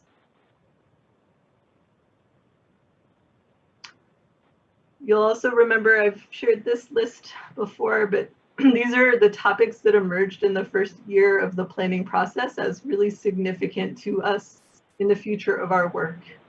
You'll see a lot of the topics that we have had many hours of conversation about tonight on this list. And through work groups and focus groups and surveys and extensive research looking at other systems and what they do, we've developed basically what we called policy ideas in the summit. Now they're moving towards strategy language around these topics. Next slide, please. And so this is the moment that I'm really excited just to be sharing with you. So one of the big goals of the Park Summit was to look across all of those topics and to say, what do we see in common across all of those dozens of really important issues for us to tackle? And so what I have before you is what we considered the connections that we saw across those topic areas during the Park Summit. And now we'll start referring to them as goals. So these are the goals that we will, that are taking shape, that will guide us in the comprehensive plan draft development. And this is a big piece of what I wanted to share with you tonight. And so goals are really about where we are going, while the strategies are about how we will get there. So I'll just quickly highlight them. The first is foster belonging and equity, which relates to everything from developing processes and a culture of Native and Indigenous land peoples and nations acknowledgement at the Park Board, to looking at our memorial process and public art program. Steward a continuum of recreation and nature, which is really that balance of park access, recreational amenities, and protecting our wild areas in the city. Providing core services with care. This really gets to what is the heart of our work. In times of budget cuts, like what is our core function, but also this idea of excellence, and that when we do maintain a park, that there's really this high level of care about the way that we proceed, the way that we move through our system and manage our system and plan our system, keep our system safe, create events in our system, recreate in our system. Cultivate a thriving workforce. This one's focused more on us internally, and acknowledging that we are, like many employers, going to face a wave of retirement in the next decade, and that professional development and youth development and great work-life balance are all important things to uphold, to keep, to retain employees, and also as well as equitable hiring practices to bring in a diverse workforce for the future. Operate a financially sustainable enterprise. This is, really gets to the financial side and our financial health as an institution. Everything from system expansion to looking at enterprise system or within our agency. Working from our strengths and determining our role in partnership is the next goal. I think a lot of the conversations tonight really hit on the importance of partnership and what our role is, and clearly defining our role in partnerships. Also our role as advocates or participants, and not always trying to take everything on ourselves. Certainly some topics have emerged in recent meetings quite a bit, like homelessness and gun violence and social services and displacement, that all show up in the policy ideas related to this one. Expand focus on health equity. So there, certainly this is responding to the health future that I mentioned, but everything from looking at food justice in our parks and amplifying the work that we've started in recent years around community gardens and foraging, but also acknowledging the importance of building skills around mental health, and then also branching off into thinking about our parks as an important avenue for active transportation. The next goal is connect through communications and technology. This really is about both outreach and information sharing inside of our agency. It can show up in our physical spaces and how we communicate in our parks, our actual parks, but also digitally, and what kind of tools are we using to have two-way channels of communication with community. And last but not least, strengthen ecological connections. So this one, really thinking about our system as a whole, as an ecological system, but it also, it supports some of the work that's happened in the master planning processes, which really call for nature everywhere in all of our parks, and amplifying environmental education as a really important avenue for bringing users into our parks and creating the next generation of supports. So that is it. I'm really excited to share those goals with you. I'm gonna, I just have a couple more slides, and then I'll open it up for questions or thoughts. So I mentioned that the policy ideas, so those 500 ideas, we looked for connections across them at the Parks Summit, and came up with those goals that I just shared with you. But we also are working, once we, our next step is really to refine those 500 policy ideas and sort them into those goals. So we will not have 550 strategies, in part because there was a lot of overlap and a lot of connection between many of those policy ideas. Even, one would come from a recreation conversation, there'd be a strategy around or a policy idea around partnership. And then same thing in the safety committee, a policy idea around partnership, and very similar language. So it was amazing to witness the consensus that was being reached in these different circles of conversation. But it doesn't mean that everything has been figured out. There certainly are some sticky issues that I just that are clearly things that we as an agency And as a world, as a community, that need additional sort of navigation and thinking complex issues that we are navigating now and learning from, that we need to be also considering for long-term policy direction. This list is just a snapshot of some of that, but I think, again, some of it came up tonight, which includes like the park board's role in housing and homelessness, the nature and recreation balance, policing. Those are all just, again, I'd say over the next 6 months, as we're continuing to work on this plan, I'll be bringing back strategies that really we're doing our best to find a ground and look to your leadership for helping guide us into the future on some of these sticky issues, and lift up some of the consensus that we have reached over the last few months. I think next slide, please. One last piece of the puzzle that I'll leave with you tonight is we also in the Park Summit and leading up to the Park Summit had in our Parks for All survey had done a lot of work to identify what is the way that we work, what is the way that we want to work as an agency, and what are our values at the park board. So our current comprehensive plan has named values as well, and so here's the list. I'm again pretty excited about where this is headed. The screenshot there is from the survey results, which is sort of protection and engagement. Those were brainstorms of what values people might like to see as part of our work, the way we do our work at the park board. And then this list here on the left is where we've landed through a series of conversations and looking across a lot of the policy ideas and doing some work with our community advisory committee. And so equitable, sustainable, connected, independent, accountable, and innovative. Happy to find any of those if there's any questions, but I think that is it for me. Next slide, please. Just a final reminder to always please spread the word.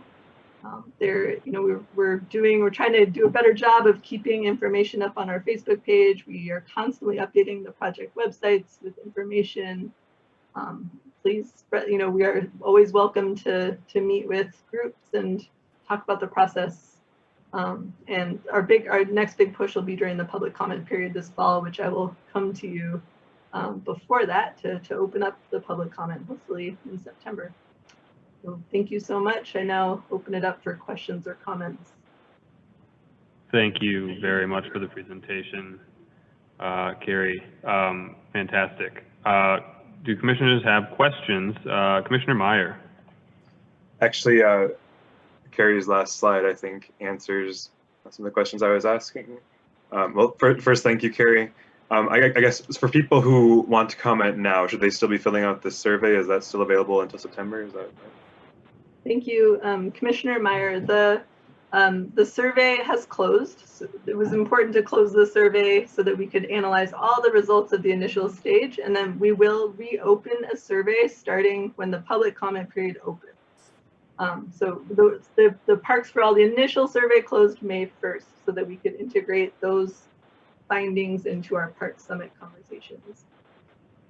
So between now and then, between now and then, there's still there's still invitations on the website in terms of how people can get in touch. Right now, it's a phone call and an email to me, and I will make sure that your comments are recorded into the database of public comment. Thank you, Karen. Thank you, Commissioner Meyer. Do any other commissioners have questions or comments?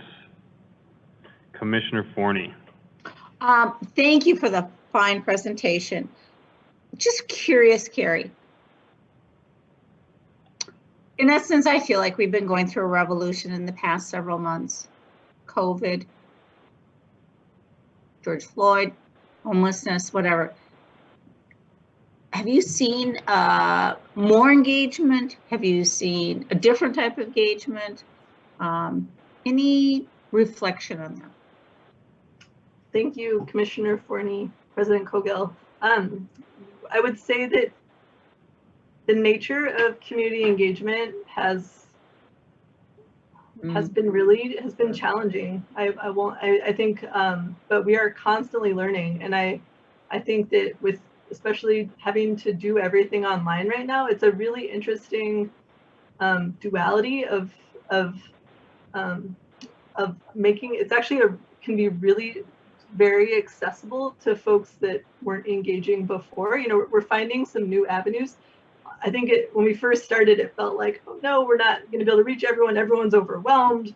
But you know, this online engagement world is a whole new universe. And I think during the Park Summit, we tried a lot of different methods. And you know, for example, we had an East African office hours where we were able to partner with a media organization in the East African community that broadcast out to hundreds of folks.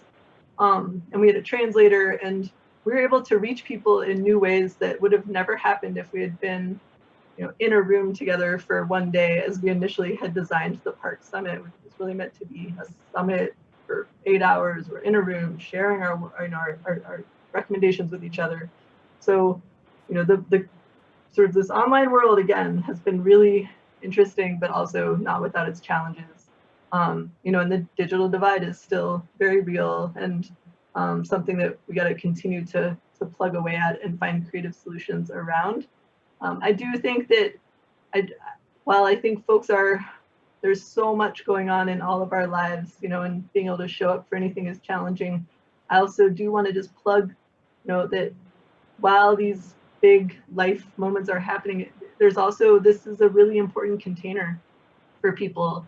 Hopefully that they'll see this as an opportunity to inform our future through all that we're learning right now in our world around the inequities and around all sorts of hard, true realities of our world. Well, thank you for being so adaptive. Really appreciate it. Fine presentation.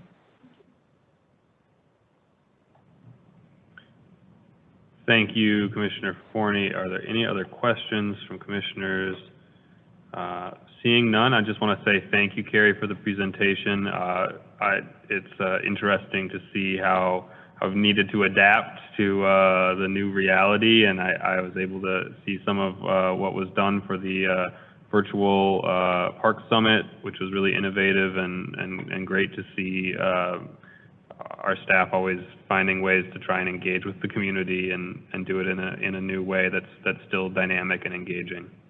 And it's certainly my hope that coming out of this with the equity focus, we're going to have a really community grounded comprehensive plan to be considering, and love to see all the updates as they keep coming forward, and looking forward to the next one. So thank you very much. Thank you, President Cogill. Our next presentation is regarding the draft Southwest Service Area Master Plan. I'll ask Colleen Odell to give us a presentation on the draft plan. Turn it over to you.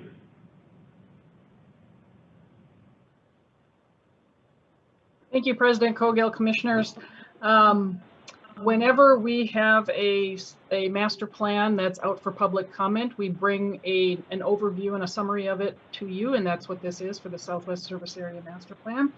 It's a 350-page document, so hopefully this overview will help make it a little more digestible. Because this is the fifth and last of the service area master plans, I'm going to go through these slides pretty quickly in the interest of time. But if you need me to go back afterwards, I'd be happy to. I just want to make sure I have them on the public record. Next slide. So I'm going to talk about the process, the chapters within the master plan, and how people can continue to give input. Next. So the 18-member CAC made their recommendations on this plan back in October. And we opened the public comment period on the draft in February 14th, and it's going to be closing on August 1st. After that, staff are going to tabulate the comments modify the plan, bring it back to the planning committee with a public hearing, and then 2 weeks later at the full board. Next. The master plan for Southwest contains 6 chapters, and I'll talk a little bit about those next. So the first is an introduction and planning framework, which generally talks about the Southwest area and how this plan really focuses on outdoor neighborhood parks south of 394 and west of 35W. In that area, there's 42 neighborhood parks, and we also look at 1 regional feature. We also discuss 6 potential parks and 4 search areas. And all of these master plans are to be implemented over the next 20 to 30 years. Next. Here's a list of those 42 parks and a map. That regional park is the green next to Bede-Makaska, and the proposed parks are in orange. Next. The 4 park search areas are here. The one up by Whittier Park, there's 2 of them, both a park search area and a dog park search area. Next. So the planning process, as many of you know, took about 18 months and included over 170 different engagement events during that time period. That included 16 CAC meetings and 10 community open houses, focus groups. We did at least 1 or more presentation to all 21 neighborhood organizations, attended community events, and also had an open studio where folks could come in and see what the designers were working on as a result of the engagement. Next. This is a diagram of the process, and the important thing to take away from this is we engaged the CAC early while we were doing community engagement and collecting data, and the CAC and the public helped us interpret that data. And we came out with initial concepts, 2 concepts for each park, then had more CAC meetings, more public meetings, got feedback on those, and delivered preferred concepts, which we then again went back for feedback on. And that is what we have used to create this draft plan. Next. So all 42 parks are included, but we also have some area-wide guiding principles that are in 3 different buckets: foundation, planning and design, and facilities and programming. Next. A quick overview of the foundation. The keys in this are that we want to value and engage community voices and make sure parks are welcoming for all. We also want to focus on the environmental and ecological legacy of Southwest parks, while also making sound financial investments. Next. For planning and design, to really think about multi-generational parks for all ages, to focus on an increase in natural areas, especially pollinator-friendly spaces, and protecting mature trees and our urban forest. Next. And then for facilities and programming, to think about programming as a year-round activities, to find partners for programming, a move from wading pools to splash pads or hybrids, a rebalancing of field and diamond spaces, a recommitment to basketball, especially full court, the development of multi-sport courts, and then also the expansion of play into an adventure and nature play. Next. So some of the key area-wide amenity changes, I'll point out this first one, that there are new or increased naturalized areas in 34 of the 42 parks. So that's the majority of them, it's about 80%. There's also urban agriculture sites in 13 of the parks. We've added universal playgrounds, ADA accessible, universally accessible playgrounds at 2 parks, premier fields or premier diamonds at 5 parks, pickleball at a number of parks, either dedicated or striping on tennis courts, skate parks or bike skills courses at 6 parks, and then some significant trail connections that will help users from throughout the city and Southwest connect to Midtown Greenway, the Grand Rounds, the Minneapolis Chain of Lakes, regional trails, and on-street bikeways. And then in addition, there also was the decision to divest from 3 park areas: Linden Hills Boulevard, Lindale School Pool, and Vineland Triangle. Next. Next. Thank you. The next 3 are images of some of the possibilities of what those can be. Next, please. some splash pads next. And those bike skate parks and multi-sport courts or year-round ice rinks. Next. So the really big moves that are championed in this plan, I had already mentioned the big increase in naturalized areas, especially those that focus on pollinators, but there's also prairie, rain garden, and ornamental naturalized areas. There's also a field sports and a diamond sports focused park, being Kenny and Armitage respectively. The idea being that when you are layering your fields and your diamond play on top of each other, you end up with some real bad worn surfaces. And so trying out of all of the system to have one place that's field focused and another that's diamond focused and have them relatively close together. Another big move is a covered indoor field house and curling center at Parade, and the first environmental education themed recreation center, which incorporates innovative floodwater management at Lyndhurst. We also are recommending the first DIY skate park together with partners. I mentioned the 2 universal access playgrounds, and then the reintroduction or the return of clay tennis court to Waveland Triangle next. I'll give you an example of just how one of these park plans looks. You can pull out all 42 as separate documents next. So here's Whittier Park. We have a map for each, and it'll talk about the location, history, and existing conditions and character of each of these 42 parks. Next. We also have a text section on the design, as well as the connections between this park and others, and any known land use or coordination issues. Next. Each park has an existing conditions map in it. You can see here at Whittier Park that area where the fields and the baseball diamonds are overlapping is really getting worn out and compacted.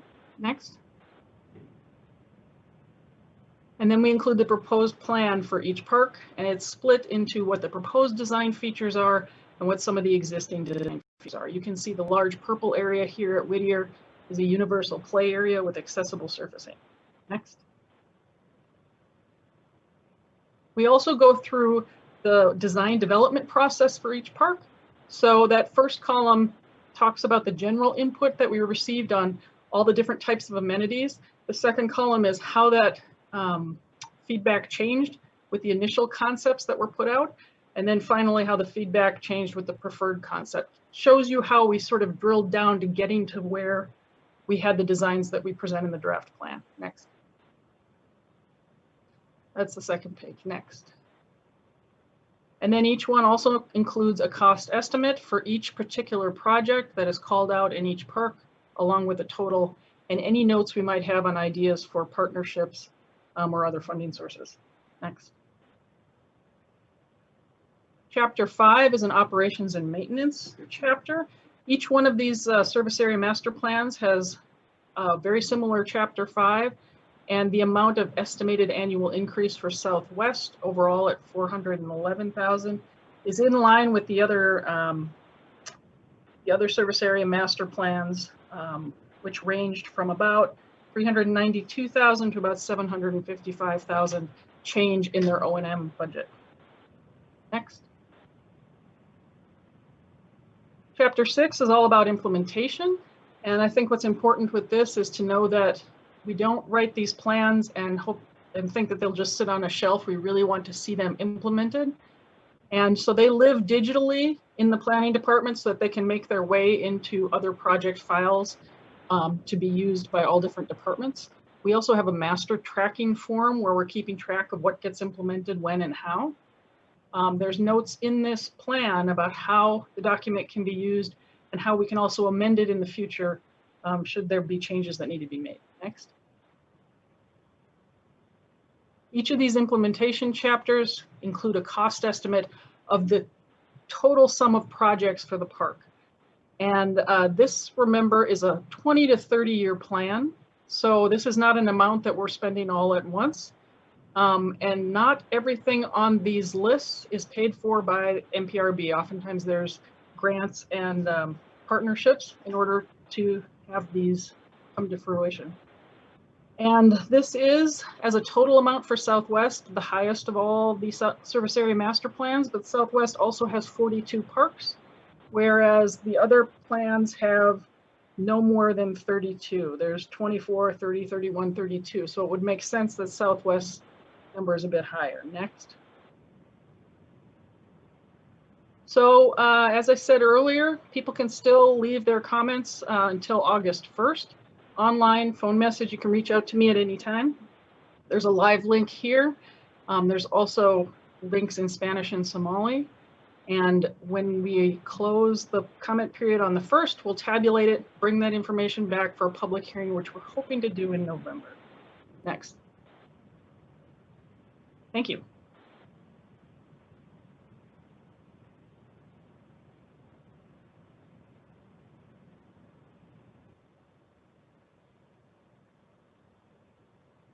That's all I had.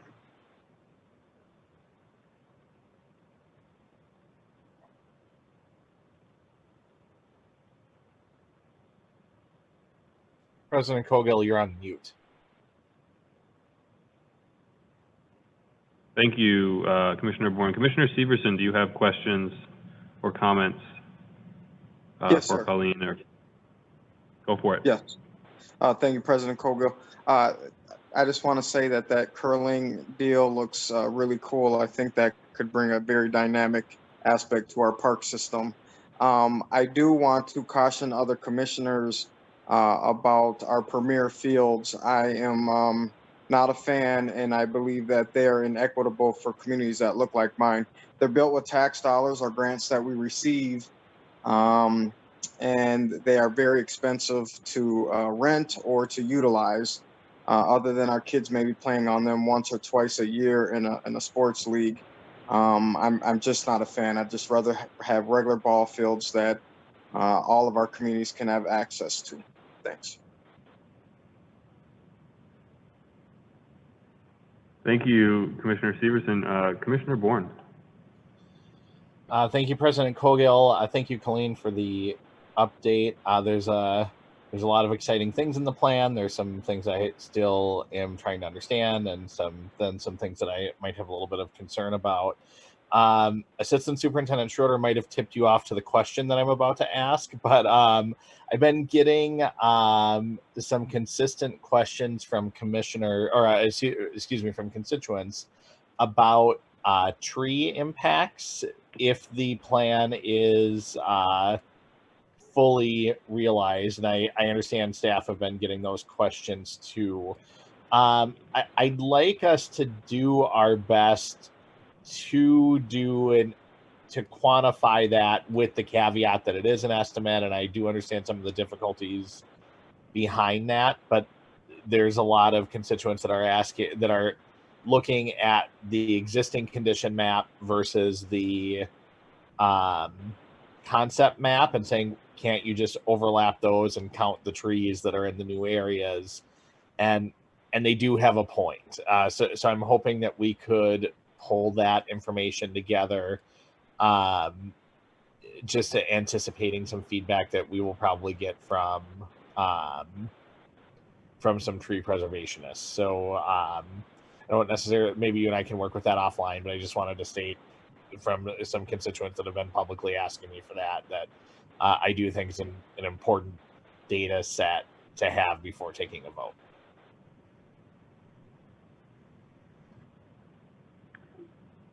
Thank you, Commissioner Bourne. Commissioner Forney. Yes, thank you, President Cogill, and fine presentation, Colleen. Just clarity, did you indicate that there was a renewed commitment to full court basketball? Yes, those are the words I said, and perhaps those words don't exactly communicate what I meant. Okay, what do you mean? What I mean is we had a lot of discussions with the CAC about equity, this being in some ways the service area that has the widest range from all the way up by Whittier and Stevens Square to all the way down to Armitage, Linden Hills. And really wanted to make sure that we have a commitment to providing basketball amongst other sports equitably throughout all of Southwest.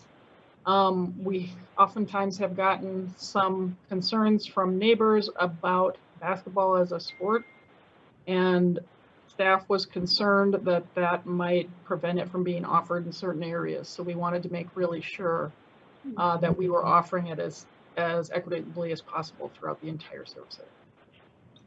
Thank you. That helps to clarify and everything. And then you also said I think you used the words reintroduction of clay at Waveland Triangle. Yes, the reintroduction of clay to the system at Waveland Triangle, because we used to have it free. Thank you. Sorry. All right, fine job. Thank you. Yep.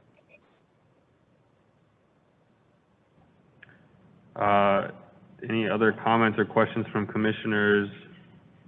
I'll just say thank you for the update, Colleen. I don't know if I have any questions at this time. I'll be looking into the final concepts here, and I really just appreciate the process that has included so many voices and all the dedication over the many months from the Community Advisory Committee members who spent so much time listening and considering a lot of really interesting, creative, and bold proposals, and it's great to see that some of those really interesting, creative, bold, and innovative ideas are in the plan. So I don't think I have anything else to add, and thank you again for the presentation. Thank you. All right, moving on to petitions and communications. Commissioner Bourne. Pass. Thank you, Commissioner Bourne. Commissioner Severson? Pass. Commissioner Meyer? Pass. Thank you. Commissioner Musich? Pass. Thank you. Commissioner Hassan? Pass. Commissioner French? Yeah, I'll try to make it short. Tonight, we made some decisions that affects a lot of people's lives. There were some cheers from folks, from commissioners, from people in the gallery. This is nothing to cheer about. People are going to be removed from the places they've called home for the last 4 weeks. Whether it's a home that you or me or somebody else think is adequate, it's their home. And so going forward, I want to be as respectful as possible. I want to make sure that whatever way we go about doing this, we reserve folks' humanity and dignity about when we go forward. That should be paramount. This wasn't an easy decision for me tonight, and I'm hoping it wasn't an easy decision for a lot of folks on this dais today. I'm committed to making sure and being the advocate of folks who live in Potawatomi right now, and talking to folks from the city council and talking to folks at the county level, to making sure we have this problem addressed, and that having to deal with it 2 years down the line, right? Let's I've learned more about unsheltered folks in the last 4 weeks than I had in my whole lifetime. It's not been a group I traditionally advocated for, but let's just be compassionate to folks who ain't got it. There's been times in my life where I'm a paycheck away from living in our streets as well. So let's just be compassionate in whatever we do for it. So thank you, President Caldwell. Thank you for allowing me to speak. Thank you, Commissioner French. Commissioner Forney. Thank you, President Coghill. Adding on to Commissioner French's, in a lot of ways, I'm not sure that the resolution is necessarily a perfect resolution, but it is a pathway forward, which is needed, of course, for the dignity of our homeless encampees, as well as our park users. I really, really want to thank all those people who have brought resources to this conversation. People like David Hewitt, Sheila Delaney, people I've met, Angel, Moon, Michelle, so many people that have been such resources for us all. Especially though, I want to thank our staff. This is not their wheelhouse. Housing is not in our mission. And what they have demonstrated as far as their professionalism and including the professionals around them and their adaptation, I truly admire. And I also want to profoundly, profoundly thank the staff who've literally been boots on the ground for these encampments. I know you have felt endangered, and I cannot thank you enough for being there. And lastly, I would like to thank President Coghill for really shepherding this resolution through. Thank you very much for your leadership. Thank you, Commissioner Forney. Vice President Vita. Thank you, President Coghill. Yes, this decision tonight was a very tough decision, but something had to be done. Again, the original resolution, maybe 5, 6 weeks ago, I voted for it because I really thought that the park board could help out. And at that time, I thought us helping out was lending our parks to our unhoused community. Over this period of time, we have learned many, many lessons. I, like Commissioner French, had no knowledge of the unhoused community. This has not been any work that I've done in my years of working in public health. I've learned a lot. Again, I don't think that I made a bad decision in the beginning, but it was clear to me that a different decision had to be made for us to move forward with here in Minneapolis, and and figuring out what was going on in this situation. I want to thank specifically Councilmember Alondra Cano, because she's reached out many times over these weeks to talk through how we can make this work. She has commitment, on the city level, and then also our partners at Hennepin County who have been helping out. Everyone at the governor's office, especially the park board staff who just jumped in there and are doing everything they can to make the best out of a resolution that the board passed. I appreciate all the support we've had over these past 5 to 6 weeks. And President Coghill, you have been amazing to serve with, especially when it gets rough. This has been a very hard decision to make. It's been the previous 5 weeks have been hard on all of us as elected officials. And so I appreciate your thoughtfulness. I appreciate that you actually have conversations and listen to me, especially in these times where we may not agree on everything, but your willingness to come to a compromise means everything. Come to a compromise means everything to me. So again, I appreciate everyone. We let's not forget that we're fighting a pandemic in these times. So on top of all of the other things that we have going on, there's still COVID that is spreading, and we're hoping that our numbers will drop and not rise from decisions we've made in our parks.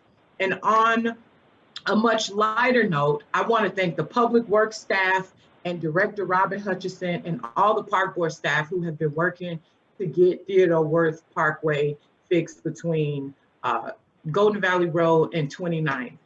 every single day in my neighborhood. We go out, we watch them working whenever they're out working. I've told communication staff, I think I should have a parade and the ribbon cutting, and I should just be the first one to ride down Theo Worth, because I have been waiting on this as long as I've lived over here and even beforehand. So thank you to everyone that made that happen. I am looking forward to riding on the Theo Worth Parkway and not losing my wheels. So thank you. That's it for me. Thank you, Vice President Vita. Thank you to all the commissioners who I've been working with over the last few weeks in identifying our next steps regarding all the unhoused folks that are in the parks. I particularly want to thank the Vice President. I want to thank also Commissioner French, who has been from the beginning on the ground, really understanding the issue from the perspective of folks who are unhoused, and that is critical. He's been in key meetings with the governor, with our city and county folks, as I mentioned earlier, just with the Congresswoman before this meeting, and it is so invaluable to have his advocacy, and I echo his sentiment that this is was not an easy vote. This is not necessarily a perfect resolution, but it is a path that is feasible moving forward. That is something that the park board can wrap its arms around and see a path towards making our parks safe for everybody. I certainly think that this year has thrown a lot of curveballs to what it means to be in park and recreation, from the public health emergencies around COVID to the aftermath of George Floyd's murder to the substantial and growing number of folks who are unhoused in Minneapolis and in the entire region, and the impending issues around the eviction moratorium. These certainly aren't all in the wheelhouse of the park board, but as the stewards of public land, we are grappling with questions of what does it mean to keep people safe outside? What does it mean when we say in Minneapolis that all are welcome here? What does it mean when we are confronted with really intractable situations, and how do we struggle through those? I feel like it's been really helpful to have good, hard conversations with other commissioners, and I look forward to continuing to do that as we continue to grapple with these big issues. And I also just want to echo Commissioner Forney and the amazing abilities of staff to work with a really hard situation. You know, there's a lot of work ahead of us. The superintendent's grace and poise throughout this period has been notable and really very, very much appreciated. And I appreciate all the staff who've gone above and beyond to try and address something that we're really not perfectly positioned to address alone. With that, I'll ask for a motion to adjourn. So moved. Do I have a second? Second. Second. I'll ask the secretary to take the roll on adjourning the meeting. Commissioner Bourne. Aye. Commissioner Musich. Aye. Commissioner Severson. Aye. Commissioner Meyer. Aye. Commissioner Hassan. Aye. Commissioner French. Aye. Commissioner Forney. Aye. Vice President Vita. Aye. President Cogill. Aye. You have 9 ayes. That carries. We're adjourned, and we'll move on to committees. I'll turn it over to Chair French for the Recreation Committee. Can I get a small? Can we get like a 3 or 4 minute break so I can go to the bathroom? Sure. Certainly, we will recess for a couple of minutes here.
Is everybody back?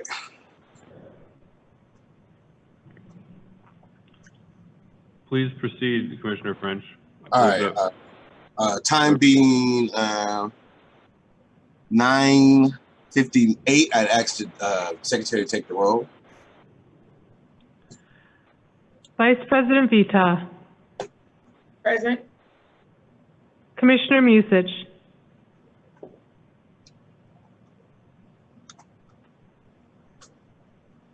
Commissioner French. Wait, Here. sorry, wrong. My apology, wrong. It's all right. Commissioner Hassan. Here.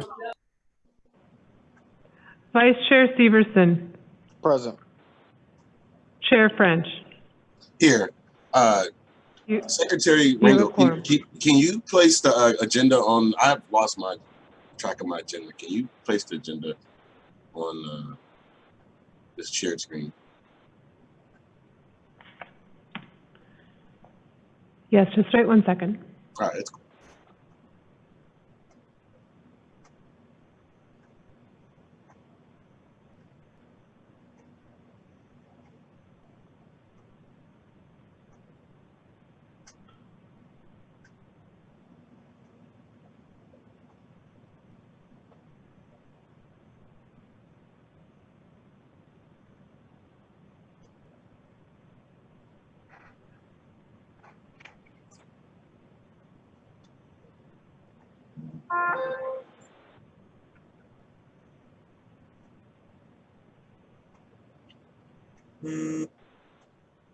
Thank you. Chair French, are you able to see it?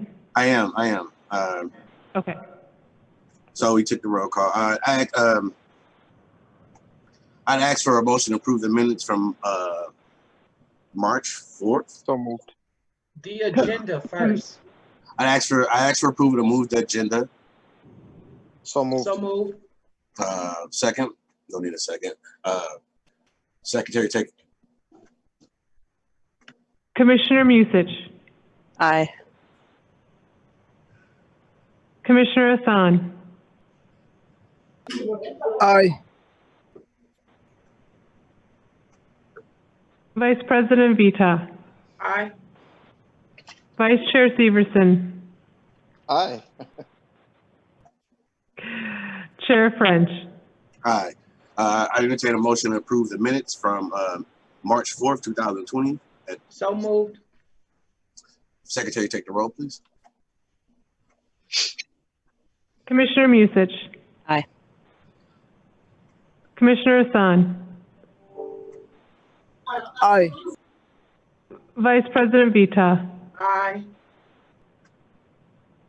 Vice Chair Severson, Aye. Chair French. Aye. You have Thank you. 5 ayes. Thank you, Secretary Ringo. Tonight we have one study report. I'm assuming it's Tyrese Cox, Assistant Superintendent Tyrese Cox, will be giving us a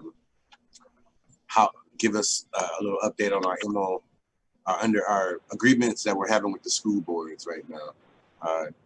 Assistant Superintendent Cox, are you ready? I am, Chair. All right, go for it. Thank you. Good evening, Commissioners. I have just a couple of quick slides to revisit the discussion about the Memorandum of Understanding between the Park Board and Minneapolis Public Schools.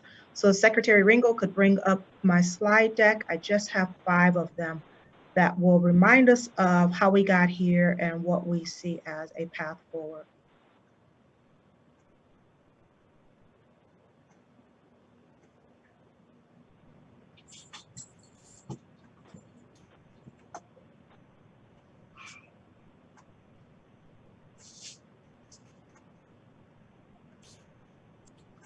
Thank you. I've got to figure out how to adjust my screen because that's really small for me. There we go. Okay, so next slide, please. Just to remind us of kind of how we got here, back in 2015, the Park Board and the school district developed an MOU that outlined how both of the organizations' commitment to their relationship, to serving the youth, and to serving the community. In that particular MOU, there were several deliverables that helped guide the collaboration. It was centered around construction and operation of Phillips Aquatic Center, and it detailed how that would be paid for and how it would be structured. It outlined shared use agreements, which have existed at school park complexes for years, but many of them were outdated. It detailed how we should start to share construction plans so that where possible, we can either leverage opportunities where we might be doing some construction at the same time that the district is and might be able to get some greater opportunities there. And then some of the things that you're all familiar with, how we prioritize each other as it relates to using the other organization's facilities. So you know that when we are planning permits for any of our facilities, we start with our own needs, then we move into the needs of the school district, then returning permit holders, and then any new people following that.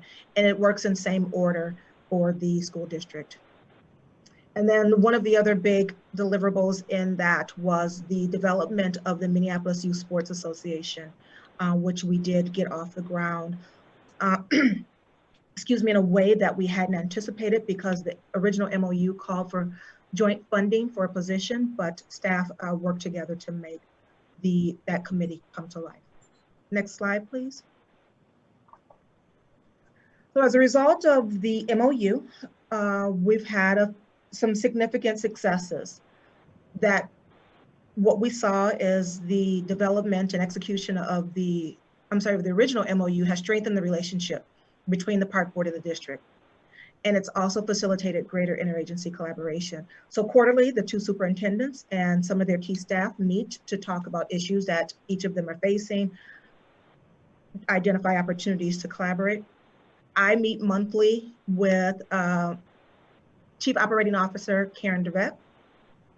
And there is more frequent communication between the planning department. And there are various task forces and work groups that are working together to solve issues. And then because of the MOU, we have completed several land transactions and recorded them appropriately. Next slide, please.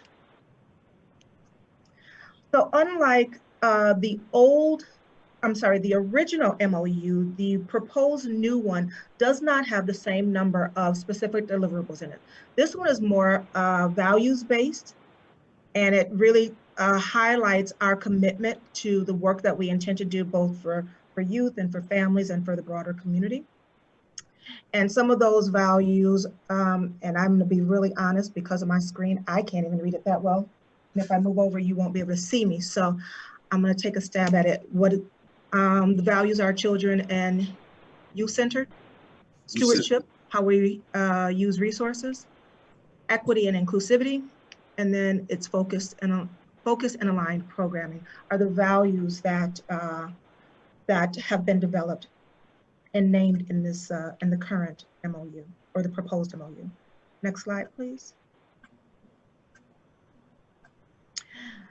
So while the proposed MOU does not have the same number of specific deliverables, we will use what's in there, the values and philosophies that are named in the proposed one, as a guide for how we'll develop any future formal agreements. So we will look back at how we, build, how we approach construction or how we develop joint programs, and let the current MOU serve as a guide. As I mentioned, it does not have the same number of specific deliverables, but we know that across organizations, we will have many more formal agreements, and we will look to this MOU to help shape those. And so I believe that is the last slide that I have. And I know all of you have seen the proposed MOU, and I'd like to entertain any questions. Okay, I would like to open it up for any questions or comments from any other commissioners. Any questions or comments? Commissioner Musich.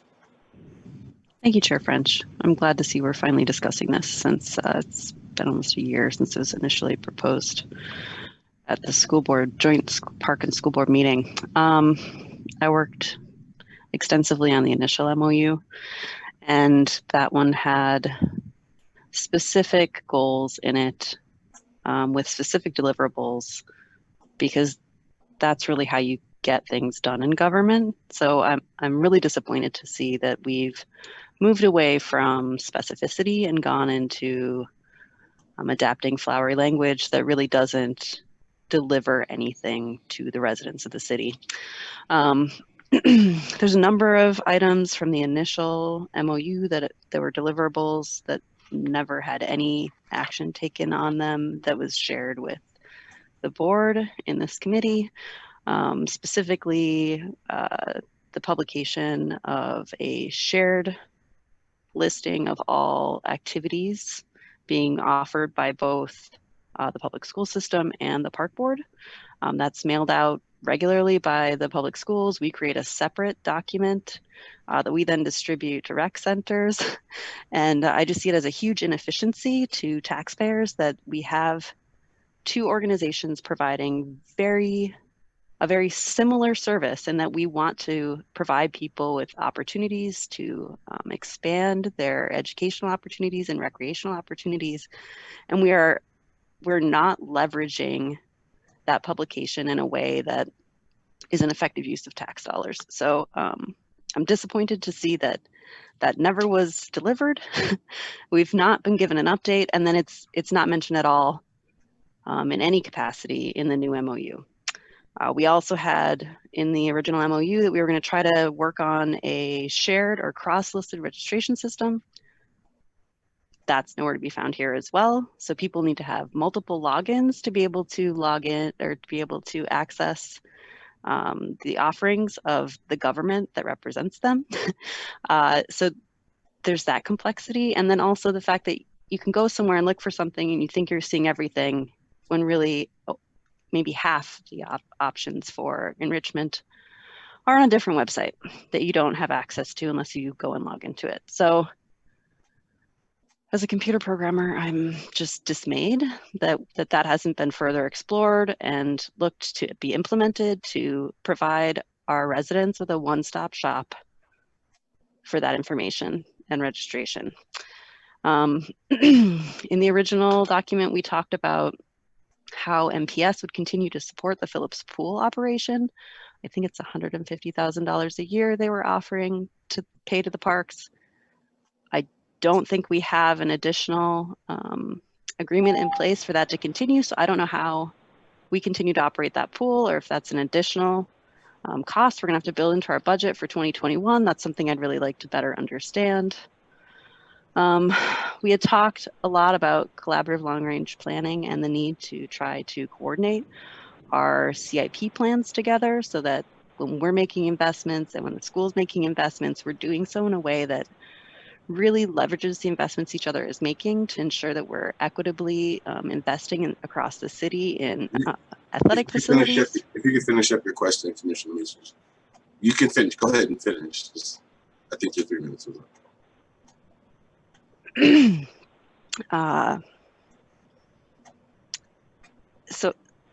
So we had determined at that when we were initially implementing this that we wanted to try to find a way to coordinate that CIP funding in such a way that we were working together to make those investments and identifying what the comprehensive need is across the entire city for investment in our recreational facilities, so that there would be potentially an opportunity for the two organizations together to go to the state and ask for bonding to be able to invest in athletics in the city of Minneapolis. That has not happened. The school finally is doing long-term capital planning. I'm so excited to see that, but I'm not seeing that piece, that big picture piece that really helps us both get the money we need to invest in the athletics system in the city. I have lots of other things, but since my time is up, I guess I'll be done. I don't think this is a good agreement. I think it needs a lot more work. I think we need to build in more deliverables so that things actually happen before it moves forward. Thank you, Commissioner Music. Does anybody else have any questions or comments about the presentation? Chair French, may I respond Yes, to absolutely. Commissioner I'm sorry. Musich? So sorry. No problem. So Commissioner Musich, I hear you, and I'd like to note places where we have made some progress. There are some places that we were not in alignment either because we were in individual contracts and couldn't at that moment make immediate changes, but MPS has articulated their commitment to continuing to fund Phillips Pool. And so that will show up as subsequent agreement, standalone agreement that details their payment, how they'll use it and those things. So that has not been lost. As it relates to cross-registration, as I mentioned, MPS has a house-built system and we are in contract with ActiveNet for some time. And as we get closer to the expiration of our ActiveNet contract, we will go back to the district and explore again and ask them to commit the dollars that they would need to in order for us to do this jointly. As it relates to CIP plans, each planning department is communicating more frequently.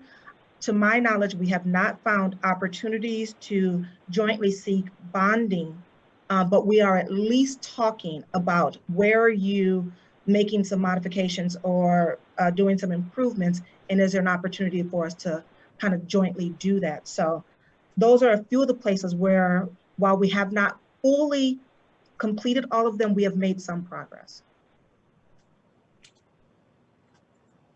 Commissioner Musich, did you have your hand raised again? Would you like to, did you have some final questions? Yes. So Assistant Superintendent Cox, do we need to have additional agreements in place if the board passes this MOU to continue to ensure that progress is made on the topics that are still pending from the initial MOU?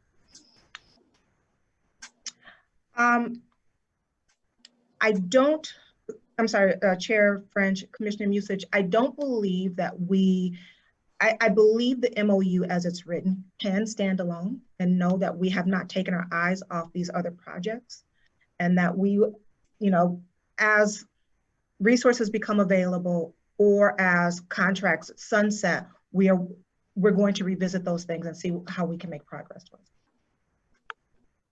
And you did not mention the shared publication of catalogs to households. I thought that we and the schools were spending about $30,000 a year on those publications each. That's about $60,000 to taxpayers.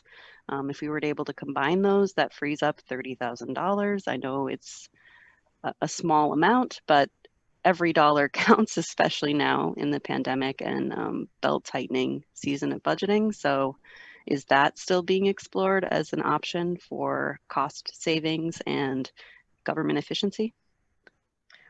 Chair French, Commissioner Musich, I have had several conversations about this very topic, and we have not settled on a how of it, but we are continuing to explore it.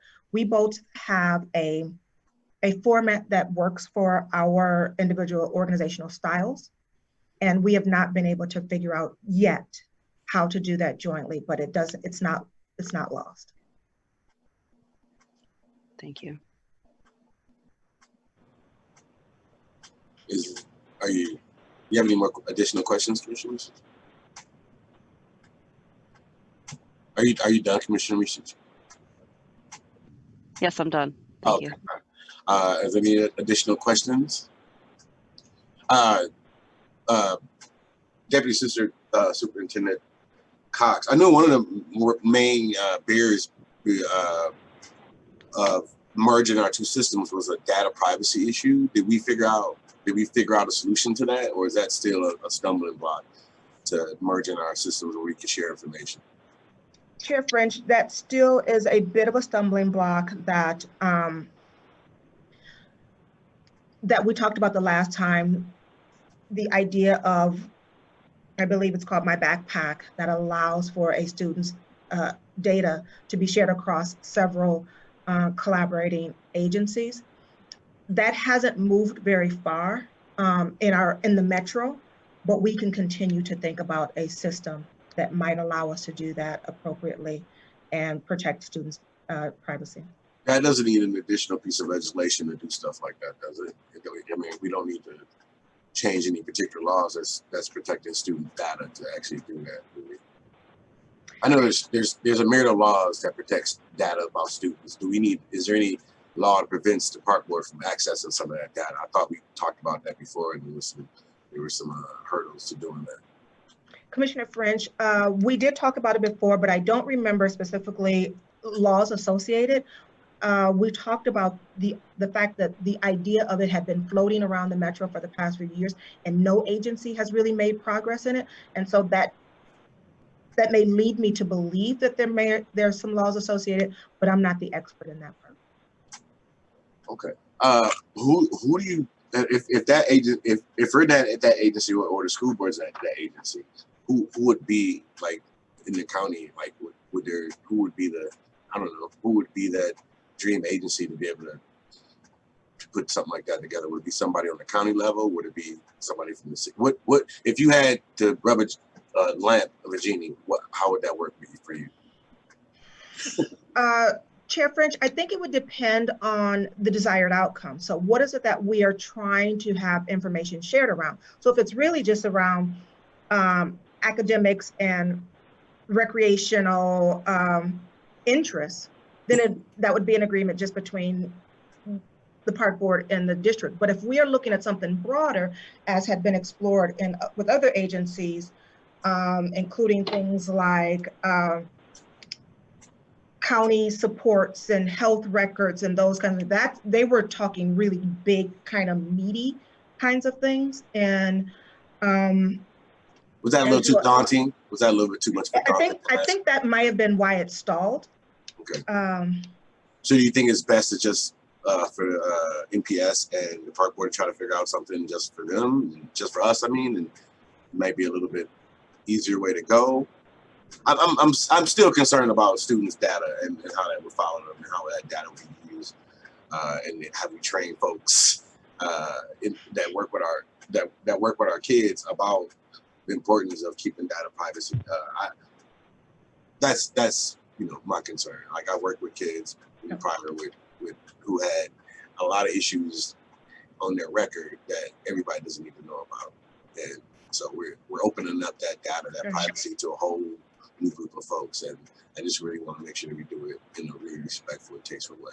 Chair French, it's a little bit of a blessing and a curse, right? So the blessing is that people are extremely protective of student data. They are concerned that it doesn't get shared inappropriately.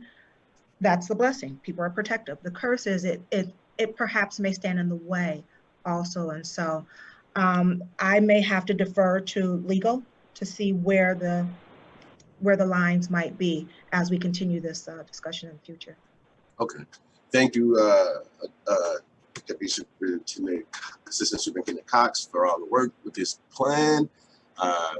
Thank you for your important questions, Commissioner Musich. Those questions were very informing. Asked a lot of pointed questions that I didn't think about. Commissioner Musich, did you want to say something else? Thanks. Yeah, I had one more thing that I think is important. I mean, obviously everything I wanted to say was important, but the most important of those things is under section, I don't know, I have a different version up, but under communications and marketing section, item number 3, regular communications. We note that the superintendent and their designees should maintain regular communication on recurring and ad hoc topics to facilitate delivery of goals in the agreement. I really think that the chair and vice chair of recreation ought to be included in that regular communication so that they're aware of what progress is being made and of what items need to be elevated to committee for discussion. Thank you, Commissioner Musich. I could not disagree less. That being said, I would entertain a motion to adjourn. So moved. Secretary, please take the roll. Commissioner Musich. Aye. Commissioner Hassan. Aye. Vice President Vita. Aye. Vice Chair Severson. Aye. Chair French. Aye. 5 ayes. Thank you. That being said, we are adjourned.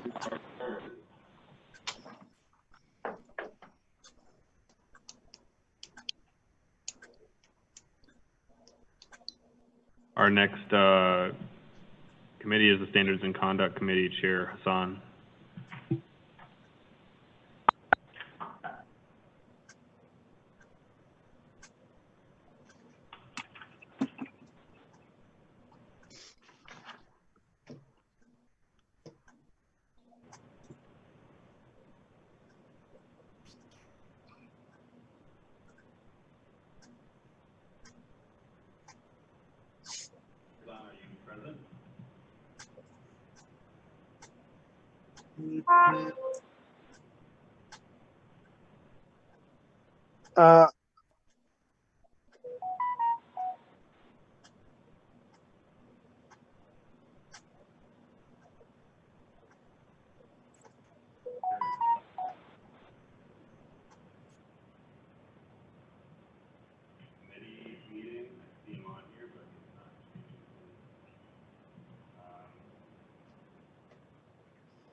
That being the case, We can't hear you, President Cogill.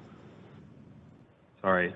See, it appears that Commissioner Hassan is not on. Commissioner Hassan, are you I just heard him. available? to chair your committee?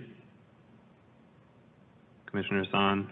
Okay, I'm not hearing him. I'm going to appoint, well, it looks like the vice chair is Commissioner Bourne. Is Commissioner Bourne able to chair the committee? It looks like he hung up. All right, seeing that, I will appoint, if possible here, Can you hear me, Mr. President? Yes. Yes. Hello, Commissioner Sorry, Hassan. I was having some technical problems. The time being the 10:26, I'll call Standards and Conduct Committee meeting. Will Secretary make the roll call? Vice President Vita. Present.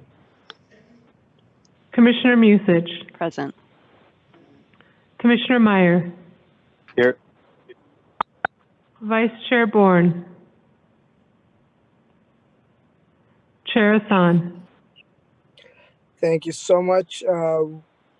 Is there a motion for, is there approval for the agenda? So moved. All this in favor? You need to request We need a roll, please. Well, we'll take a roll call for the agenda. Vice President Vita. Aye. Commissioner Musich. Aye. Commissioner Meyer. Aye. Vice Chair Bourne.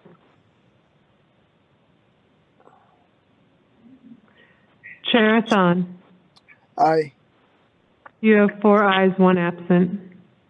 Thank you. Now move approving of the minutes. Is there a motion? I'll move the minutes of December 18th of 2019. Will the secretary take a roll call? Approving Vice of the President minutes. Vita. Aye. Commissioner Musich. Aye. Commissioner Meyer. Aye. Vice Chair Bourne. Chair Hassan. All right. Thank you so much. It looks like we have a one action item. I'd like to move resolution 2020-268, a resolution amending sections D1 and D2 of the Minneapolis Park and Recreation Board rules of the board to require commissioners when attending a virtual meeting of the board to turn on their cameras while speaking.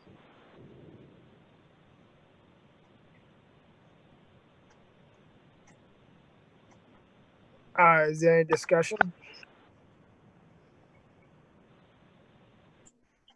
Chair Hassan.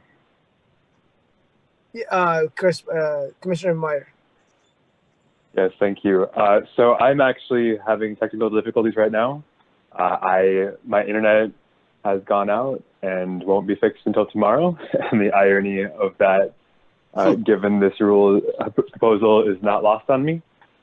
So I'd like to propose an amendment to the rule change to add after both the D1 and D2 clauses, just the comma, unless prevented from doing so due to technical difficulties. So that's in the first resolve clause? It's not in the resolve clause, it's in the rules section itself that I was looking at. D1 and D2. But it would also affect the rules. It should also go to the whereas clause, you're right. Well, as the chair of this committee, I did not put this on the agenda. I was wondering whose idea was. Mr. President, can you give me who did it came from this?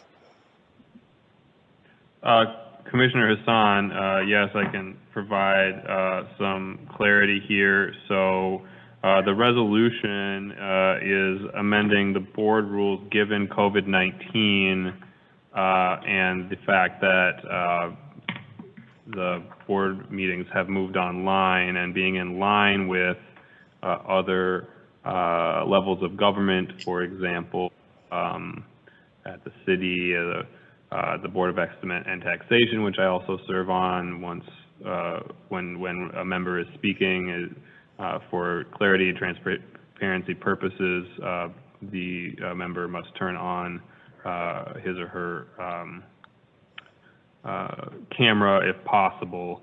And that is the purpose of this, given the fact that we're now in the 4th or, I don't know, maybe 5th month now of doing these online meetings. Felt it pertinent to be consistent and transparent as we are facing essentially many more months of being remote in our meetings.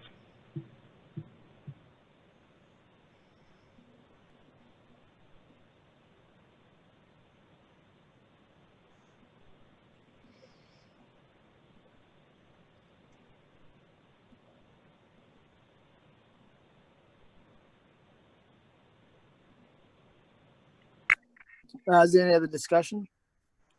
Okay, I see. Yes, Commissioner Music. Thank you, Chair Hassan.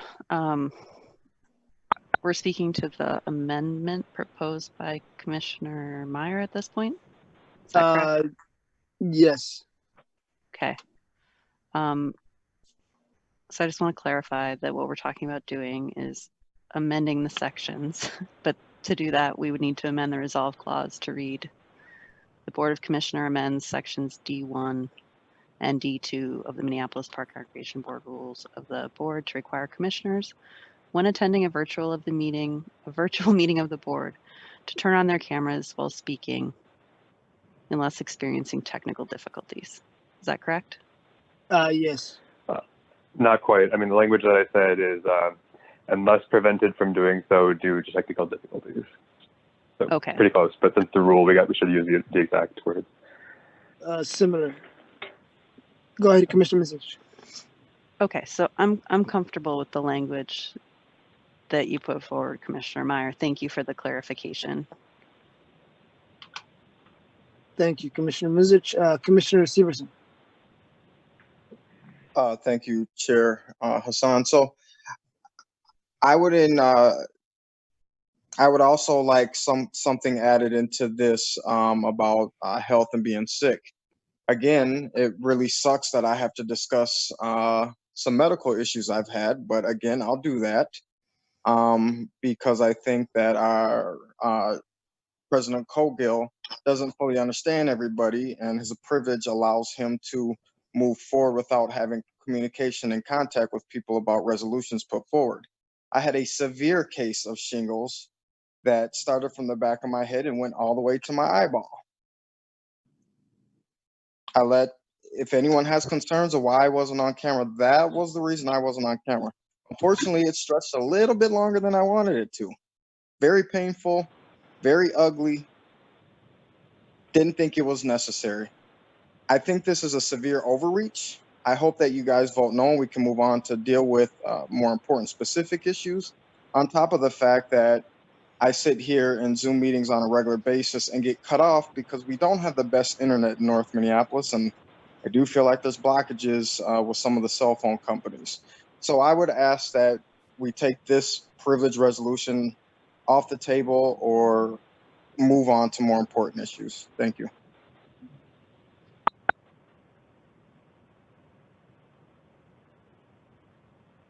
Commissioner Vita. Are we speaking to the resolution or to the amendment right now? To the amendment. Okay, I don't want to speak to the amendment. I'm in favor of the amendment, so, but I want to speak to the resolution. Okay, I will take, do we have to take a vote for the resolution, for the amendment? Yes. Okay. Will the secretary take a roll call? Vice President Vita. Aye. Vice President Vita. Aye. Commissioner Music. Aye. Commissioner Meyer. Aye. Vice Chair Bourne. Chair Hassan. No. You have 3 ayes, 1 nay, 1 absent. The amendment has approved. No. Okay. Yes, 3. And now I'll move to the main motion. Commissioner Commissioner Vita. Thank you, Chair Hassan. So I am in support of this resolution 2020-2068. I think that we are doing exactly what other bodies of government are doing. I was happy to see this on the agenda tonight. I completely understand that service drops at times, so that's why I supported Commissioner Meyer's amendment. It has happened to me for a couple meetings. For full transparency reasons, I always turn my camera on when I'm especially voting so that the public can see me. If we were not going through COVID, we would all be present in a boardroom together on public TV for folks to watch us. And I totally sympathize with health issues and other concerns, but I just want this board to be fully transparent, to show our faces when we're speaking, and to also show our faces when we're voting, so that the voters know who's voting, how they're voting, and what we're looking like. Again, I'm so supportive of this. I think that it's taken a while for us to come to this conclusion, but better now than never. That's it for me, Chair Hassan. Thank you, Commissioner Vita. Commissioner Music. Thank you, Chair Hassan. I serve on the audit committee at the city. This is a policy that they follow for their committees as well as the city council. It does, as Commissioner Vita stated, provide that transparency that people then can see you as you're speaking and verify that you are indeed the face that goes with that voice that's making those votes and those statements. I'm fully supportive of us amending the rules to include that we turn on our cameras so that people can see us as we're doing the work of the board. And I'm hopeful that this will pass not only committee, but the full board as well. Thank you.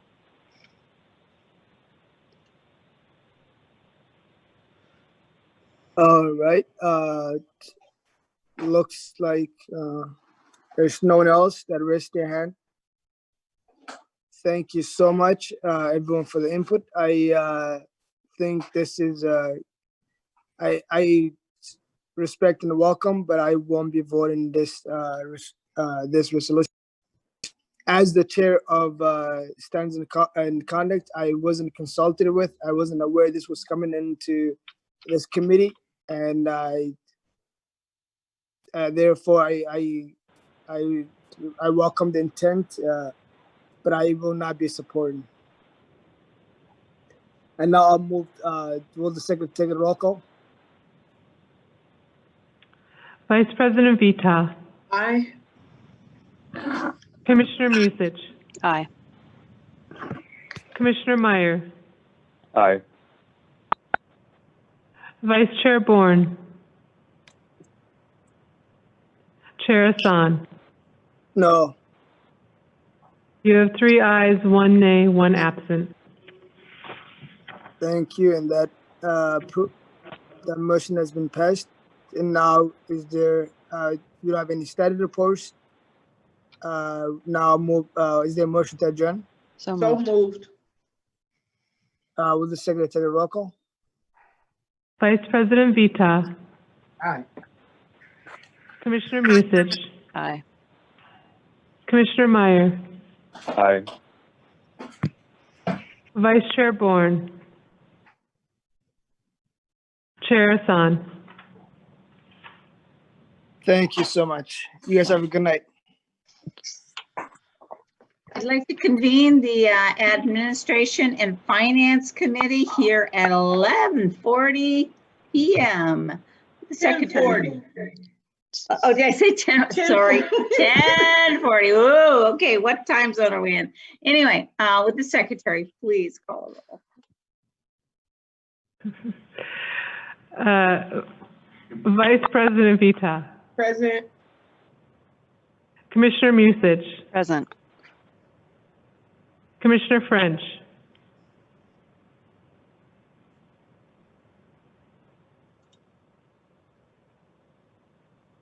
Commissioner French.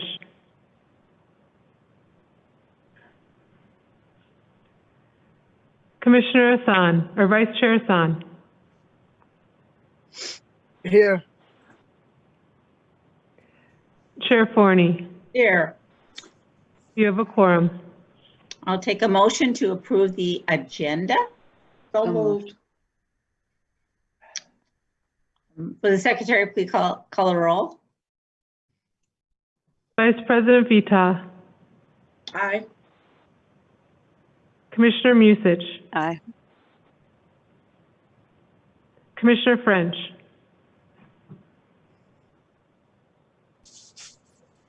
Vice Chair Hassan. Aye. Chair Forney. Aye. You have 4 ayes, 1 absent. I'll take a motion to approve the minutes of Wednesday, July 1st, 2020. So moved. Will the secretary please call a roll? Vice President Vita. Aye. Commissioner Musich. Aye. Commissioner French. Aye. Vice Chair Hassan. Aye. Oh, yeah. Chair Forney. Aye. You have 5 ayes. We have 2 action items. The first one is Resolution 2020-269. Somebody move that motion, please. I'd like to move Resolution 2020-269, a resolution approving a new lease agreement with Lutowski LLC, leasing commercial space at 1828 Marshall Street Northeast, Units 8, 10, and 19, located within the Above the Falls Regional Park for a term of 1 year, effective September 1st, 2020. Any discussion or presentation that's needed with this? I am the No property one? manager Yes. at the building. Okay, please. Yes. I can, any questions, let me know. It's a good building, it's a good company, and they are a good asset to the North Minneapolis neighborhood. And let me know if you have any questions. Any questions, anybody? Not seeing anything. First of all, Kyle, thank you for sticking with us so long and negotiating this. I appreciate, that we were able to put this together. So not hearing any questions or discussion, will the secretary please call the roll? Vice President Vita. Aye. Commissioner Musich. Aye. Commissioner French.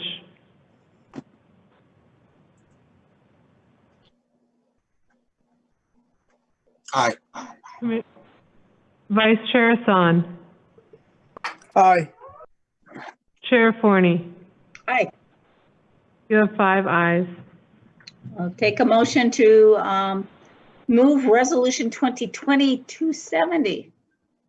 I'd like to move Resolution 2020-270, a resolution to repeal PB 2-21 of the Minneapolis Park and Recreation Board Code of Ordinances.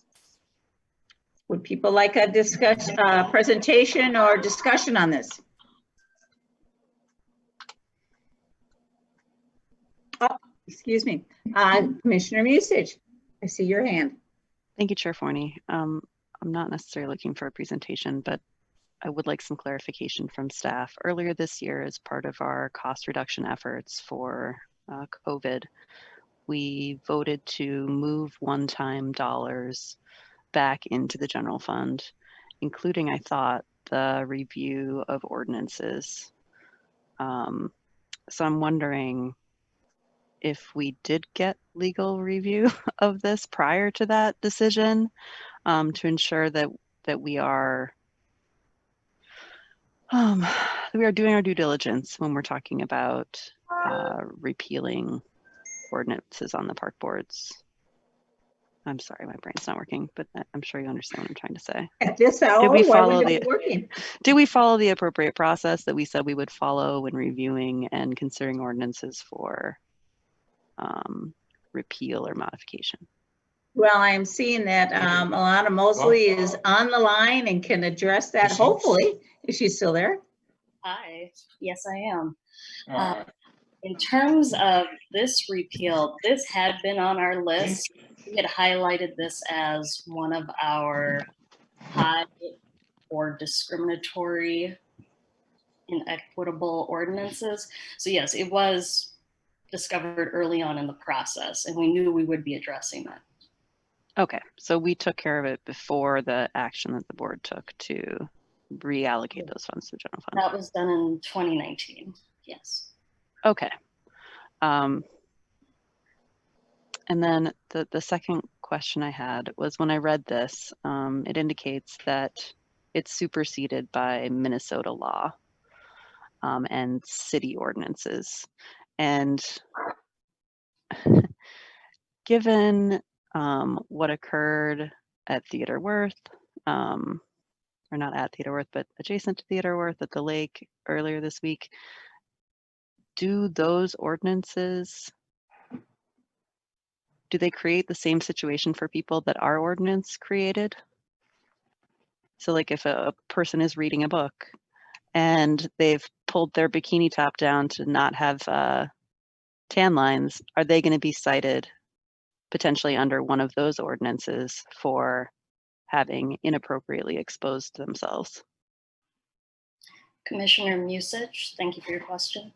Under the ordinance that we currently have, PB 2-21, yes, they would have been cited. However, it's worth noting that the Minneapolis City Attorney's Office prosecutes our criminal cases, and they have chosen not to prosecute women for simply being topless. They prosecute only based on behavioral conduct. So if it's sexualized or lewd behavior, then they would prosecute, but they're not going to prosecute for behavior that would not be criminalized if it were a man doing it. Okay. So I don't know that that quite answered the question I had. Rather than asking specifically about our ordinance, which would no longer exist if this were to pass, but the two ordinances that are or the ordinance and the Minnesota law, Minnesota statute 617.23 and the city's ordinance, Minneapolis Code of Ordinances 385.160. Those two, it's the same thing as with ours or different? Commissioner Musich, yes, it's the same. It can equally be applied to do the same thing. There is one exception. Our ordinance provides an exception for theatrical performances or artistic performances. Our staff say that they've never needed that exception. Yeah. So no, that's not needed. Okay, so theoretically, people shouldn't be cited unless they're behaving in a sexualized fashion. Correct. While exposing their chest, no matter their gender. Yes. Okay, thank you for that clarification. I appreciate it. I'm gonna have to say, as a mom that was encouraged to breastfeed and did so in parks, I was really surprised that this ordinance would have made that illegal. It just seemed really silly. I've heard from a lot of folks about this, primarily saying that we should move forward with making this change. Some people are concerned that we are creating environments that are inappropriate. I don't believe that in this case that is going to be true. So thank you for your time on this. Ms. Mosley, I really appreciate it. That was the only question I had. Chair Forney, appreciate the time. Thanks. Thank you. Any other questions or concerns that people have? I just need to indicate that, as was indicated, that this is to comply, or not to comply, to mirror, I guess is a better way of saying, with city statute, city ordinance and state statute. What we might additionally do is to make sure that Golden Valley, St. Louis Park, Hopkins, I mean, the communities where we do have lands, that we are mirroring their rules and regulations. So I think there's a little additional work to do, but I feel confident that we can move forward with this. I appreciate the work. It does, shall I say, mirror what we passed at the full board, which is looking at all of our ordinances and removing things that are already in larger jurisdictions than ourselves. So not seeing other, except for Stephanie, Commissioner Musich, you still have your hand up. Anyway, all those in favor, please have the secretary call the roll. Sorry. Vice President Vita. Aye. Commissioner Musich. Aye. Commissioner French. Aye. Vice Chair Hassan. Aye. Chair Forney. Aye. You have 5 ayes. Okay, and I declare the Admin and Finance Committee adjourned. Oh, we have to vote on the adjourn. Oh, no, right, you can declare. All right. Good job. And I'm not sure Commissioner where. Forney, Oh, cool. Commissioner Forney, I would ask you to, as vice chair, to chair the planning committee because I cannot see people's hands when they're raised. Thank you, Chair. Let me pull it up here. Chair Meyer, on behalf of you, I would like to convene the planning committee. Would the secretary please call a roll? Vice President Vita. Present. Commissioner French. Here. President Cogill. Here. Vice Chair Forney. Here. Chair Meyer. Here. You have a quorum. I'm the vice chair of admin and finance, the administration, the whole finance. Okay, I will then ask for a motion to approve the agenda. So moved. Chair Forney, can you ask that board members mute their phone? I can hear a background conversation. Thank you. Yes, please, commissioners, if you could mute your phone for eliminate extraneous noise. So would the secretary please call a roll on the agenda? Vice President Vita. Aye. Commissioner French.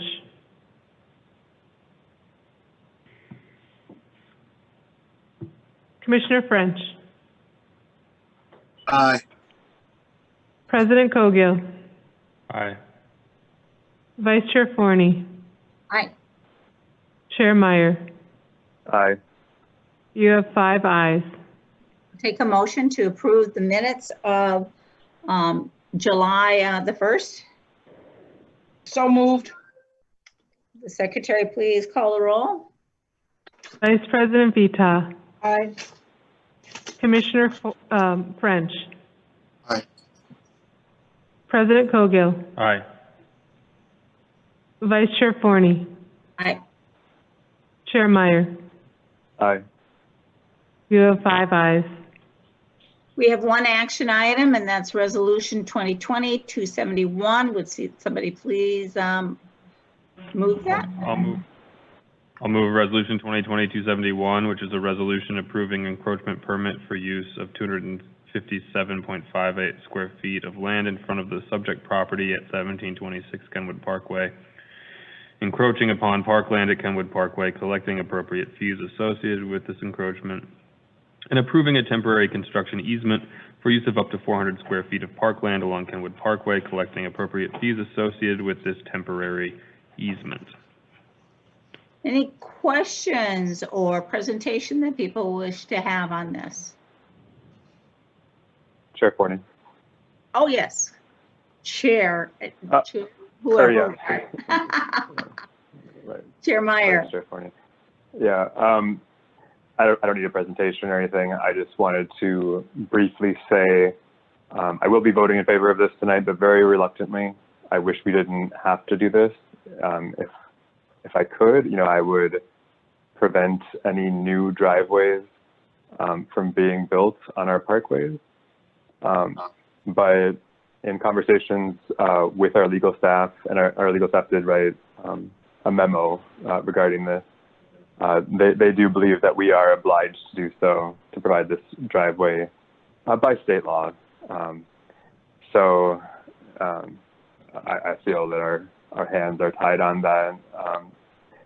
We have power to say like how it's done exactly, but we are legally obliged to provide right of access in this case. That was all. Any other comments that people have to make? Not seeing any. Would the secretary please call the roll? Vice President Vita. Aye. Commissioner French. Aye. President Cogill. Aye. Vice Chair Forney. Aye. Chair Meyer. Aye. You have 5 ayes. I then declare we are adjourned before 11 o'clock. Good night, everyone. I'm a good luck charm. 7 minutes. Good evening. To spare. Have a good night.